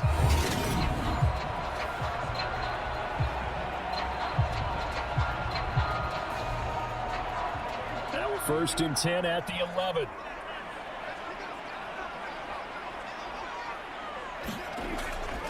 Up the middle, here's Elliott. And not able to break away this time as they're going to stop him right around the line of scrimmage. 2 yards the loss, 2nd and 12. Defensively, he has been a presence in their backfield in the first half. Had a sack earlier, and now he comes up with a big tackle for a loss.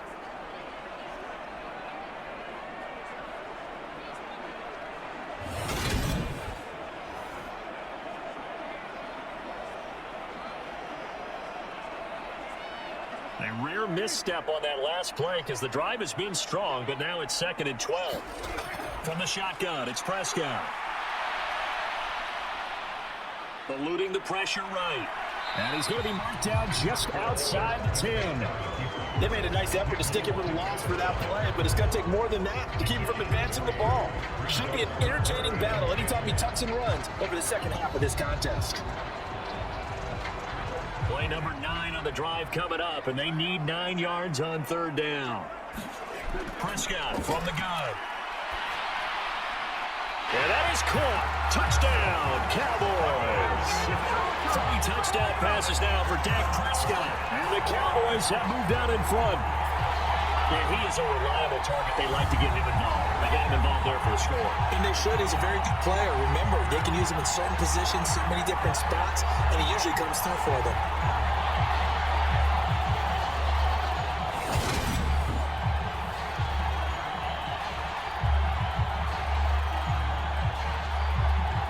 For the extra point. It's up and good, and that'll make the score 21-14. That time, a 9-play drive. And it was the tight end, Dalton Schultz, on the touchdown reception to cap the drive.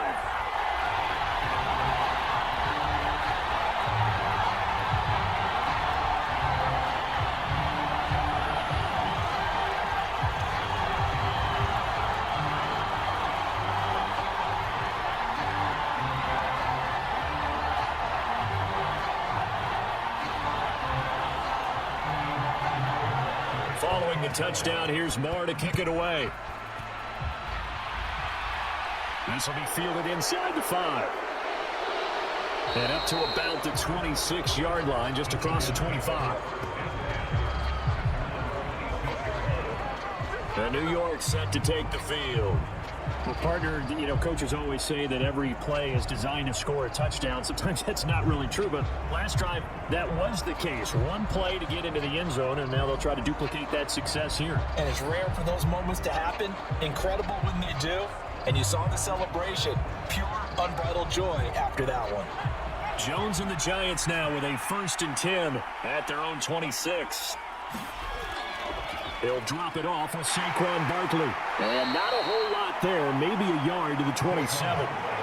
They'd love to just strike back with a touchdown right here, and if it's a long play, so be it. But the main goal, get a couple of first downs, run some plays, run some clock, allow their defense to get a chance to catch their breath, settle down, and relax a little bit after they just gave up a score.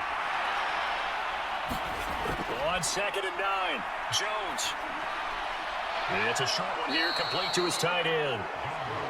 Let's not quibble about the game there on 2nd down. That was a positive play because that was a take-what-you-can-get situation. Got out to the tight end. Now it gives them a much better opportunity to convert on 3rd down. Yeah, the Cowboys here on 3rd down, bringing in an extra defensive back. From the shotgun, he'll look to throw. And he slips up past the 45 before being tackled. He had the touchdown earlier. This one's going to get him a 1st down. Good strong throw and catch right there. And so far in this game, the alleys have been open for them to get completions, and they're taking advantage of it.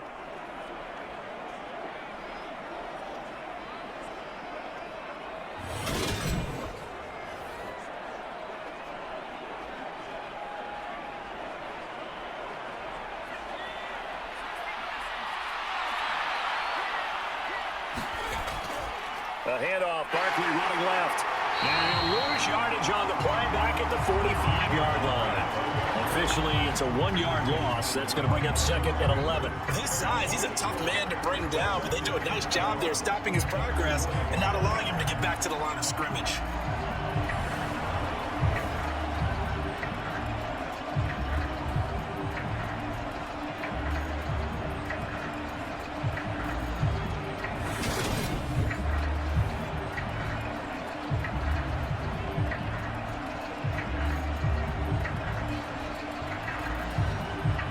Looking at a 2nd and 11 now after the loss. Back to throw. Jones. James has got it. Complete. They'll give him 4 yards there. And now 3rd down and 6 to go. Never make the mistake that the slot receivers, especially the little guys like we're watching here, are just quicker than fast. A lot of them combine quickness and speed, and they catch a lot of footballs, as we just saw there. The Giants on 3rd down. Just 1 for 3 thus far. This will be 3rd and 6. Now they'll throw here out of the gun. And this is going to be incomplete. 2nd quarter action, 1:56 remaining.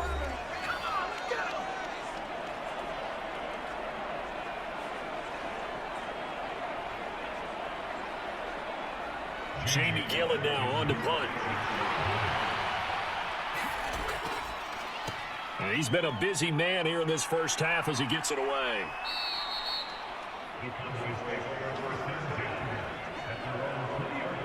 Dak Prescott of the offense heading back onto the field. 5 for 5 that last drive. Touchdown pass as well. He was clicking. Receivers, I don't want to be cliche, but running really solid routes too. And what I love about it is when you look across any team, all right, the body types of the receivers are usually different. The way that they get open, different as well. Some of them use power to get open. Some of them use those head fakes and subtle moves. Some of them just use pure speed. And the really good ones, when they're established, they know how to push off at the end of a route too. Meanwhile, Prescott's throw pulled in by Lamb. Now this will leave him a yard short. Nice pickup of 9 yards on first down. That's tough to play zone defense when they can just curl up right there in front of you. Yeah, absolutely. Well, we talk about finding the soft spot. Defensively, how do you make sure they don't find the soft spot like they did there? Tough to do, because what they normally will do is run routes that'll pull you out of that spot that they want to get into. That's what we call not taking the cheese, right? Don't go for the mousetrap. But it's hard to do because you see a guy cutting that in that direction, you tend to go towards him. 6 yards to pick up, and then it's a first down. And a good quarterback facing zone coverage. If he has just a little bit of time to survey the scene, that's what's going to happen. No doubt about it. If there's no pressure, he's going to continue to pick them apart because he'll have all that time to find someone open downfield. You can only cover for so long. So maybe they want to go to a zone blitz scheme, get a little bit more pressure. Remember when Carolina did that against Denver? They lost the game ultimately. They dropped the defensive end out, and he ended up with an interception in that game in Super Bowl 50. Maybe some sort of scheme like that to try and get more pressure at the passer. And now with that completion, he's north of 200 yards here in the first half. And he's going to break our statistician, Marvin, isn't he? But Marvin right now is just tallying it up. Hope his hand doesn't hurt too much doing this or keeps hitting the calculator. But my goodness, what a start he is off to.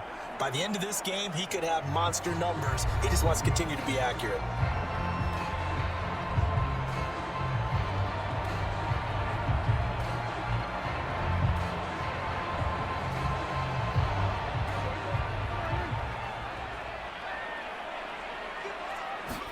And again, it's Prescott. And he can't get away from the pressure. The Giants get there. The Cowboys going to use their second timeout now, as the stoppage will come with a little under a minute to go in this first half.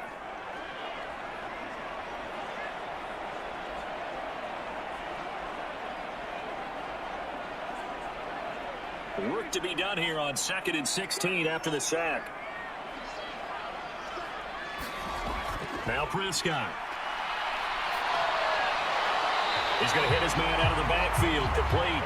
And he's out of bounds just before the midfield stripe at the 49. And that's good for a gain of 6. And that brings up third and a full 10 yards.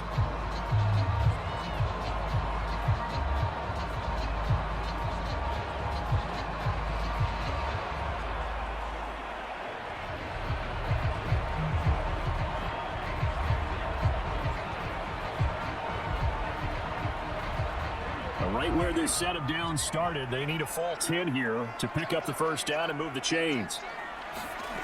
Now Prescott. And they're going to have another first down as the tackle's made at the Giants' 35. Give them 15 there, and the Cowboys have a first. They've looked his way quite a bit, and in my estimation, as well they should. So that's now 5 catches in this first half alone. And he picks up another first down. He's been an important part of their offense here early.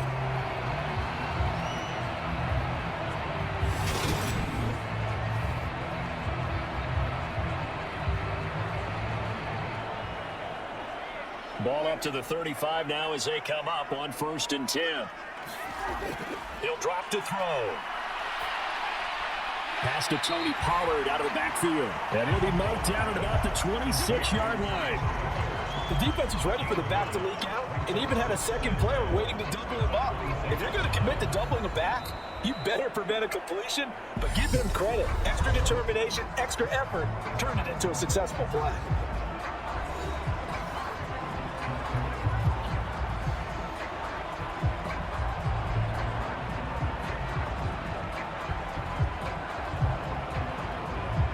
So on 2nd down, the field goal unit is on here as they try to get 3 before half. On the right hash, it's a 43-yard attempt. Moore able to put this one through. And the lead works its way up to 10, 24-14.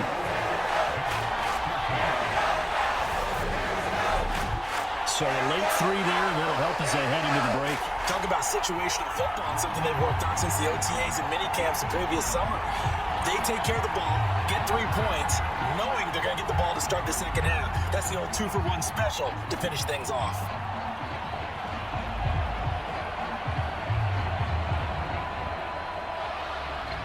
Maybe time for one play on offense. 7 seconds to go in the half as the kick is away. Taking it about the 1. And he'll get it up past the 20 to about the 22.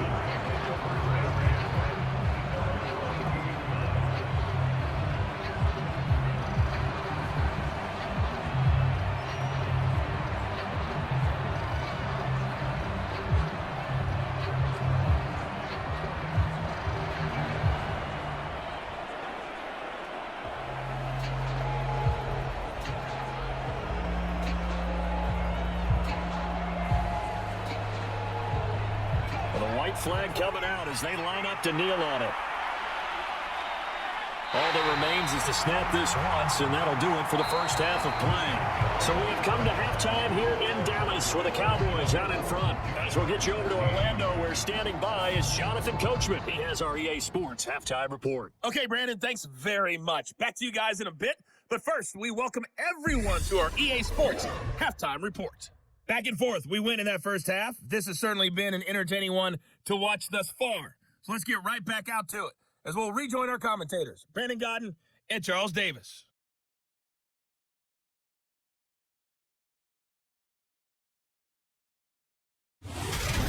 All right, Coach, thank you, and we welcome everyone back for quarter number 3.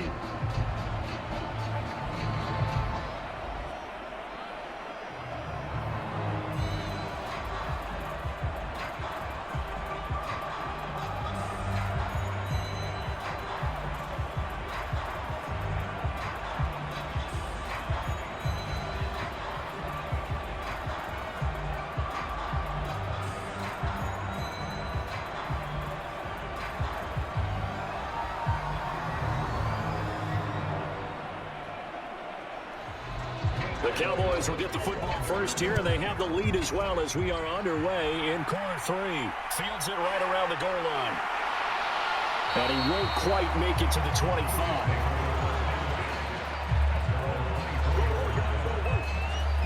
The Cowboy offense set to go to begin this third quarter.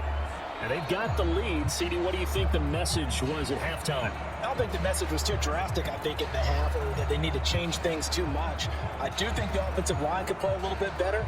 I think they'll try and help them out more. They'll probably keep a tight end in a few more times and maybe add a running back to the formation and pick up those pass rushers because they probably allowed a few too many sacks for comfort in the first half. Prescott looks to throw on first. Tosses the out route here to Gallup.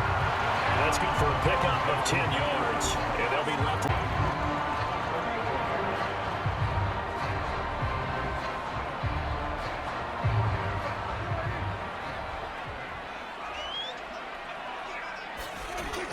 Tenth carry now for Elliott. And this is going to be a Cowboys first down as the tackle made just shy of the 40. Muscle damage has been done through the air. I mean, they've rung the bell 3 times with passing touchdowns, but guess what? The run game has not been neglected. Nice little burst right there. So from the 39 now, they'll come up on a 1st and 10. Now a shotgun snap as they'll look to throw. That's into the hands of Gallup over the middle. And they're going to get this up to midfield. And now we get into the psychology of the whole thing because a lot of teams with a 2-score lead in the third quarter, they almost become defensive with their offense, just playing not to lose. I think with this team, you got to figure at this point, this is a great spot for them to go into attack mode, really try to put the hammer down and finish this one off.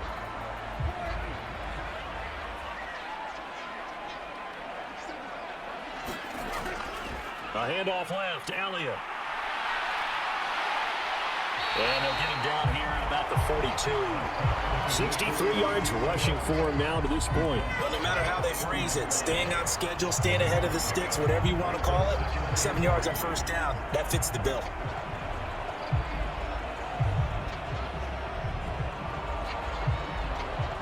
A good run got 7 on first. Here's 2nd and 3. They'll set up a throw. Able to hit his target, Lamb. And he'll go out of bounds after taking it a little further down inside the 40. He continues to deliver a first down here. He had 4 catches in the first half, and this one number 5.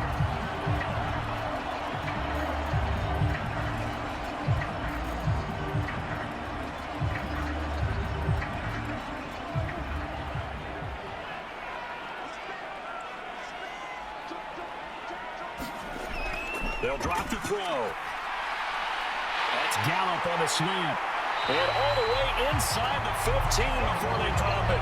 The catch and run, good for 24 yards. Whatever the discussions were at halftime to try to slow down this offense, it has not worked to this point. Yeah, I have a vision right now of everything that was discussed at the half just being torn in shreds or being erased off of the Microsoft Surface tablets because none of it is working. They're really locked in on offense.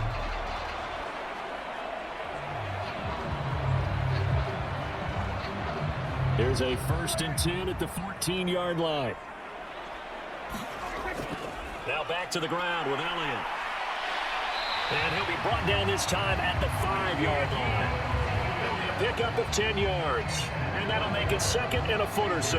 Looks to me like maybe there's a little attrition setting in with this drive. Because when you see that type of a run, I get the feeling the defense getting a little bit tired. And that's the last thing they need, especially when they look up at the scoreboard.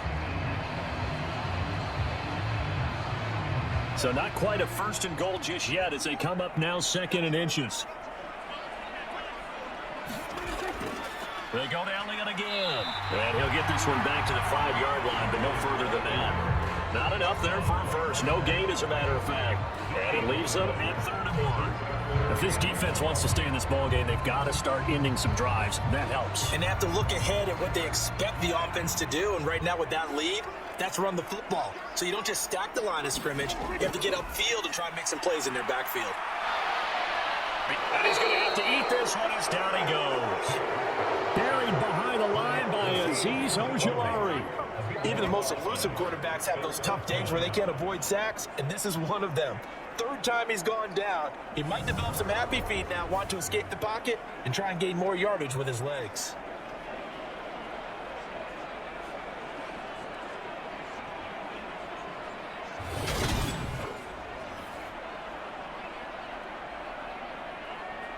On 4th down, Prescott goes off, and on comes the Cowboy kicker, Brett Maher, for the field goal try.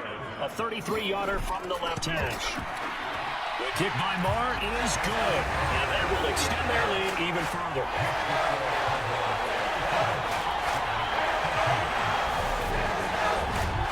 Well, they picked up right where they left off in the first half. First drive after the break, they come away with 3 and increase that lead.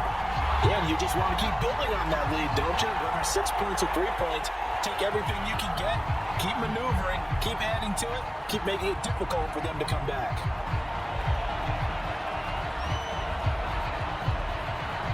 After the main field goal, Maher back out there to kick it away.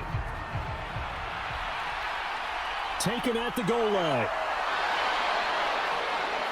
And they'll get him down right around the 25, actually the 26 officially, so a net gain of 1 there. Here's the Giants offense now getting set to start the 3rd quarter. And their deficit a little wider now than it was at halftime following the field goal a moment ago. But the goal is still the same because you know they want to come out, establish a rhythm in the second half, and get going. Make no mistake about it, though. Kicking field goals, not in their game plan. They need to get involved in the end zone. Jones and the Giants now with a 1st and 10 at their own 26. They'll try and get this run game going. This is Barkley. And he gets this one just shy of the 40. They'll mark him down at the 39. 82 yards for him on the ground now as he has been terrific here this afternoon. Despite the score, despite the deficit, no quitting this guy. He's running angry, running through arm tackles. He wants to change what that scoreboard is saying.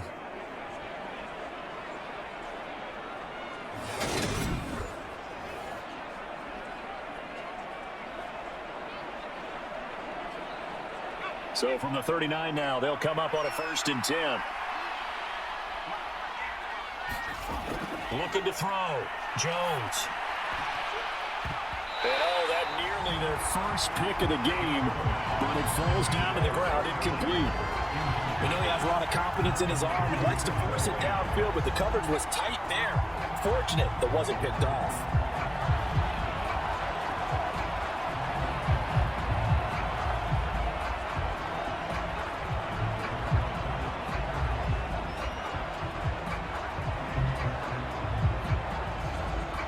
So line of scrimmage still at 39 on 2nd and 10. To throw again, Jones. That'll be taken in there by Kenny Galladay. And they'll get to him after a gain of 7 to the 47. That was a nice run slant route. And what the receiver's trying to do is make the defender think he's going upfield for a deeper route and then breaks it off, usually after about 3 to 4 steps, and cuts towards the middle of the field. And now what he's trying to do is use his body to keep the defender away from the football and give the quarterback a really nice target. They'll try to run through it with Barkley. And he will have the first down as he's brought down up near midfield. Give him 3 yards and a fresh set of downs. Well, someone's been having a good game so far, and you know something? Love has been power running. They decided to turn him loose again on 3rd down, didn't they? They did indeed. He delivered the tough yards.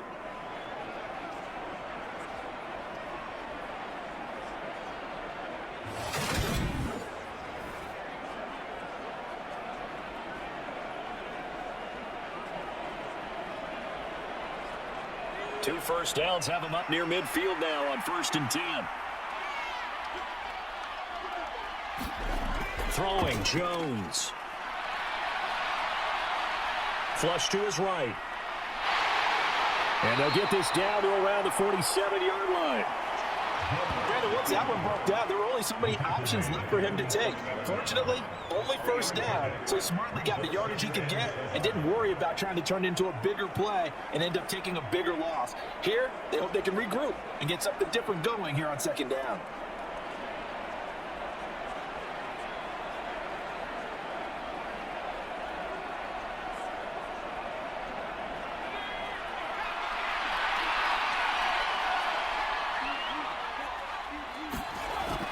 On 2nd down, here's Barkley. And he's got this pretty close to a first down at the Cowboys' 41.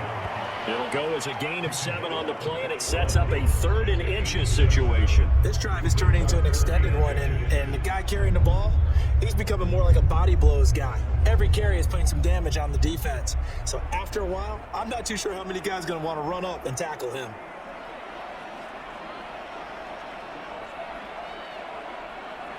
This offense in desperate need of a conversion as they come up on 3rd down. Out of the gun, they'll look to throw. Throwing the out route, incomplete. It's James. And he will have a Giants first down, maybe by about a yard as they find a way to convert on 3rd and inches. Got to say, I was a little surprised to see him, Charles, come out in the shotgun on 3rd and less than a yard. Yeah, but the way the NFL is nowadays, we hardly ever see anyone really run for it on short yardage, so they're going to throw the football more times than not. That was a nice, easy rhythm throw right there, and they pick up the first down. So here's a 1st and 10 at the 38. Operating from the gun, Jones. Into a sea of defenders and intercepted. Picked up by Trayvon Diggs. And the Cowboys will take over here just shy of the 30. Well, this had trouble written all over from the start. He's got 2 extra defensive backs in the game he's got to deal with. They're in a dime set. So everywhere he's looking, he's seeing a different colored jersey. And sure enough, this one winds up being intercepted. And now here come the Cowboys. And last time they were able to churn some clock, they got the field goal, added on to their lead, but that was a drive that was so long, it should have ended in a touchdown. You know that's how they felt. And we'll both be headed to the airport after the game, but we probably should go to the post-game press conference because someone's going to ask the head coach about this drive, and he's going to profess that he was happy to get points, but we know that's not true. Yeah. Okay, after this type of a drive, not getting a touchdown, a huge disappointment. Following the interception, here's Prescott. Escaping the pressure right. And he gets us to the other side of midfield across the 45 before going out. Big yardage there on the scramble. It gets him a first down. He's starting to fall into the category of not fair because when he's on target throwing the ball, he's dangerous. But when you add in his ability to make plays with his feet, almost impossible. Exactly. They've had trouble stopping him in the secondary. This time they've got the great coverage. Oh, he can run too. So the drive takes him into Giants territory now. 1st and 10 at the 44-yard line.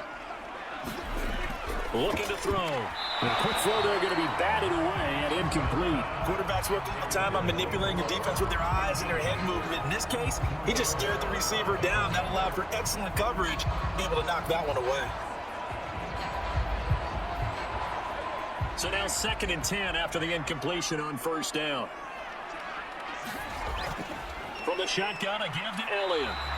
They do get a couple, but they'll be left staring at a 3rd and 8 coming up. Well done to sniff that out defensively. He had it diagnosed pretty quickly. I love that description because diagnosed is perfect on that one. Read his keys, made the play, and he couldn't even get going moving the football. The first down line at the 34 here on 3rd down. He'll look to throw. 20! And they're going to be set up down around the 15-yard line. 27 yards there on a very nice 3rd down conversion. With the kind of game he's had so far, you had to know that on 3rd down, that they would be looking his way, and they did, for big yardage and a first down. I think the defense fell asleep with the switch on that one. I would have doubled him, tripled him, anything to keep the ball in his hands.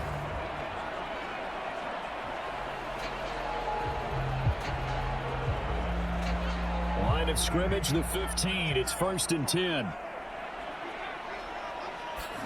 From the red zone now, Prescott. Looking left side, and he's got him in. That's Schultz. And the Cowboys are looking at 1st and goal as he's tackled all the way down at the 2-yard line. Well, he does have 1 touchdown in the game already. While this one won't go for 6, it's enough to get him 1st and goal. But you and I both know he's going to be a little upset he didn't cross the goal line for a 2nd time in this one. Might want the ball here on the next play.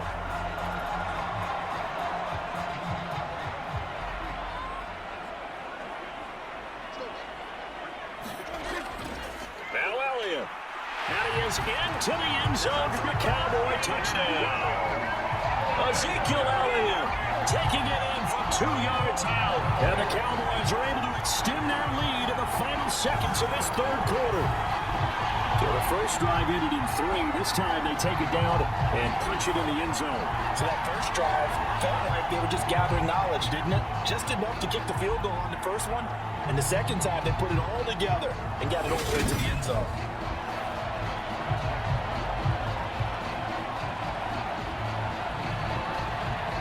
So Dak will bring the Cowboys up to go for the 2-point try. Prescott, they're going to throw for it. And he's got it. So the try for 2 successful. And that bumps their lead up even further. And the formula there on the 2-point try, they go 5 wide. Not even the option to hand the ball off. They got it. They tried to create space, and there isn't a whole lot of it there. For the defense, what you're trying to do is make sure that someone, if they're going to catch the ball, make them catch it behind you because they run ahead of space with the back line. But in this case, the offense figured it out.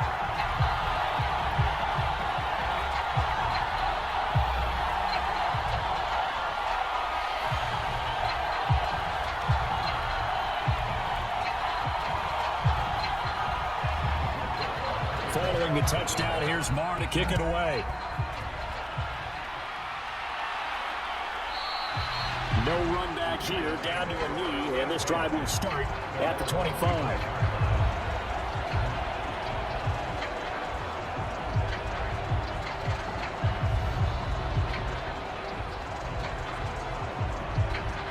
The Giants offense at the line, ready to begin their next drive.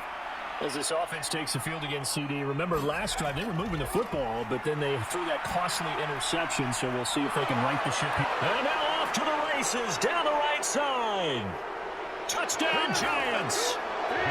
Richie James, his 2nd touchdown of the afternoon. And the Giants are able to get a score back in the final stages of this 3rd quarter. Below the extra point, and the lead will be cut down to 14. And they won't be able to run another play. Time has expired on this 3rd quarter. You are watching the NFL on EA Sports.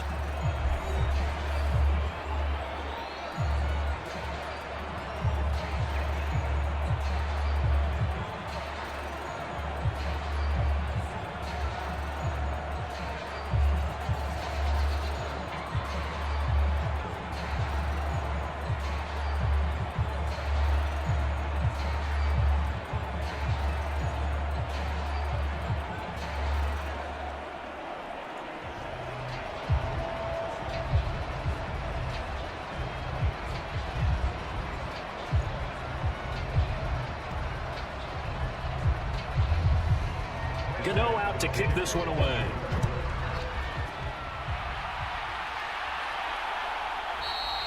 And no thought to bring this one out. He'll just go down to a knee, and he'll take over at the 25. The Cowboys about set to take over on offense.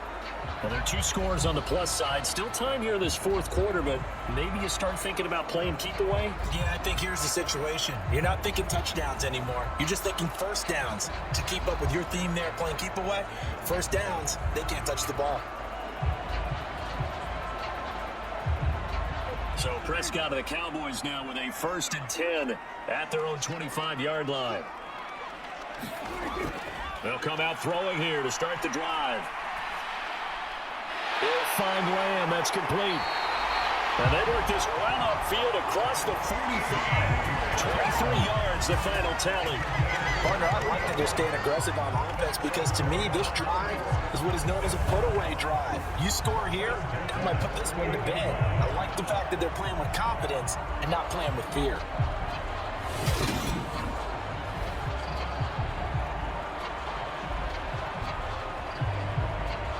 So one play, and they're already just shy of midfield.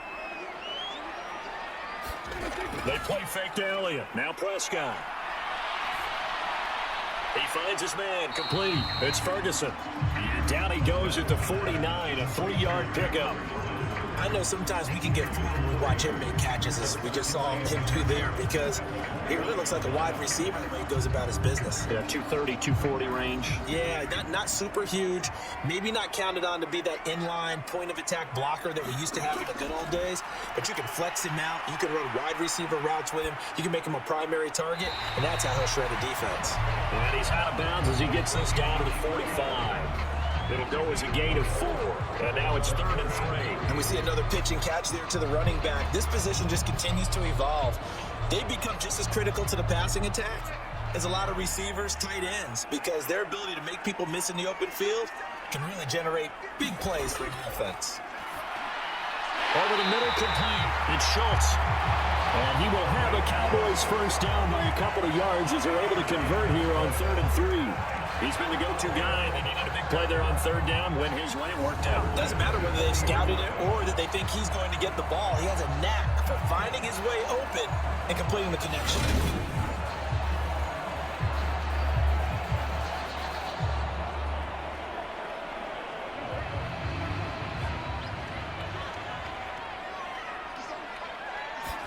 Prescott yet again.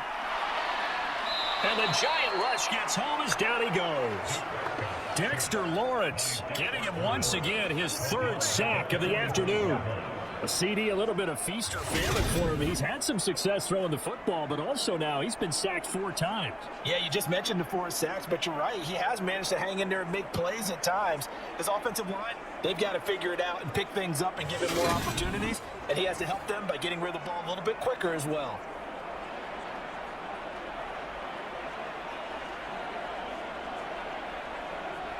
Protection certainly going to need to be a bit better here on 2nd and 16. They go back to Elliott. He's been busy. They get just a yard back there, and now they'll be looking at a tough 3rd and 15. Brandon, I've got to think this offensive line has got some smiles on its faces, and I know it sounds crazy, but they practiced for this back in training camp. They knew they'd be in situations where there'd be extra defenders in the box coming after them, trying to keep them from locking down a game. Right now, they want to show the world they're up to the challenge. He finds his man, complete. That's Lamb. And a good job defensively. They stop him short of the 1st at the 32. It'll be a gain of 12, but it will also lead to 4th down. The passing game continues to be their friend. Even with a stable lead here in the 4th, Charles, they're going back to that well. Yeah, with their overall philosophy, you know that they trust their quarterback. He's been able to throw it well. They continue to throw these safe passes. Who can blame them?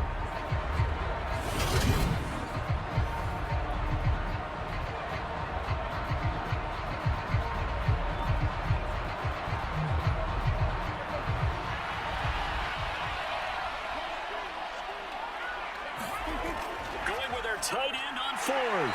And he picks up the 1st before he's taken down at the 29. That was 4th and what we would call long in that situation, wasn't it? That wasn't 4th and inches, was it? No, I mean, you get in those situations 4th and 3, 4th and 4. That's a lot to, what would you say, a lot of pizza left in that box. It certainly is. Not everyone dove in on that one. In today's NFL, this is a passing down. All right, this is not a running down. That takes a lot of guts to call that play and even better execution. Yeah, give him 4 yards there. It'll be 2nd and 6. I'm guessing you'd say this is kind of the key here. Grind out some yardage, work on that clock, see if you can continue to tick it down. Definitely, you want to bleed things out at this point, right? Continue to possess the football, gain some yardage, and put the onus on the defense. Do they have to use timeouts? What are they going to do to stop you? You're taking charge. Dak dropping this one off for Zeke. And he's brought down inside the 18-yard line. Another catch for him there on this drive, Brandon. And it looks like they're going to utilize him out of the backfield any way they can. And that time, they pick up a first down. So now on defense, do you assign a man to him and try and cover him before he gets going? A first down carry by Elliott. And they'll get to him just inside the 15. Even after the strong run we just saw, they're able to corral him quickly defensively. 5 yards on the carry. Good pickup on first down. Starting to become a tough spot for this defense. You're down 4th quarter. Looking a little fatigued maybe on that side of the ball. Partner, we've seen this before, haven't we? Because every coach we've ever talked to says body language is important. And now you're seeing guys with their hands on their hips, they're bent over, hands on their knees. And the offensive guys, who are just saying, let's just keep running it out, and we've got them now. Quick hitter here, it's complete. And the Cowboys are going to be set up with a 1st and goal coming up as they get him down at the 6-yard line. When you have someone throwing it that well, that confidently, you don't have to call the game in fear at all, do you? You just go ahead and play. Yep, confidence with a lead to throw it here in the 4th, and boom, he's on the money. Yeah, you don't have to tuck your head in and tell him to go like turtle at this point. You can just go ahead and play. Here's Prescott. This is caught. That's a gain of 4 as we slip inside of 4 minutes left in regulation. It's vitally important to wrap him up immediately, because if you let that big guy get ahead of steam up, boy, then you got real trouble trying to get him down. But they're able to hold him to a short gain on first down. Clock continuing to run. They'll probably wind this all the way before snapping it on 2nd down. A carry here for the big tight end. And he will take it in for a Cowboy score. Sean McKee taking it in from 2 yards out. And the Cowboys have pretty well put it away here in the 4th quarter. I've heard you use the term put-away drive, and that right there seemed like the definition of a put-away drive. Yeah, it certainly just pops right up out of the book, doesn't it? Because up 2 scores already, just wanted to possess the football, keep converting and picking up first downs, and if the drive ends in 3 points, that's terrific. If it ends in a touchdown, fantastic. Extra point by Moore, up and good. And the lead now to 3 touchdowns at 21. That one was an extended drive, 14 plays all told. And it's culminated by a 2-yard touchdown run.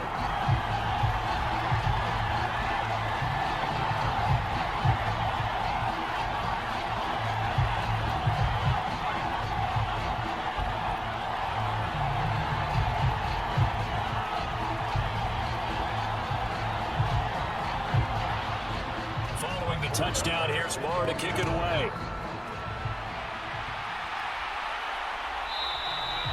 And this will be a touchback, so they'll bring it out to the 25.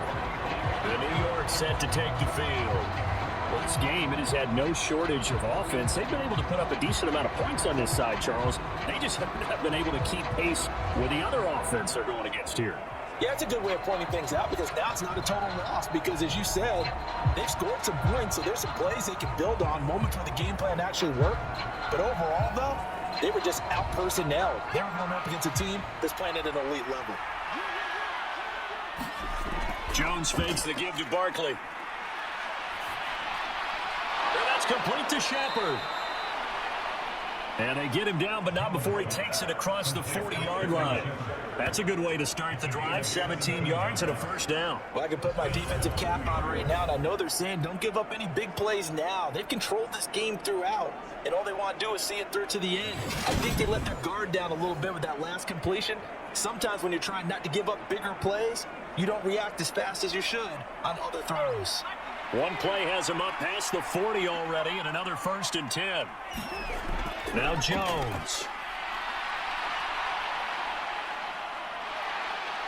Buying time to his left. Looking for Shepard deep. And he fires one that's intercepted. Good time by Anthony Brown. And the Cowboys are going to get the football back at their own 17. I think that interception happened for two reasons. Quarterback gets outside the pocket and panics a little bit, and receiver doesn't make sure he's absolutely in an open spot. So there's a guy lurking, took the ball from him. Yeah, so don't wave your arms, right, as a receiver if you're not wide open. Got to know that you're open. Otherwise, just don't do it. Out comes CeeDee Lamb and the rest of the Dallas offense. And I know that they've double-teamed him a couple times, but not a ton. Whatever they're doing isn't working. He's up over 100 yards. We'll see how they adjust. And when they do that, they weaken their defense in other places as well. And how many times have we done games where we've seen a guy have a big game like this, but it's usually not by himself, is it? Usually it opens it up for other people to have big games as well. They'll try and run some clock now with Elliott. Spinning past him. Up to the 20. And this situation with the lead fourth quarter, they're liking keeping the ball on the ground and shut. It's just smart football, but you know the defense has to know it as well. They've got to stop them here. So now we're going to see that loading the box in a big way. 6, 7, 8, 9, whatever it's going to take, puts a little bit more pressure on your big offensive line. 2nd and 7 from the 20. A 20th carry here for Elliott. And he's going to have a first down on a gain of about 10, and that'll take us to the 2-minute warning. So the Cowboys in possession of the football here as we get you reset. And the scoreboard on their side, they're just looking to melt away these final couple of minutes and put this one in the left-hand column. So 1st and 10 now from the 30. Again, it's Elliott. And forget that 100-yard rushing ball back under the century mark for the game. 2 yards the loss, 2nd and 12. I have zero rooting interest in either team in this game. I only want a good game. But with all the offense we've seen from them tonight, it's kind of nice to see the defense step up and make a big play. Yeah, I was wondering if they were ever going to get him in the backfield. Nice to see him get a stop.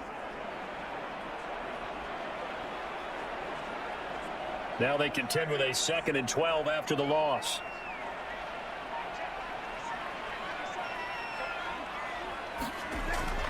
Inside give to Elliott. And he is going to be stopped cold behind the line of scrimmage.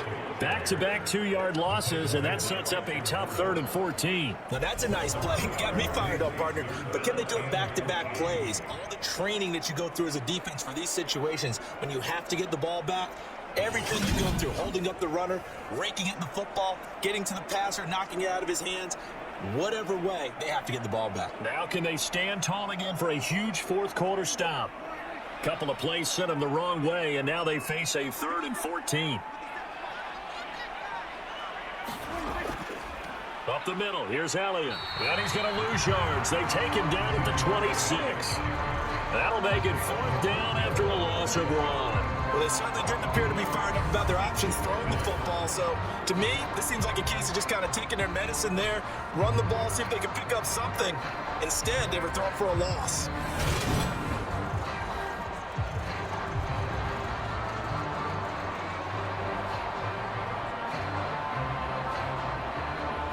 Here's Brian Anger now as he'll kick it away for the 2nd time.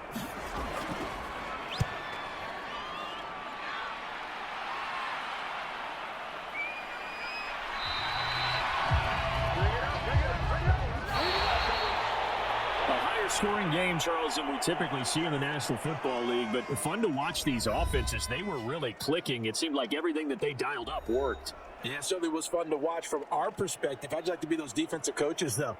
That wasn't a blast for them at all. And let's face it, they all game plan, they all scout, they all think they're prepared, but executing and stopping teams, that's another matter entirely.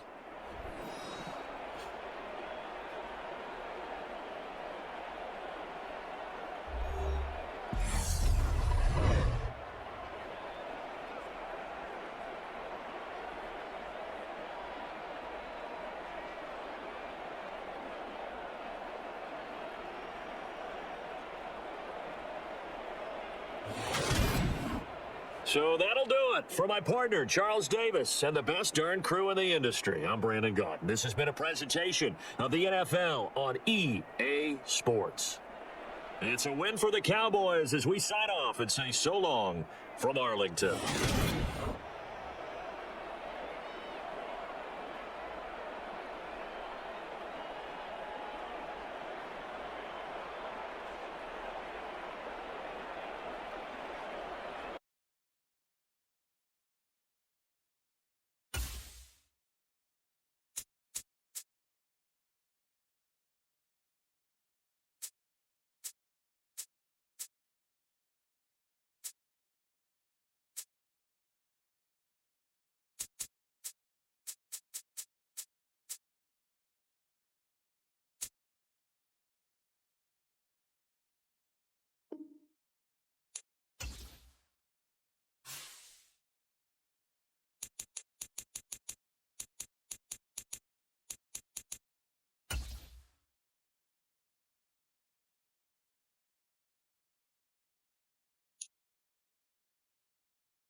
today. From Raymond James Stadium in Tampa, Florida, this is the National Football League.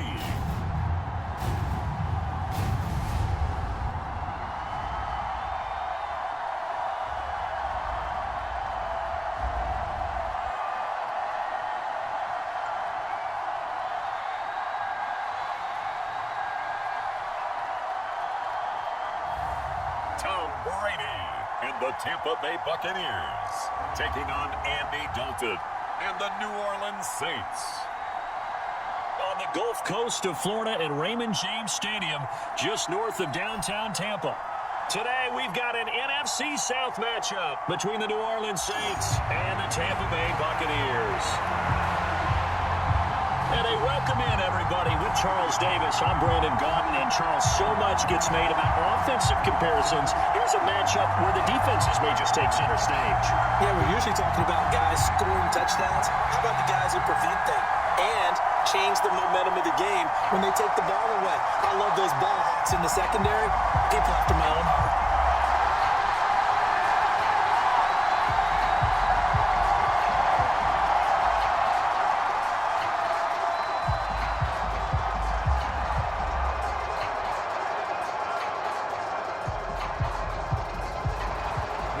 There's Will Lutz ready to get this one started. And off we go from Tampa. From a yard or two deep, here comes a return. But ultimately cannot get this out to the 25-yard line as he's dropped at the 23. First try on offense for the Bucs and their veteran quarterback, Tom Brady. And at one point, he announced to the NFL world that he had accomplished everything he needed to and was going to retire, but then reversed that decision. And I think everyone who likes football loves the fact that he's still out there throwing it around and still at the top of his game. And a career that's seen it accomplish just about everything, he figured there's always room to add to that legacy.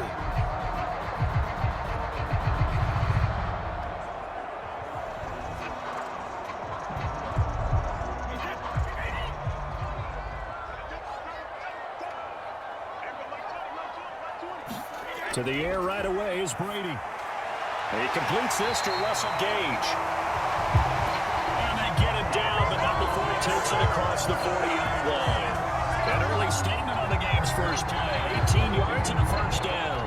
Certainly no settling into the drive there. They came right out from the first play and attacked the middle of the field for a big gainer and a first down.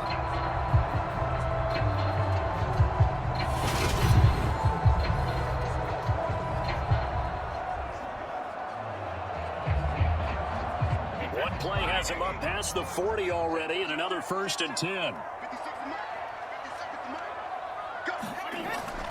A first carry for Rachaad White. And good vision there as he's across midfield and down to the 45-yard line. A good gain again. That's now 31 yards combined on those last 2 plays. Well, no slow start here. A couple nice chunk plays back-to-back. I love the momentum that they're showing here early because they did it both ways, right? Threw the ball on first down for a nice chunk of yardage. Came right back and ran the ball. Looks like they got the defense set back on their heels. Let's see if they can keep this moving.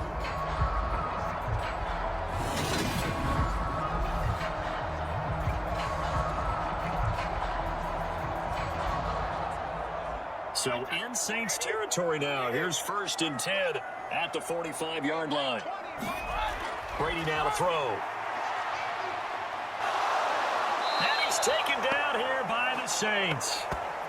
David Onyemata coming right up the gut. Gets in there for a loss of 9. Defensively on the previous play, they gave up a pretty good chunk of yardage, but right there, they got a good portion of it right back. And if we just flip it around from the offensive perspective, took a nice step forward, and how about a couple of leaps backwards after that play? They've got to figure out a big call coming up here to try and gain that yardage back. After the sack, it's 2nd and 19, and the road gets a bit tougher from here. Brady gives this to White. And he's going to take this across the 50 and into Saints territory. That'll get a little bit back, give it 5 on the run, and they'll be left with a 3rd and 13. A quick burst there, and he nicely bit off a pretty decent game. And for the Saints here on 3rd down, an extra defensive back on the field. Brady going to throw. And that will be incomplete. Just a little beyond the reach there of his receiver. That's probably one he wishes he had back. He wishes it had been 7-on-7 in practice, or maybe even routes versus air, because that's a completion he makes, 9.9 times out of 10? Just missed that one. 4th down, so Jake Camarda is out there.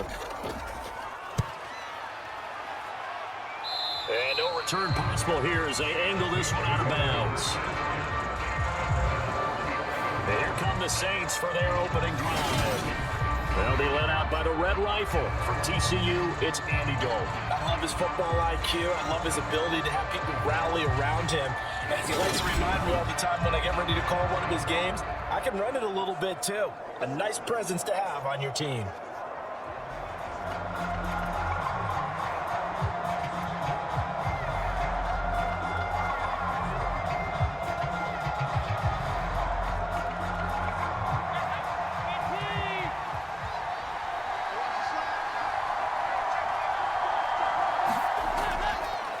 They start the drive on the ground. Kamara.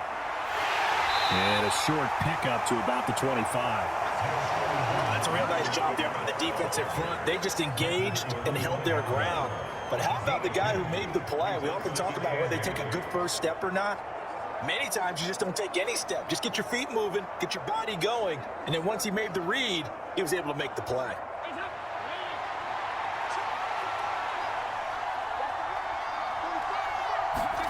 From the 25 on 2nd down, Dalton. And he's got the hook up to Landry. And he'll be taken down, but not before they work it across midfield. It'll go as a gain of 25 on a play that started back at the 25. Well, that certainly has to feel good. It's not all the time that the play caller should get all the credit. Sometimes I think in the huddle, the quarterback just says, hey, who's going to make a play for me? I just need something right here. And the end result there, nice first down. Drive keeps moving.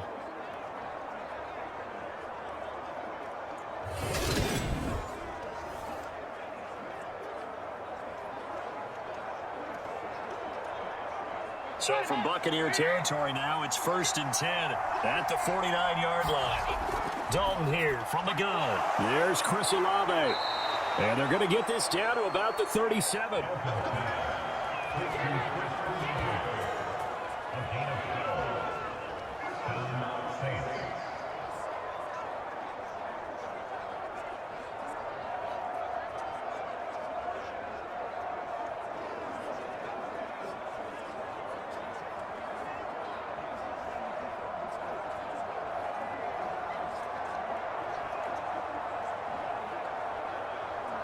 Line of scrimmage, the 37 on 1st and 10.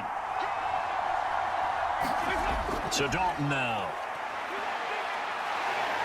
Nowhere to go here. He lost the football. And it's picked up by the Buccaneers. The 30. 10. And he returns it to the end zone. A fumble recovery touchdown for the Bucs. And that's a linebacker showing he can move pretty good with a football in his hand. That's not just a short shot of that. He took it one pretty good distance, didn't he? Did you get the 40 time on that? I didn't, but he got 6 points out of it. All of that in a great play for that defensive unit.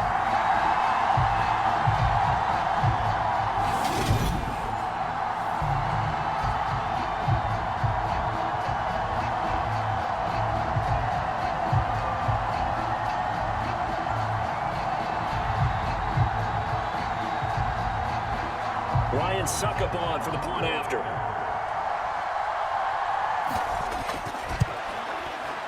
that one gives the Bucs a 7-0 lead.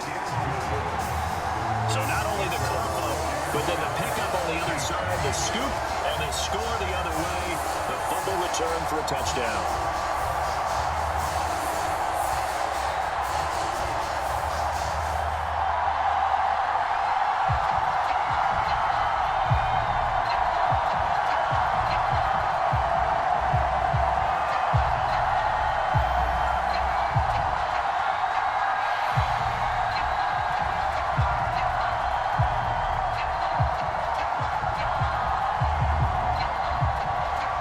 Here's the kickoff now as he'll get it again following that fumble return for a score. This will be fielded inside the 5. And they'll get him down inside the 30 at the 27.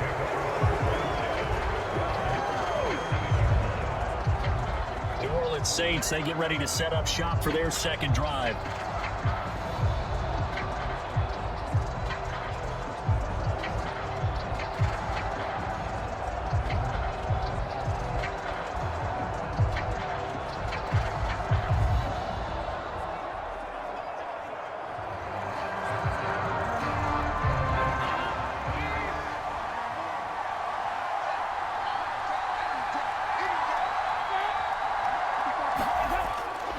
Jet sweep to start the drive. A very good move, but for a relatively modest gain out near the 32. A stop made defensively by Mike Edwards. Defensively, they had that one pretty well figured out. Yeah, and one of the things about this play, it can be even more effective when you run a lot of motion, and there's plenty of times you don't hand it off. Second down at 5.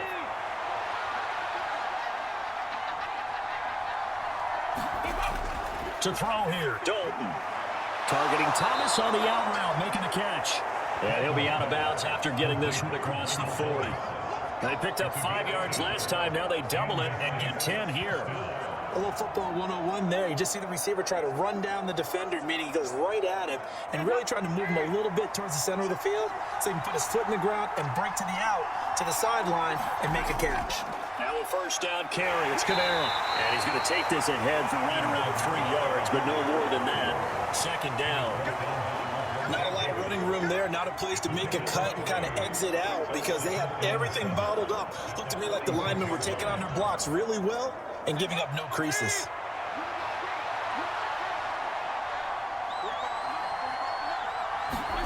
On 2nd and 7. Dalton throwing the out route incomplete. That's Thomas. And this is going to lead to another first down as the tackle's made at the Bucs' 41-yard line. They give them 13 yards there on the play and a fresh set of downs. So from Buccaneer territory now, it's 1st and 10 at the 41.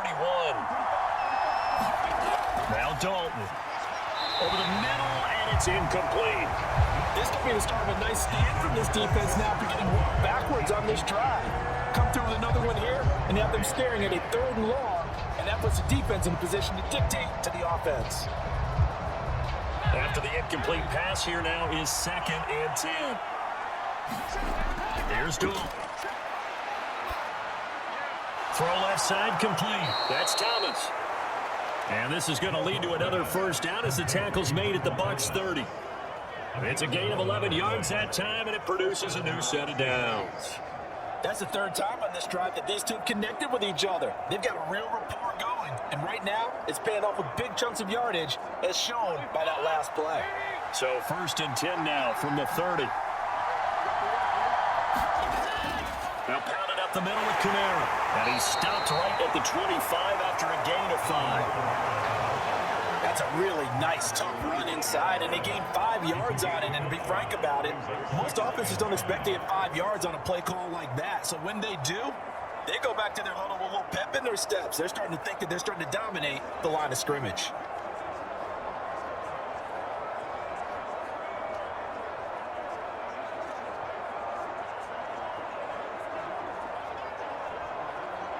After the pickup of 5, here's 2nd and 5.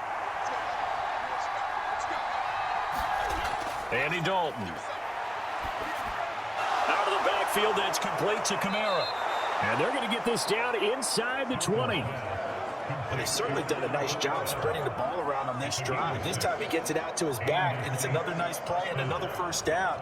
They got the defense on their heels a little bit. They're reacting instead of being aggressive and making plays.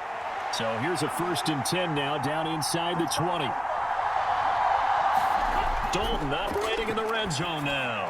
This one taken in by Olave. And they've got this down to about the 12-yard line.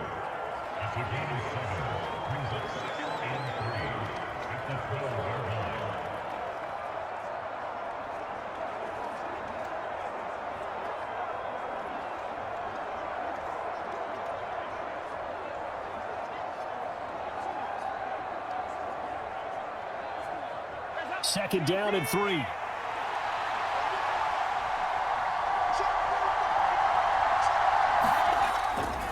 back to the ground. It's Kamara. And he'll fight his way down right around the 12.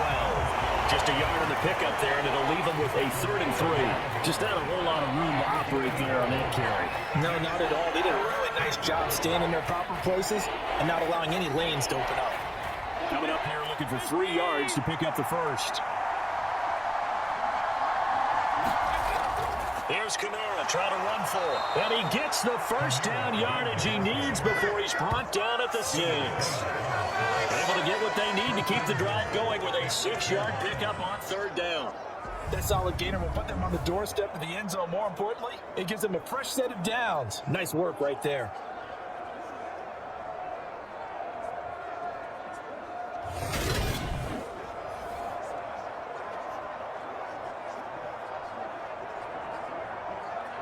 An opportunity to get back to level after the fumble return touchdown.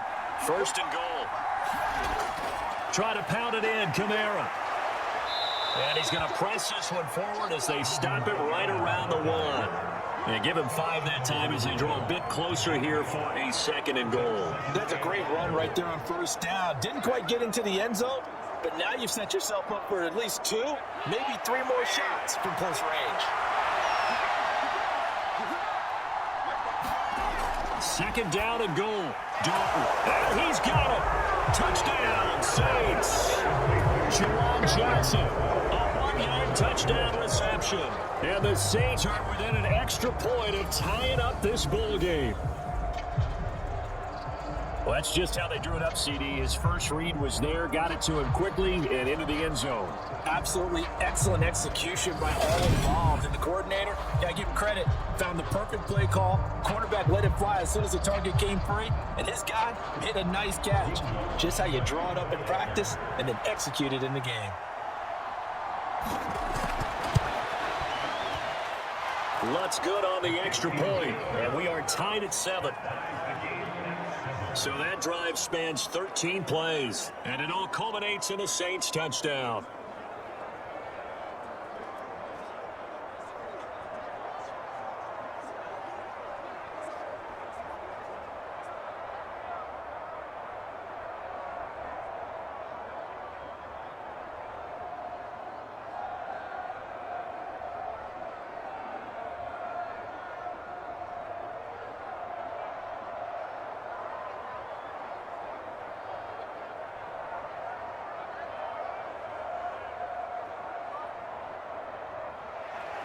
So all even at 7 now as they kick it away. And he'll elect not to return this one, so they'll bring it out to the 25 on the touchback. Tampa Bay, they're getting ready to set up shop here for their 2nd drive. Defense got the better of them last series, forcing a punt. See if they make a few changes in the game plan here and try to get points out of this drive. 1st and 10.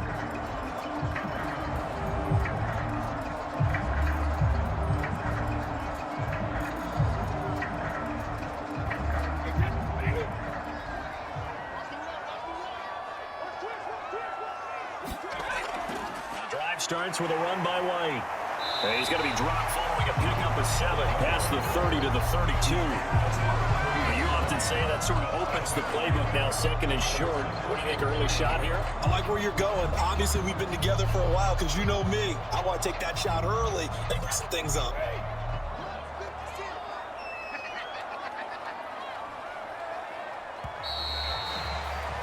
Seven, our score after 1.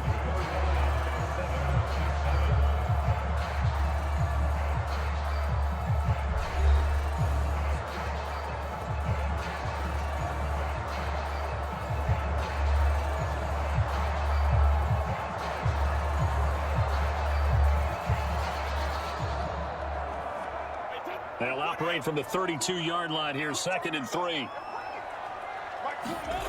Now Brady. He finds his target. It's Evans.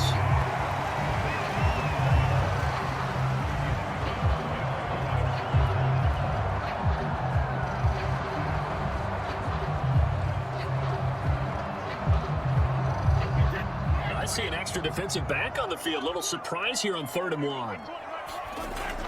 They'll try to pick this up on the ground with White. And he's able to get the first before he's taken down at the 36. What were they thinking on defense there? They looked like they were playing for the pass. That was 3rd and short. Yeah, it was an easy pickup because they handed it to him. That was way too easy. Just looked like absolute confusion defensively. Not sure why they were in that set. Yeah, I'd say you should have a few men in the box there.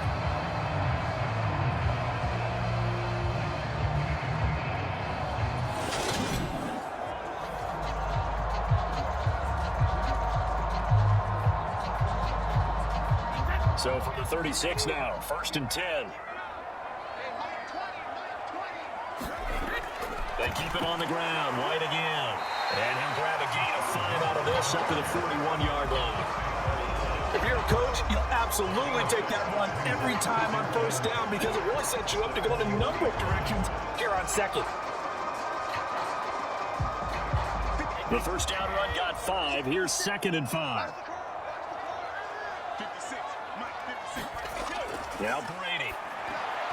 Quick throw, knocked away, and incomplete. It's always tough for the guys throwing the football when they think they've got a completion and the ball's almost there, and then someone sneaks a hand or two in and bats it away.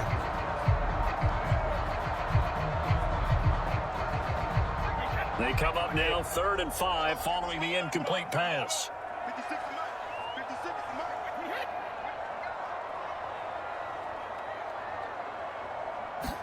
Working from the gun, it's Brady. He completes it to Evans. And he's going to have the Buccaneers 1st down as they're able to get the 3rd down conversion. And Brandon, from our time in college football, where receivers weren't running the traditional NFL route tree, one thing they did learn, find open areas, fence off spots, and set up and catch the ball. And I think we just saw that there. Yeah, we saw that indeed, picking up the 1st. So in Saints territory now. Here's 1st and 10 at the 47. They fake the handoff. Now Brady.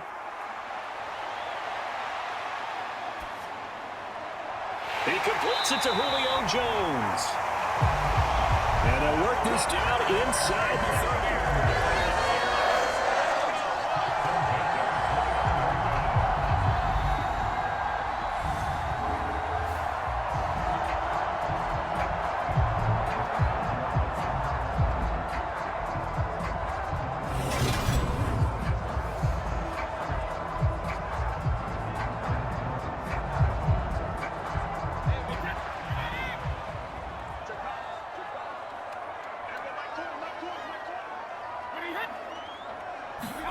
Again, it's Brady. High throw, but he makes the catch. And they've got this down to about the 12-yard line. Seems as if the passing attack's starting to heat up a little bit here in the 2nd quarter. You can sense and you can see the momentum because now they're reading their patterns downfield, they're understanding the coverages, and they're finding the open holes in the defense.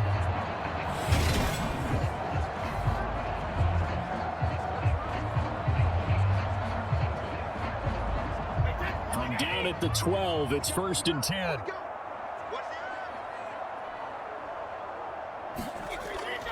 They'll go up the middle with White. And this time they were waiting for him as he'll be knocked down before he can get back to the line of scrimmage. David Onyemata, excellent effort, and he earns a tackle for loss. Oftentimes when you see a running back get bunched up in the backfield, it's usually because the defensive tackle is eating up blockers for others to make the play. Not in this case.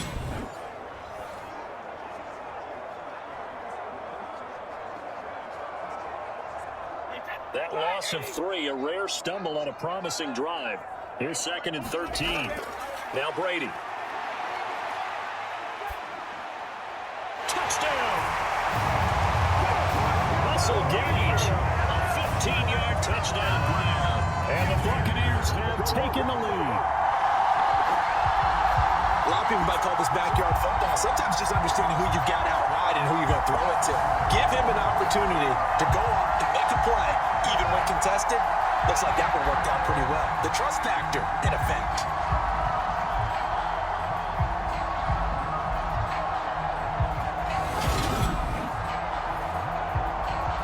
Extra point try now for Succop.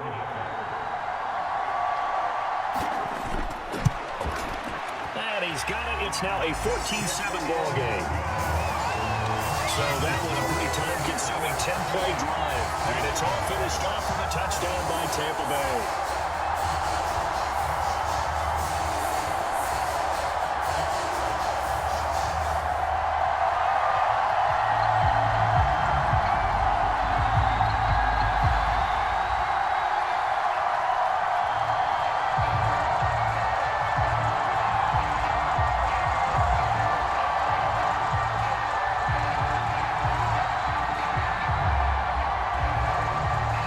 Ready for the kickoff.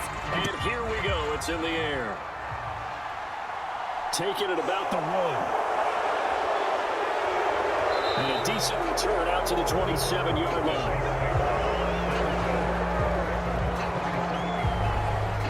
Down onto the field comes New Orleans.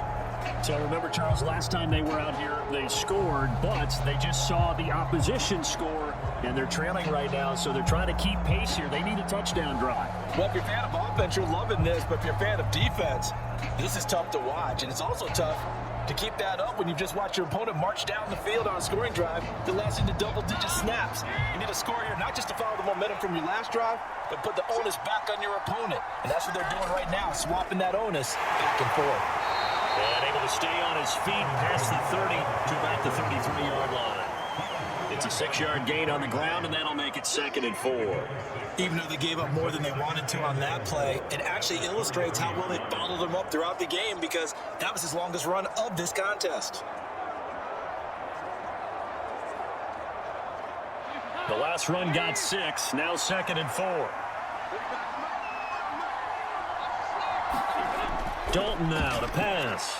The pass caught by Olave. And they'll get it up just short of the 45 at the 44. 3rd catch of this first half for him, and this one is a first down.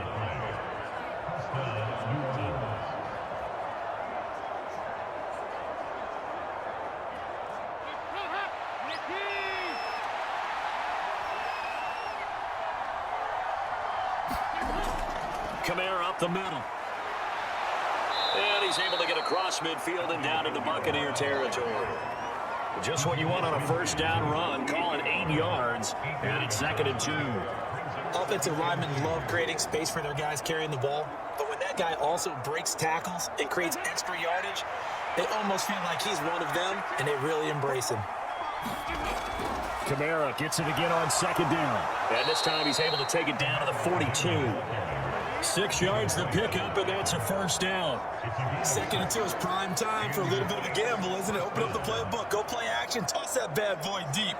But in this situation, go ahead and give it to your back. Let him pick up a first down. Keep the sticks moving. A first down throw coming for Dalton. To the right side, and he's got Landry complete. And they're going to get this down near the 35-yard line.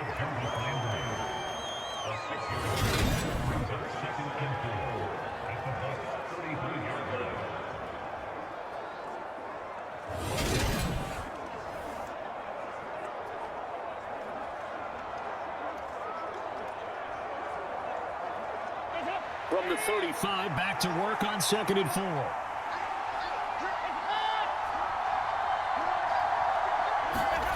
Dalton sets up play action. Blitz coming, and down he goes. They push him back 8 yards that time on 2nd down. Yeah, some real defensive resistance there. Saying not so fast to a good drive. Did rush to the end zone the last time out.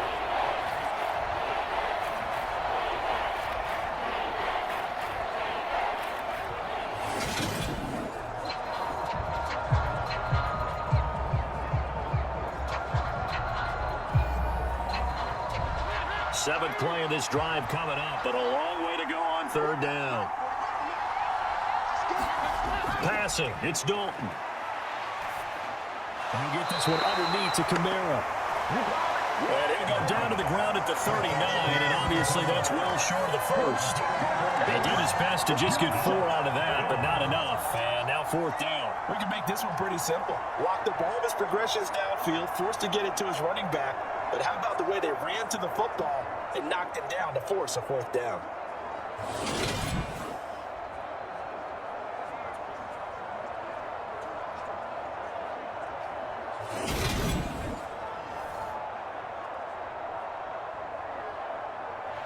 So coming on now is the field goal unit. They're going to try for 3, and he'll need all the leg he's got here. This will be from 56 yards out. And he's going to miss this one. That is no good. Well outside the left upright, and this will stay at a 7-point game.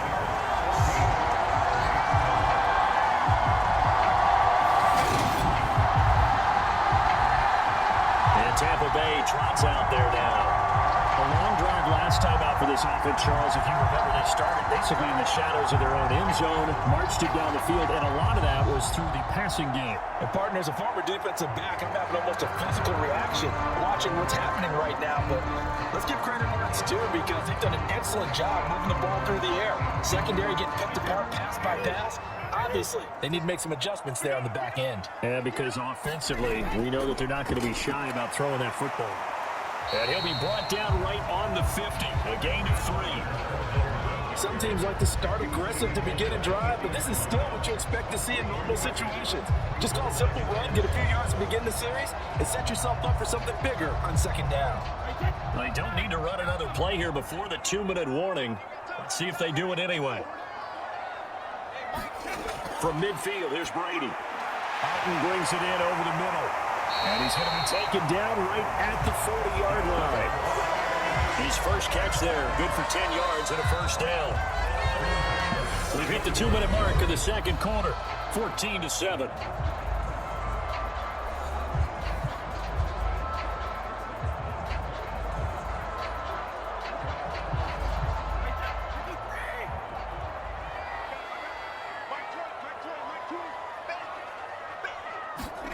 Throwing on first down is Brady. And this one caught downfield by Evans. And they'll have it in the red zone before he crosses over out of bounds. 23 yards on the play. And defensively, they were in zone coverage there. Do you have to be a little careful? You're losing playing against a good quarterback like he is to not play too much zone? Yeah, you have to be careful about how much time you're giving up. I think it's a good point you just brought up. So maybe if you still want to play zone, you go to a zone blitz scheme. And you can drop anyone out of your defensive front, defensive end, defensive tackle. It doesn't matter. You just exchange someone to bring more pressure towards the quarterback and still try and cover the outfield. Brady's throw complete to Otten. And the Bucs are going to be set up with a 1st and goal coming up as they get him down at the 6-yard line. Just picking up yardage at bunches here these last few plays. They have worked right down the field, and just like that, they're going to be set up with a 1st and goal.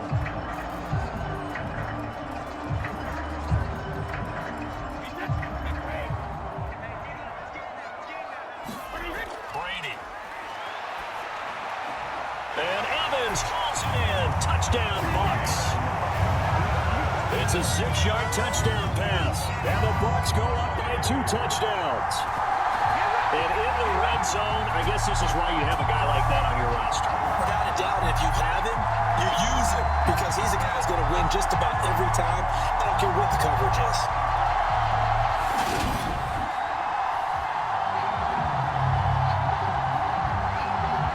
Succop for the extra point.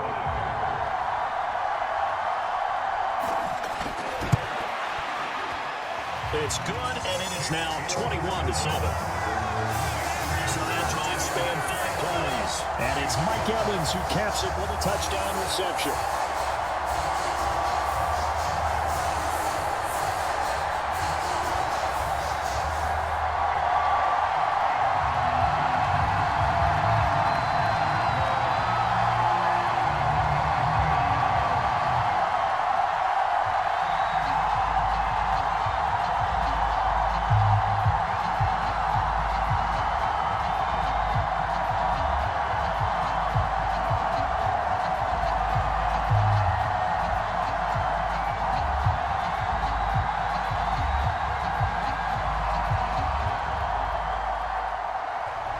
The Bucs ready for the kickoff. And here we go. It's in the air. And here comes a return from just beyond the goal line. And he'll wind up getting a couple extra yards here for his trouble of bringing it out of the end zone as he's down at the 27. Back out onto the field now comes the New Orleans offense. Charles, we'll see what they can do here. Not a ton of time left, but enough certainly to get points out of this drive, and they need them right now because they're trailing. Yeah, this is exactly why you practice a 2-minute drill all through camp and at least one practice each week before a game. A minute left, more than enough time to string a few completions together, reach the end zone, and then make that walk back to the locker room just a little more animated.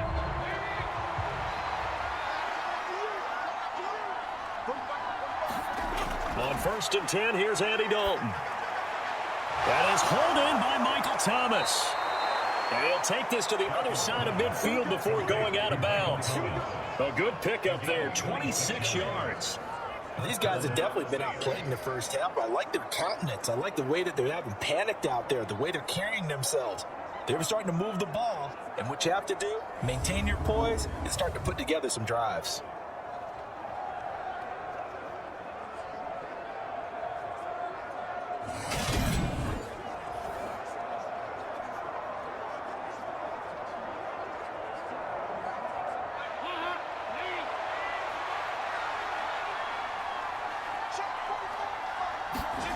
Now Dalton with a 1st and 10. Throwing out right here, caught by Olave. And he's got this down a yard or two shy of the 40 before he's out of bounds. Calling a gain of 6 on the play, and it'll be 2nd down.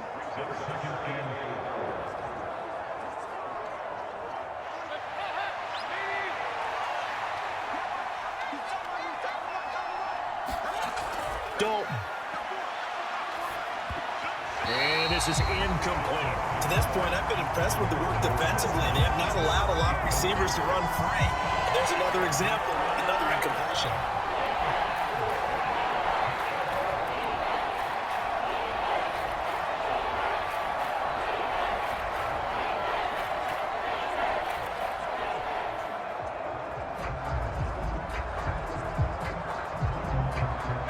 Now they face a 3rd down and 4 after that incompletion on 2nd down. From the gun, Dalton looks to throw. Looking for the out route. It's completed to Landry. And he'll go out of bounds after taking it a little further down inside the 40. 3rd down turns to 1st with that 5-yard pickup. Now that's absolutely frustrating for a defender. Had a chance to get him on the ground before he got to the sideline, but what great vision and understanding where he is on the field as he headed for the bunker and picked up the 1st down. So from the 36 now, 1st and 10. Here's Dalton. Again, he's got that man Landry. He's going to go out of bounds, but he takes this one down just shy of the 20. Another 1st down as they call his number again. He's got 15 yards here. All that practice time came to fruition on that play. All those timing routes that they work on through training camp, OTAs, mini camp, and just regular season, they got it done on that one. An outcut, ball was delivered, and picked up the completion.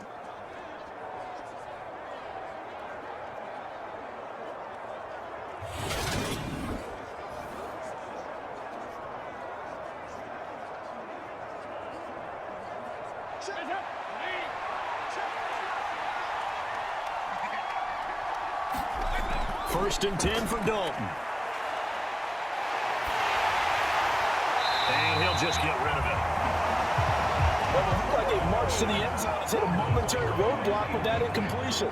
No need to panic. They just got to come up with a high percentage play call and see if they can get their offense back on track. From the 21, it's 2nd and 10. And Dalton to throw. This will be caught inside the 10. The Saints going to call the first of their timeouts as the clock shows 50 seconds to play here in half number 1.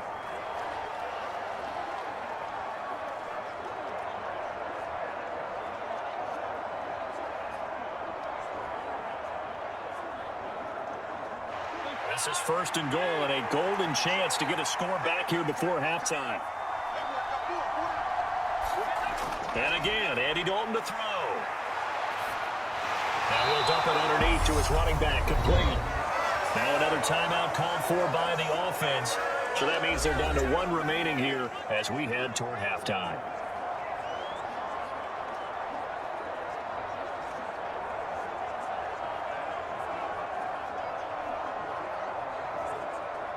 Second and goal from inside the 5. Out of the gun, it's Dalton. His throw incomplete. They're putting together a drive here in the final minutes of the half. But the coverage has been tight all game long, and they certainly want to keep them up the scoreboard here.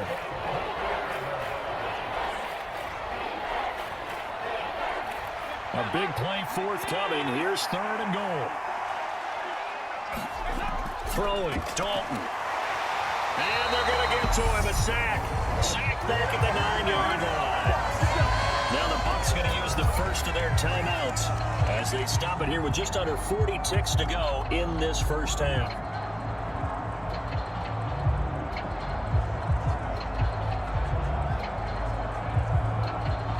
Will Lutz now to try the New Orleans field goal from the right hash, and this one just a chippy. The kick by Lutz is good, and that will get the disadvantage now back down to 11.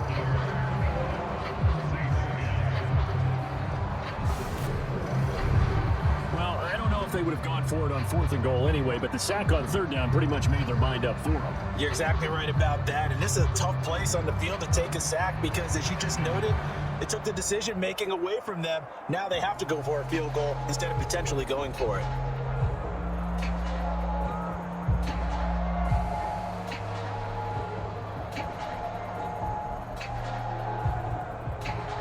Following the made field goal, Lutz to kick it away. Fields it right around the goal line. And he'll take it up past the 25 to the 26-yard line. Well, the Bucs going to take over now late in this first half. And with a 2-score lead already, they may just look to get this thing to the locker room.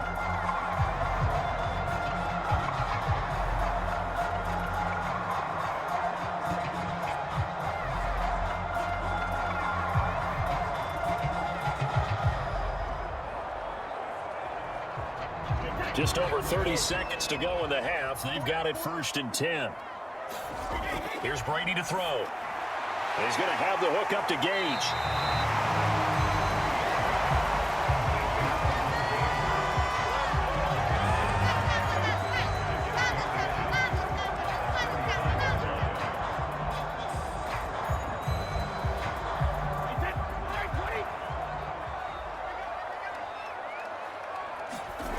The final shot before half for Brady. And that's complete. It's Chris Godwin. And they're going to get this up to midfield. So we have reached halftime here in an 11-point contest. As we toss it an hour or so east of here to Orlando, it's Jonathan Coachman with our EA Sports Halftime Report. Okay, Brandon, thanks very much, and welcome in everyone to our downtown Orlando studios in this EA Sports Halftime Report. This game's had a little bit of everything thus far, and certainly plenty to look forward to as the teams are right back out there for the second half. So we'll get right back out there as well, as we'll turn it back over to Brandon Gott.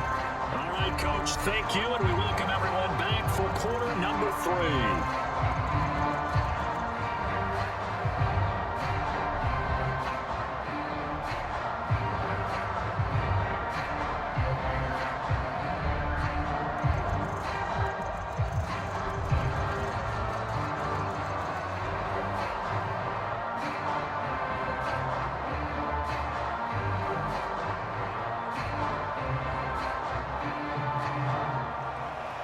The Saints going to go on offense first, and they trail here as we begin quarter number 3. From a couple yards deep, he'll bring it out of the end zone. And the decision to come out of the end zone is going to cost him 5 yards as he's taken down right at the 20. And the Saints set to go here to begin the third quarter.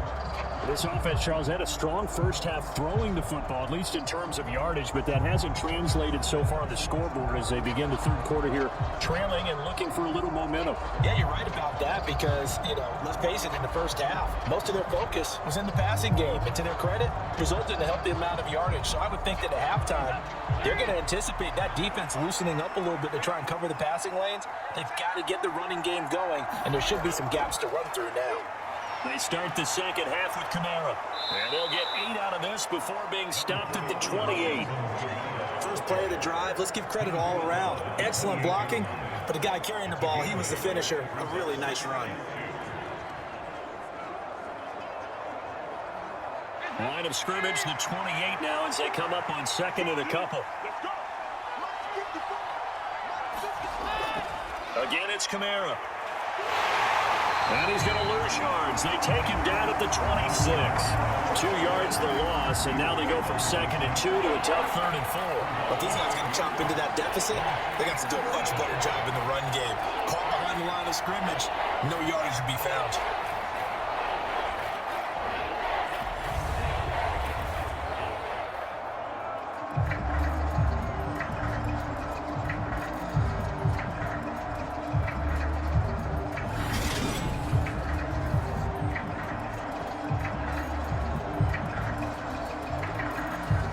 This offense in desperate need of a conversion as they come up on 3rd down.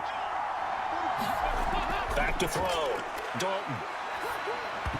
And this will be broken up and incomplete. Now a penalty flag down, and they may be going backward here. So instead of giving them another 3rd down on the decline, it brings up 4. Now that's smart football right there. You don't even have to really spend a lot of time considering it. Just know that you're probably going to get the ball back. Good job declining that penalty. Here comes the Saints punter now, as he's on a punt for the first time this afternoon.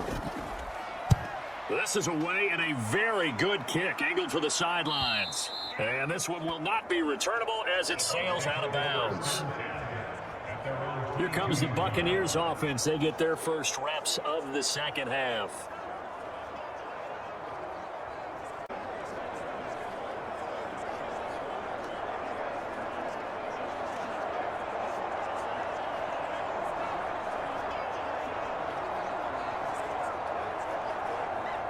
Brady and the Buccaneers here, 1st and 10 at their own 22. They'll come out throwing here to start the drive. Looking left side, it's complete. He's got it. He's at the 30. 10. Touchdown, Tampa Bay. Russell Gage with his 2nd touchdown of the afternoon. And the Bucs are able to strike quickly to add on to their lead. And that's a drive that makes everyone happy on that bench because they accomplish exactly what they set out to do. Take care of the football, eat up a little clock, end up in the end zone. Now they've got a cushion for the rest of the game. So they didn't just help themselves offensively, they helped their defense out as well. Extra point try now for Succop.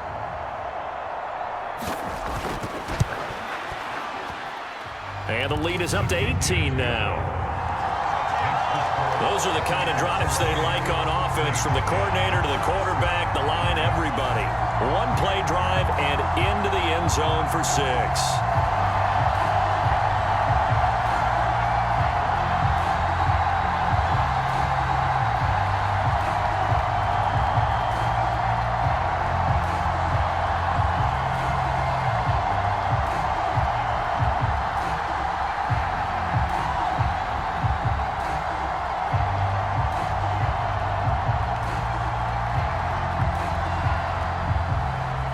Set now to kick this one away, and off it goes. Taken in at the 3. And the tackle going to be made right there at the 25-yard line. Out is the Saints offense now as they get ready to take over here. I kind of feel like they've reached a do-or-die point in this game, Charles. If they're going to try to pull off an impressive comeback, it has to start right here, right now. Yeah, now they've got a final chance to get out of this situation, but they also understand they've got to move the ball and move it fast. In addition, they need to save as much time so they can get 2 more possessions.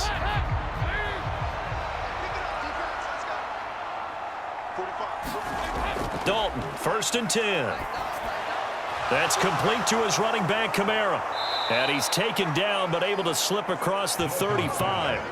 The drive starting with a 1st down, 11 yards on that pickup. But they certainly had success throughout this contest, getting him the ball in the passing game, and there he picks up another 1st down. Whatever they saw going into this one, they've been able to capitalize on it, and no adjustment has been made to take it away. A give. This is Kamara. And he'll manage to pick up about 4 at 2nd down. And that was a quality play to start a new set of downs. That was simply an offensive line winning the battle up front and winning it in a big way and giving their guy in the backfield a nice lane to hit. Following the pickup of 4, here's 2nd and 6. They run it again with Kamara. And this time he's not going anywhere. They'll get him down right at the line of scrimmage. No gain on the play there, so they're left with a 3rd down and 6. As usual, the hallmark of a good run defense, linebackers making plays near the line of scrimmage. Absolutely nowhere to run there. This offense in desperate need of a conversion as they come up on 3rd down. So Dalton now. That escapes the sack. He's going to loft one deep left side here. A fight for it, and this is caught. It's caught indeed. A big-time play there for New Orleans. 49 yards. And this offense needed something to try and seize the momentum a little bit, and that might have been exactly what they needed. Now they have a chance to go downfield and score and cut into the lead.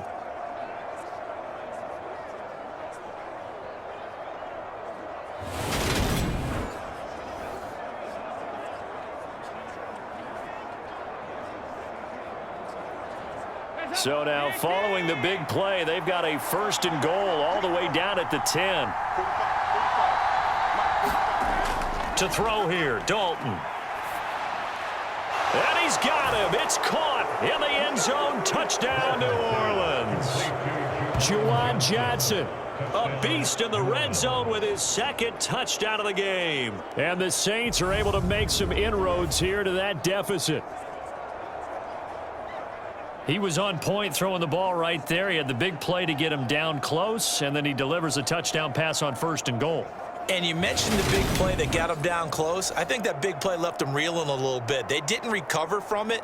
And you know, they always talk about having to have a short memory on defense after a big play against you.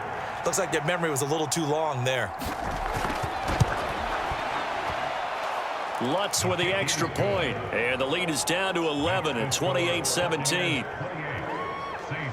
5 plays there on that drive. And it ends with a touchdown for New Orleans.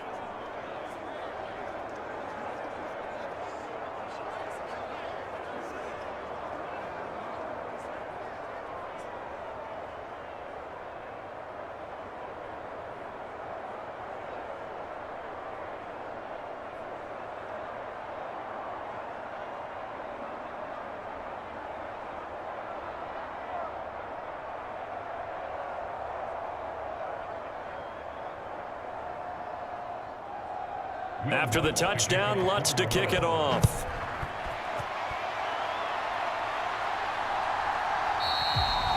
And this will not be brought out. It's a touchback. And Tampa Bay trots out there now. Their lead down to 2 scores after the touchdown a moment ago as they start with a 1st and 10.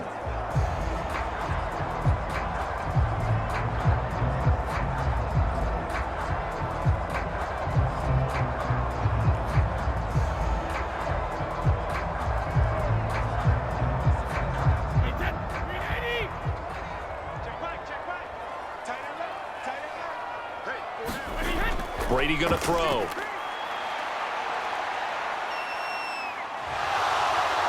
And the Saints pressure gets him.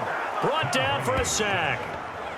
It looks like a loss of right around 11 there on 1st down to set him back on 2nd. When you see a quarterback retreating away from the line of scrimmage toward the other goal line like that, usually doesn't end well. You're exactly right about that. Normally, if they're moving from side to side, they've got a chance maybe to get back upfield. He was trying to shake defenders and extend the play, but it doesn't work out very well for them at all. You need those extra yards on the other side of the line of scrimmage. Now you're digging a hole for your offense. Throwing on 2nd and long. Brady. And he wisely will throw that one away. Well, you most certainly don't want to go 3 and out here and give the football right back because your friend, Old Momentum, he's wondering if he should change sidelines about right now. And if you don't convert here, guess what? He's going to make the trek to the opposite side, and all of a sudden, you've got a battle on your hands. Now on 3rd and long, they'll look to throw. He's got him in, complete. And he'll be taken down, but not before they work this to the 45. Oftentimes now, offenses aren't nearly as precise as days gone by. They just tell receivers, find an open patch of grass and let the quarterback find you. And that's exactly what they did on that play. First with the pass through the air, nice chunk of yardage there, and then additional pickup with his legs after the catch.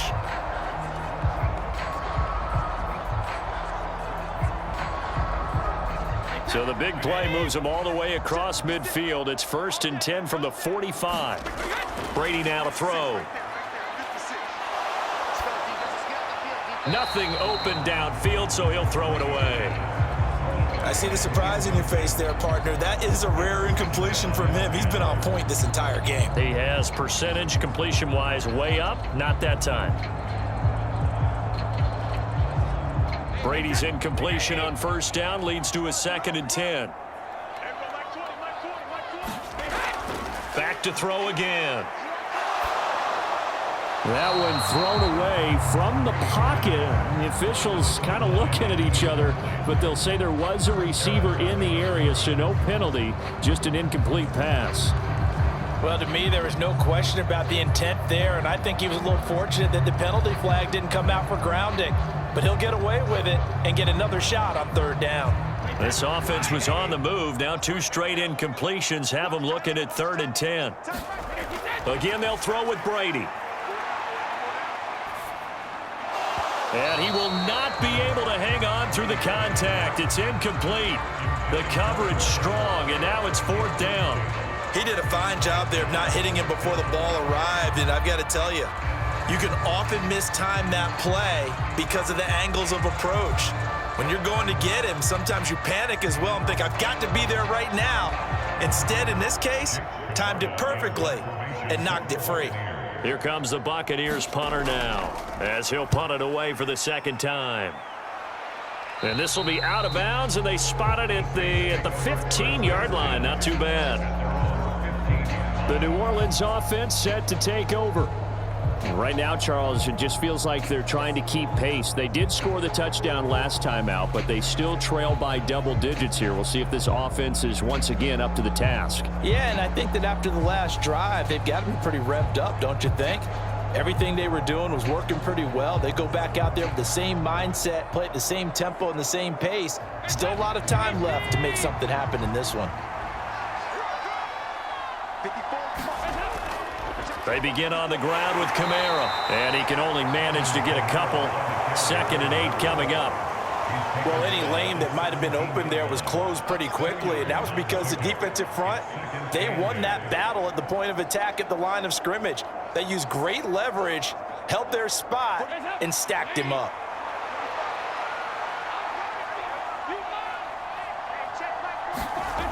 From the 17, Dalton. This one and it's a fumble. And it's picked up by the Buccaneers.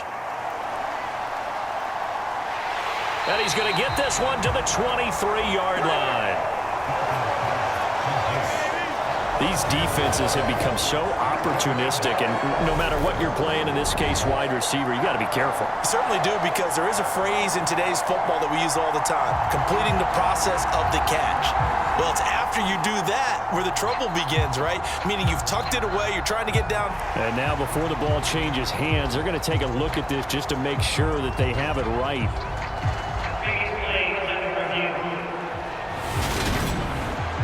Now the question, was the knee in fact down before this ball comes loose? And is the video convincing enough to overturn it? A lot of factors here. Remember, you also need clear possession of football afterwards. This is a tough one to overturn.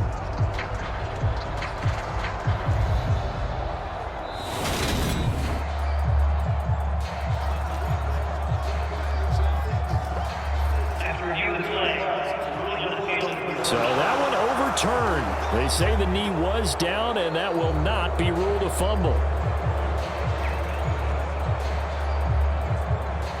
Line of scrimmage, the 31 now on 1st and 10. From the gun, it's a run for Kamara. And he went nowhere. He'll lose yardage back to the 29. The defense showing some anger after giving up the big play. This time they'll lose one or two. Sometimes you just sit back and marvel at what he can do defensively. Speed, strength, quickness, he's the whole package. And that package just wrapped up the runner for a loss. So the first down run lost a couple. Now they come up 2nd and 12. A man who's been busy this afternoon, it's Kamara again. And they'll wind up getting this to the 37, gain of 9. On a 2nd and long, it's really nice to see an offense that has enough confidence to run the football in that situation. I think that goes back to their practice and game planning. They've seen things that they've seen on tape and in previous games that led them to believe that even in a long-distance situation, they can still run the football and gain enough yardage to put themselves in a good spot on 3rd down. They'll set up the screen now to Kamara. And he'll take this to the other side of midfield before going out of bounds. The Saints passing game in sync and moving the football. It's a 1st down. And when you're throwing the ball downfield really well like they have been on this drive, it's really a nice time to work one of the screen plays in. One of my favorite play callers in the game has always told me he starts every game with 10 to 12 screens because if he starts feeling the pressure from the defense, he uses their aggressiveness against them. So from Buccaneer territory now, it's 1st and 10 at the 48-yard line. They'll run out of the gun with Kamara. And a pretty good burst right there as he'll take this down to the 33. 15 yards last play and 15 yards here this go-around. That's pretty much meat and potatoes right there, wasn't it? Just go right at them and let your big horse charge up the middle. Not too fancy there, was it? Nothing fancy at all, challenging that defense. And on that go-around, the offense won the challenge.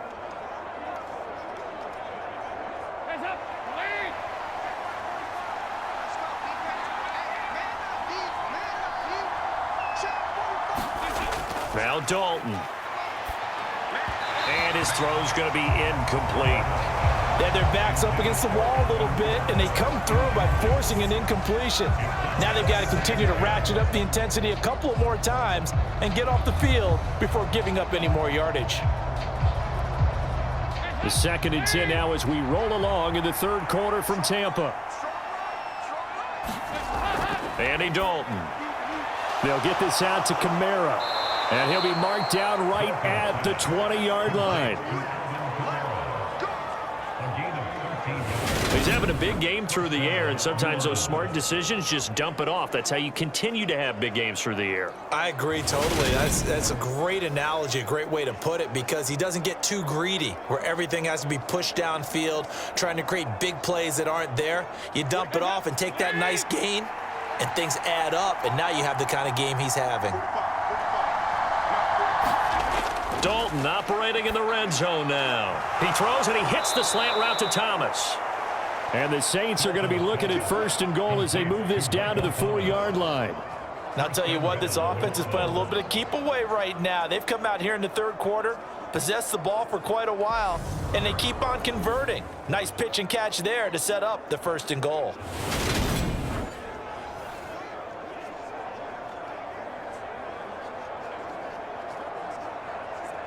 First and goal, and they got to be thinking a chance to get right back into this football game. Now a handoff. Here's Kamara. And he'll barrel his way into the end zone for a Saint touchdown. Alvin Kamara taking it in from 4 yards out. And the Saints have got it back to within a score. So, partner, it was a passing game that drove them down the field, but when they get close, they trust that man in the backfield, and he took them home. And they trust their offensive line as well, because so many of these units, they specialize in either pass protection or run blocking. This group shows its versatility and gets both done on this drive.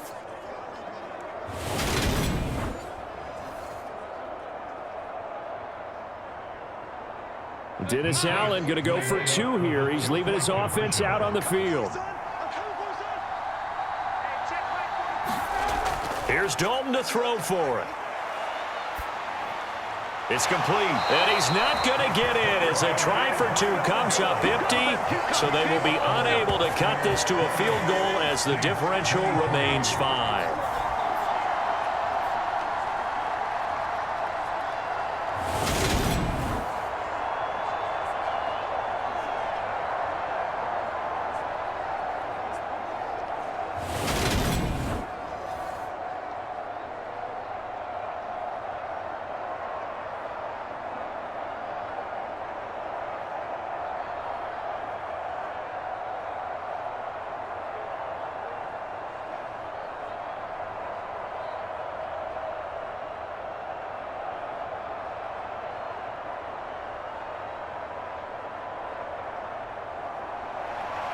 After the touchdown, Lutz to kick it off. From a yard or two deep, here comes a return. And he'll be brought down at the 28-yard line, so the decision to bring it out of the end zone gets him 3 more. And the Buccaneers getting ready to go as they take the field. Now they've got the lead here getting late into the third quarter. And the passing game for them, it's been terrific. We've seen that, but the rushing game almost non-existent. And with the lead and trying to finish this game off, they need the running game to come back to life. They need to get sparked that way, take some time off the clock, and keep the ball away from their opponents. We couldn't ask for much more to this point in the second half. A gorgeous day, one-score game. 1st and 10 here. They'll start out on the ground. It's Leonard Fournette. He'll be hit down at the 33, 5 yards on the play. An opportunity to get a drive started here at the end of the third quarter. What you're trying to do is break the game down a little bit. Don't let your guys see too deep into the game, into the future, and say, oh, we got to get here. No, right here, right in front of them, melt the clock down, get to the fourth quarter, try and keep going. And try to keep that lead. Exactly. 2nd and 5 now. Brady. That is caught. It's Chris Godwin. And he'll go out near midfield at the 49. That catch puts him over 70 yards receiving now as he's got a first down. I'll tell you what, a lot of those mid-range throws have been available because sometimes teams get too concerned about the deep ball and they leave too much space in front of them, and these guys have been taking advantage so far.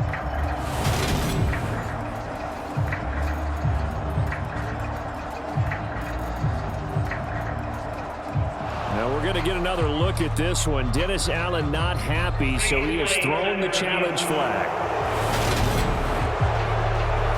Did he keep those feet in bounds? That's the question they've got to decide. And I got to say, watching it in real time, it was awfully close. Yeah, it certainly looked like a heck of a catch because he didn't appear to bobble it, which could complicate things. But even with the benefit of replay, that's pretty tight. Well, here's the call.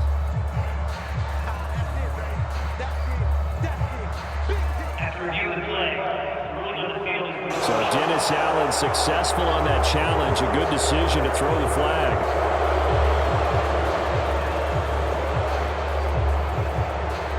They'll need 5 on this play to move the sticks.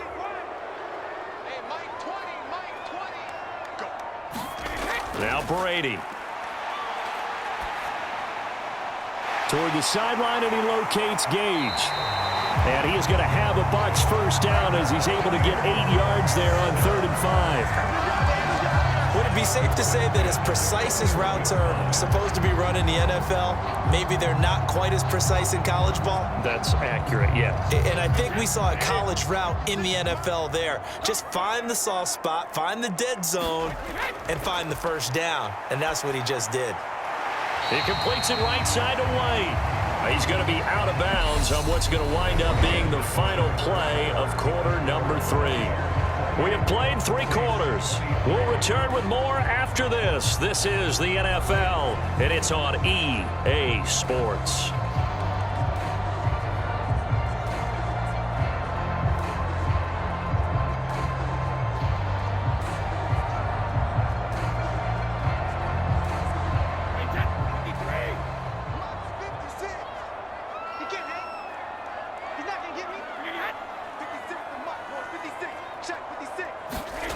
Fakes the give to Fournette. Now Brady. And that'll be incomplete. Took a pretty good shot as he tried to pull that one in. Couldn't hang on 3rd down. Well, so much for getting separation. No chance there. Locked down tight, forcing the incompletion on that attempt.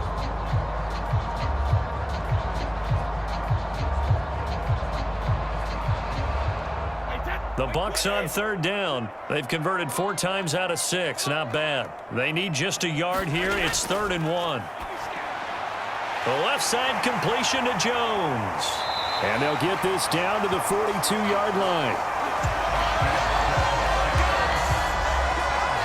I like watching the wide receiver screen because it's a real teamwork play. Because guess what? The guy catching the ball, he'll get all the credit. But how about the people up to block in front of him, either fellow receivers or offensive linemen? That makes that play a really nice timing play, and sometimes it can break big.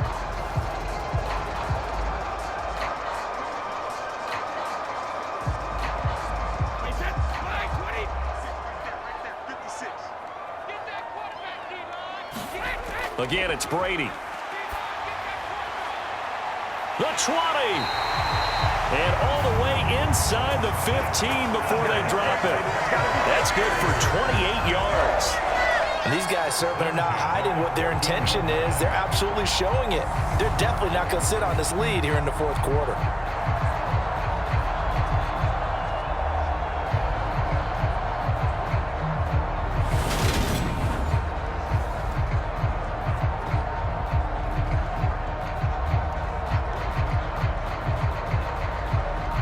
Here's a 1st and 10 at the 14-yard line. 56 is Mike. 56 is Mike. Into the red zone, it's Brady. And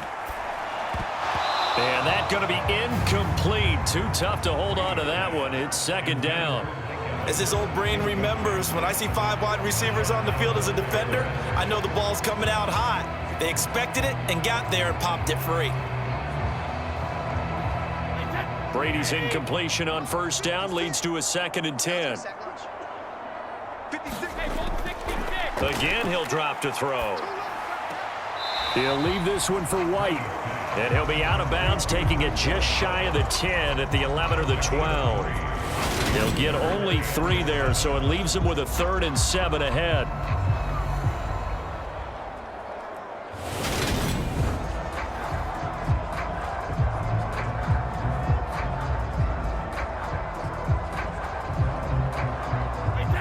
So 7 yards from the 1st down here as they come up to the line of scrimmage. Here we go. Here we go. Spike 56. Throwing is Brady on 3rd down. And in for the Buccaneers, touchdown. The 4th touchdown pass of the game for Tom Brady. And the Bucs will add to their 4th quarter lead.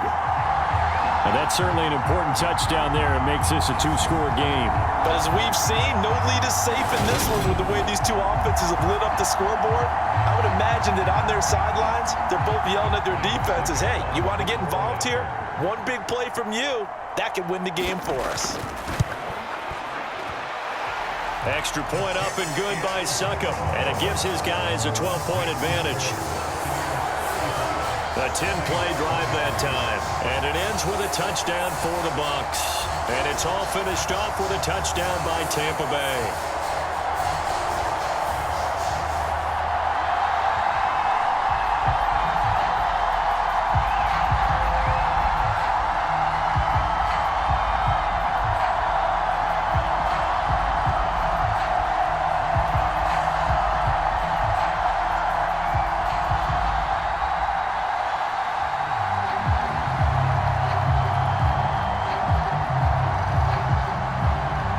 The kickoff unit is out on the field, and they will send this one away. This taken in at the goal line. And a nice return sets him up pretty good here right at the 30-yard line. Out onto the field comes New Orleans. And you figure after giving up that last touchdown, they trail by 2 scores here in the 4th quarter. This drive becomes very critical.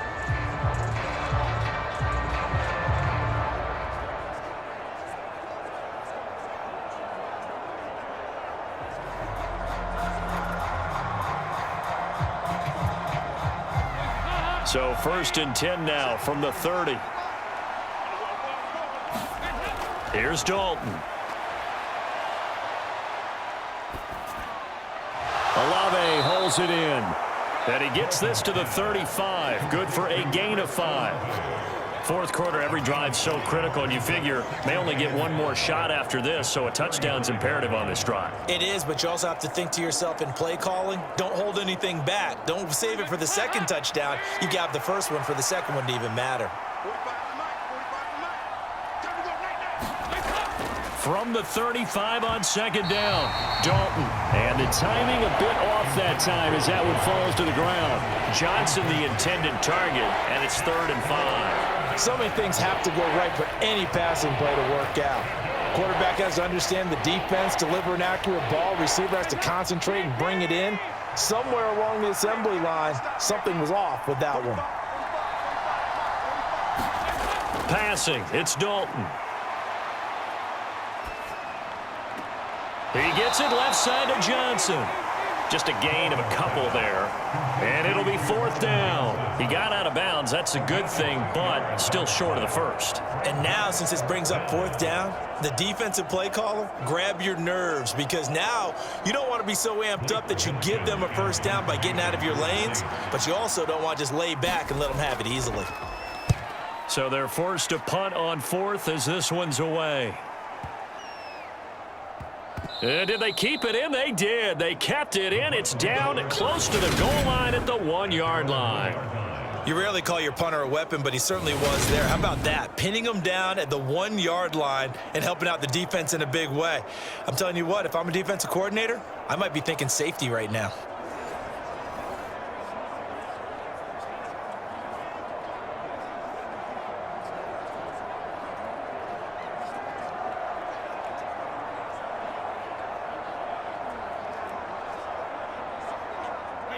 First and 10, and kind of tipping their hand at running the ball. 3 tight ends are out there. They begin with a run by Fournette, and he'll power his way forward for about 4 yards there on the first down carry. I'm sure that that's going to be the formula. Just keep the ball on the ground, keep that clock moving. And when you have the lead this late in the game, above all, stay in bounds. Yes, take care of the football. Yes, gain yardage, but stay in bounds and let that clock tick. 2nd down, back to Fournette. And he's going to take this up past the 10 to about the 11. It's a 6-yard run, leaves him with about a foot or so here still to go to hit the marker with 3rd down coming up. And that looked like some pretty easy yardage there right up the gut. And he's a guy that has some height to him, so when you don't have to drop a shoulder or create or get through contact or trash, makes it a lot easier to stay upright, see the field, and make a run as we just saw there. He completes it to Evans. And he is going to have the Buccaneers first down, as that'll be a pickup of about 5 as they convert on 3rd and inches. And that pickup of a first down, that's going to leave a mark because they really needed to stop them there, didn't they? So frustrating. Defensively, you're a play away from getting that football back here down late. Tough. Now they've got to find a way to create a turnover or takeaway. Otherwise, this one will probably get away from them.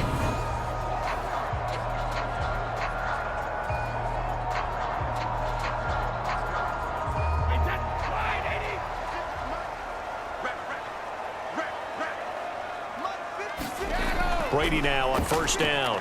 That's complete to White. And he's brought down, getting this one up to about the 35. Right about 20 yards on the pickup. Officially, they'll say it's going to go for 19. These guys are running offense like you drive. The pedal is down, stomp down. How about that? Back-to-back completions. They are rolling. So much for being conservative and running that football. Ball up to the 35 now as they come up on 1st and 10. Here's Brady. Over the middle, it's complete. And that's good for a pickup of 10 yards. And that'll leave him with a 2nd and just a few inches left. Well, normally you might say start running the football. You've got the lead here in the 4th quarter, but the way that they've passed it with such success, I don't know, maybe keep throwing it. Yeah, I think you brought up something that goes against conventional wisdom, right? In this stage of the game, you would think you would switch to a running attack, but you're exactly right. They've thrown it so well throughout the game, and trusting this quarterback, I think you continue to do so. 2 yards on the pickup, and that's all they needed to move the sticks. How about this offensive line? They're really starting to establish themselves, take over this game. And before the series began, I know exactly what was said in the defensive huddle. Guys, we got to get no less than a 3 and out. Let's get off the field. Instead, they can't find any traction towards doing that. Right now, they're just getting muscled all over the field and getting pushed down it. And he's going to take this across the 50 and into Saints territory. 7 yards on the pickup there, and it'll leave him with a 2nd and 3. Good gain there on first down. It keeps them in a running situation, probably. They did everything right on that play, didn't they? They got the leverage up front, good blocking, nice hole for him, ends up picking up nice yardage, stays in bounds to keep the clock rolling. They are in charge of this scenario right now. They want to stay that way. And not in any rush offensively. 9 yards the pickup there, and it's a first down. Starting to feel a little to me like the air is coming out of the balloon, so to speak, defensively. They're taking their will from them right now. That's what they're doing. Whatever they want to call, it's working. They're handling things up front. And it's not just the offensive line. It's everyone. You're seeing the guys on the perimeter blocking downfield and making sure that they're secure. So, yeah, you're exactly right. The air's out of the balloon, and right now they're almost lifeless. So a good run by Fournette. Now another 1st and 10. They'll try and run some clock here as they keep it on the ground. And he stopped immediately there. No gain on the play. It'll be 2nd down. Nice job there defensively to clamp down because really they've been on their heels this drive. Agreed, and they really needed that one for confidence, just to feel a little bit better. But I don't know if I would be daunted by them stopping me on one run. This drive has gone pretty well. I could come right back at them.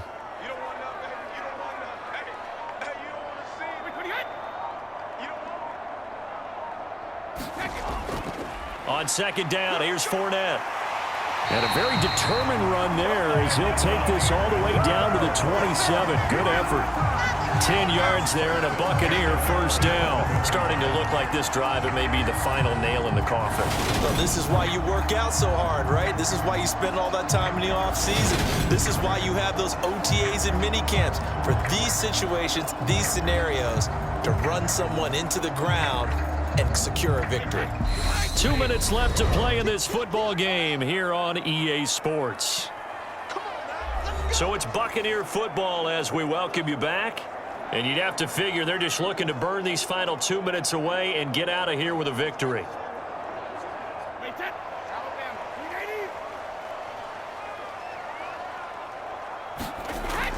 Fournette, a 1st down carry. And now right out of the 2-minute break, we'll get a timeout used defensively with 1:56 to go.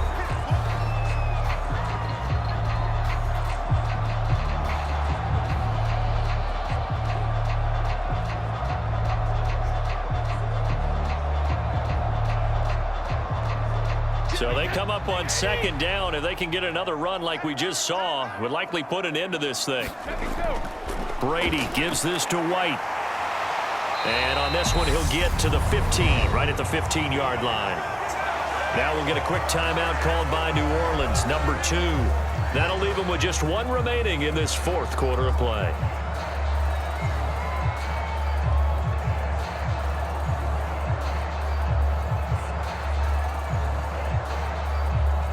Line of scrimmage, the 15. It's 1st and 10.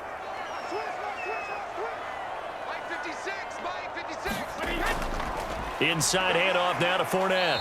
And he'll find his way down right around the 12. Now the defense will burn their 3rd and final timeout as they'll talk things over prior to this upcoming 2nd down play.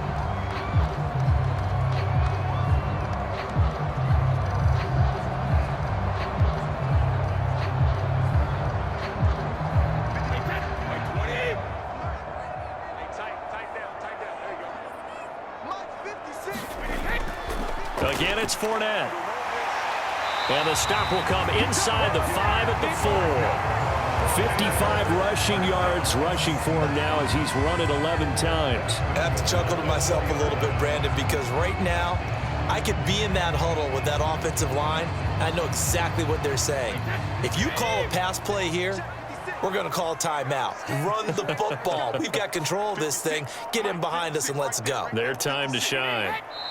Victory formation now for the Buccaneers. Down to a knee they go.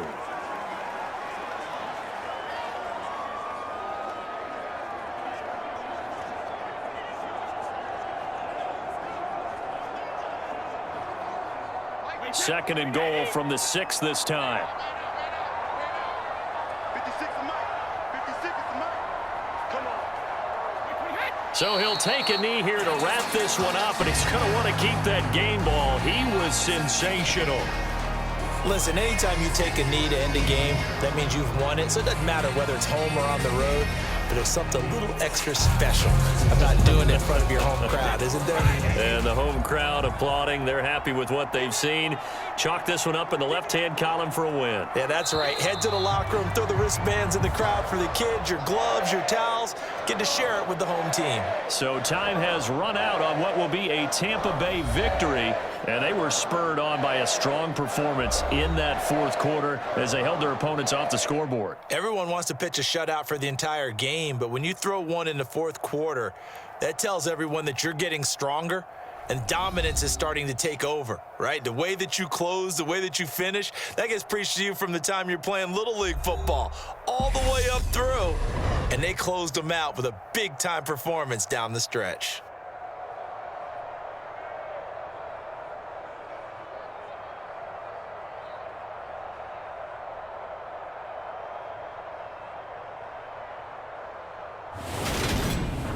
That'll do it for us. For Charles Davis and all our hardworking crew, I'm Brandon Gaudin. You've been watching the NFL on EA Sports. For more, find us on Twitter at EA Madden NFL.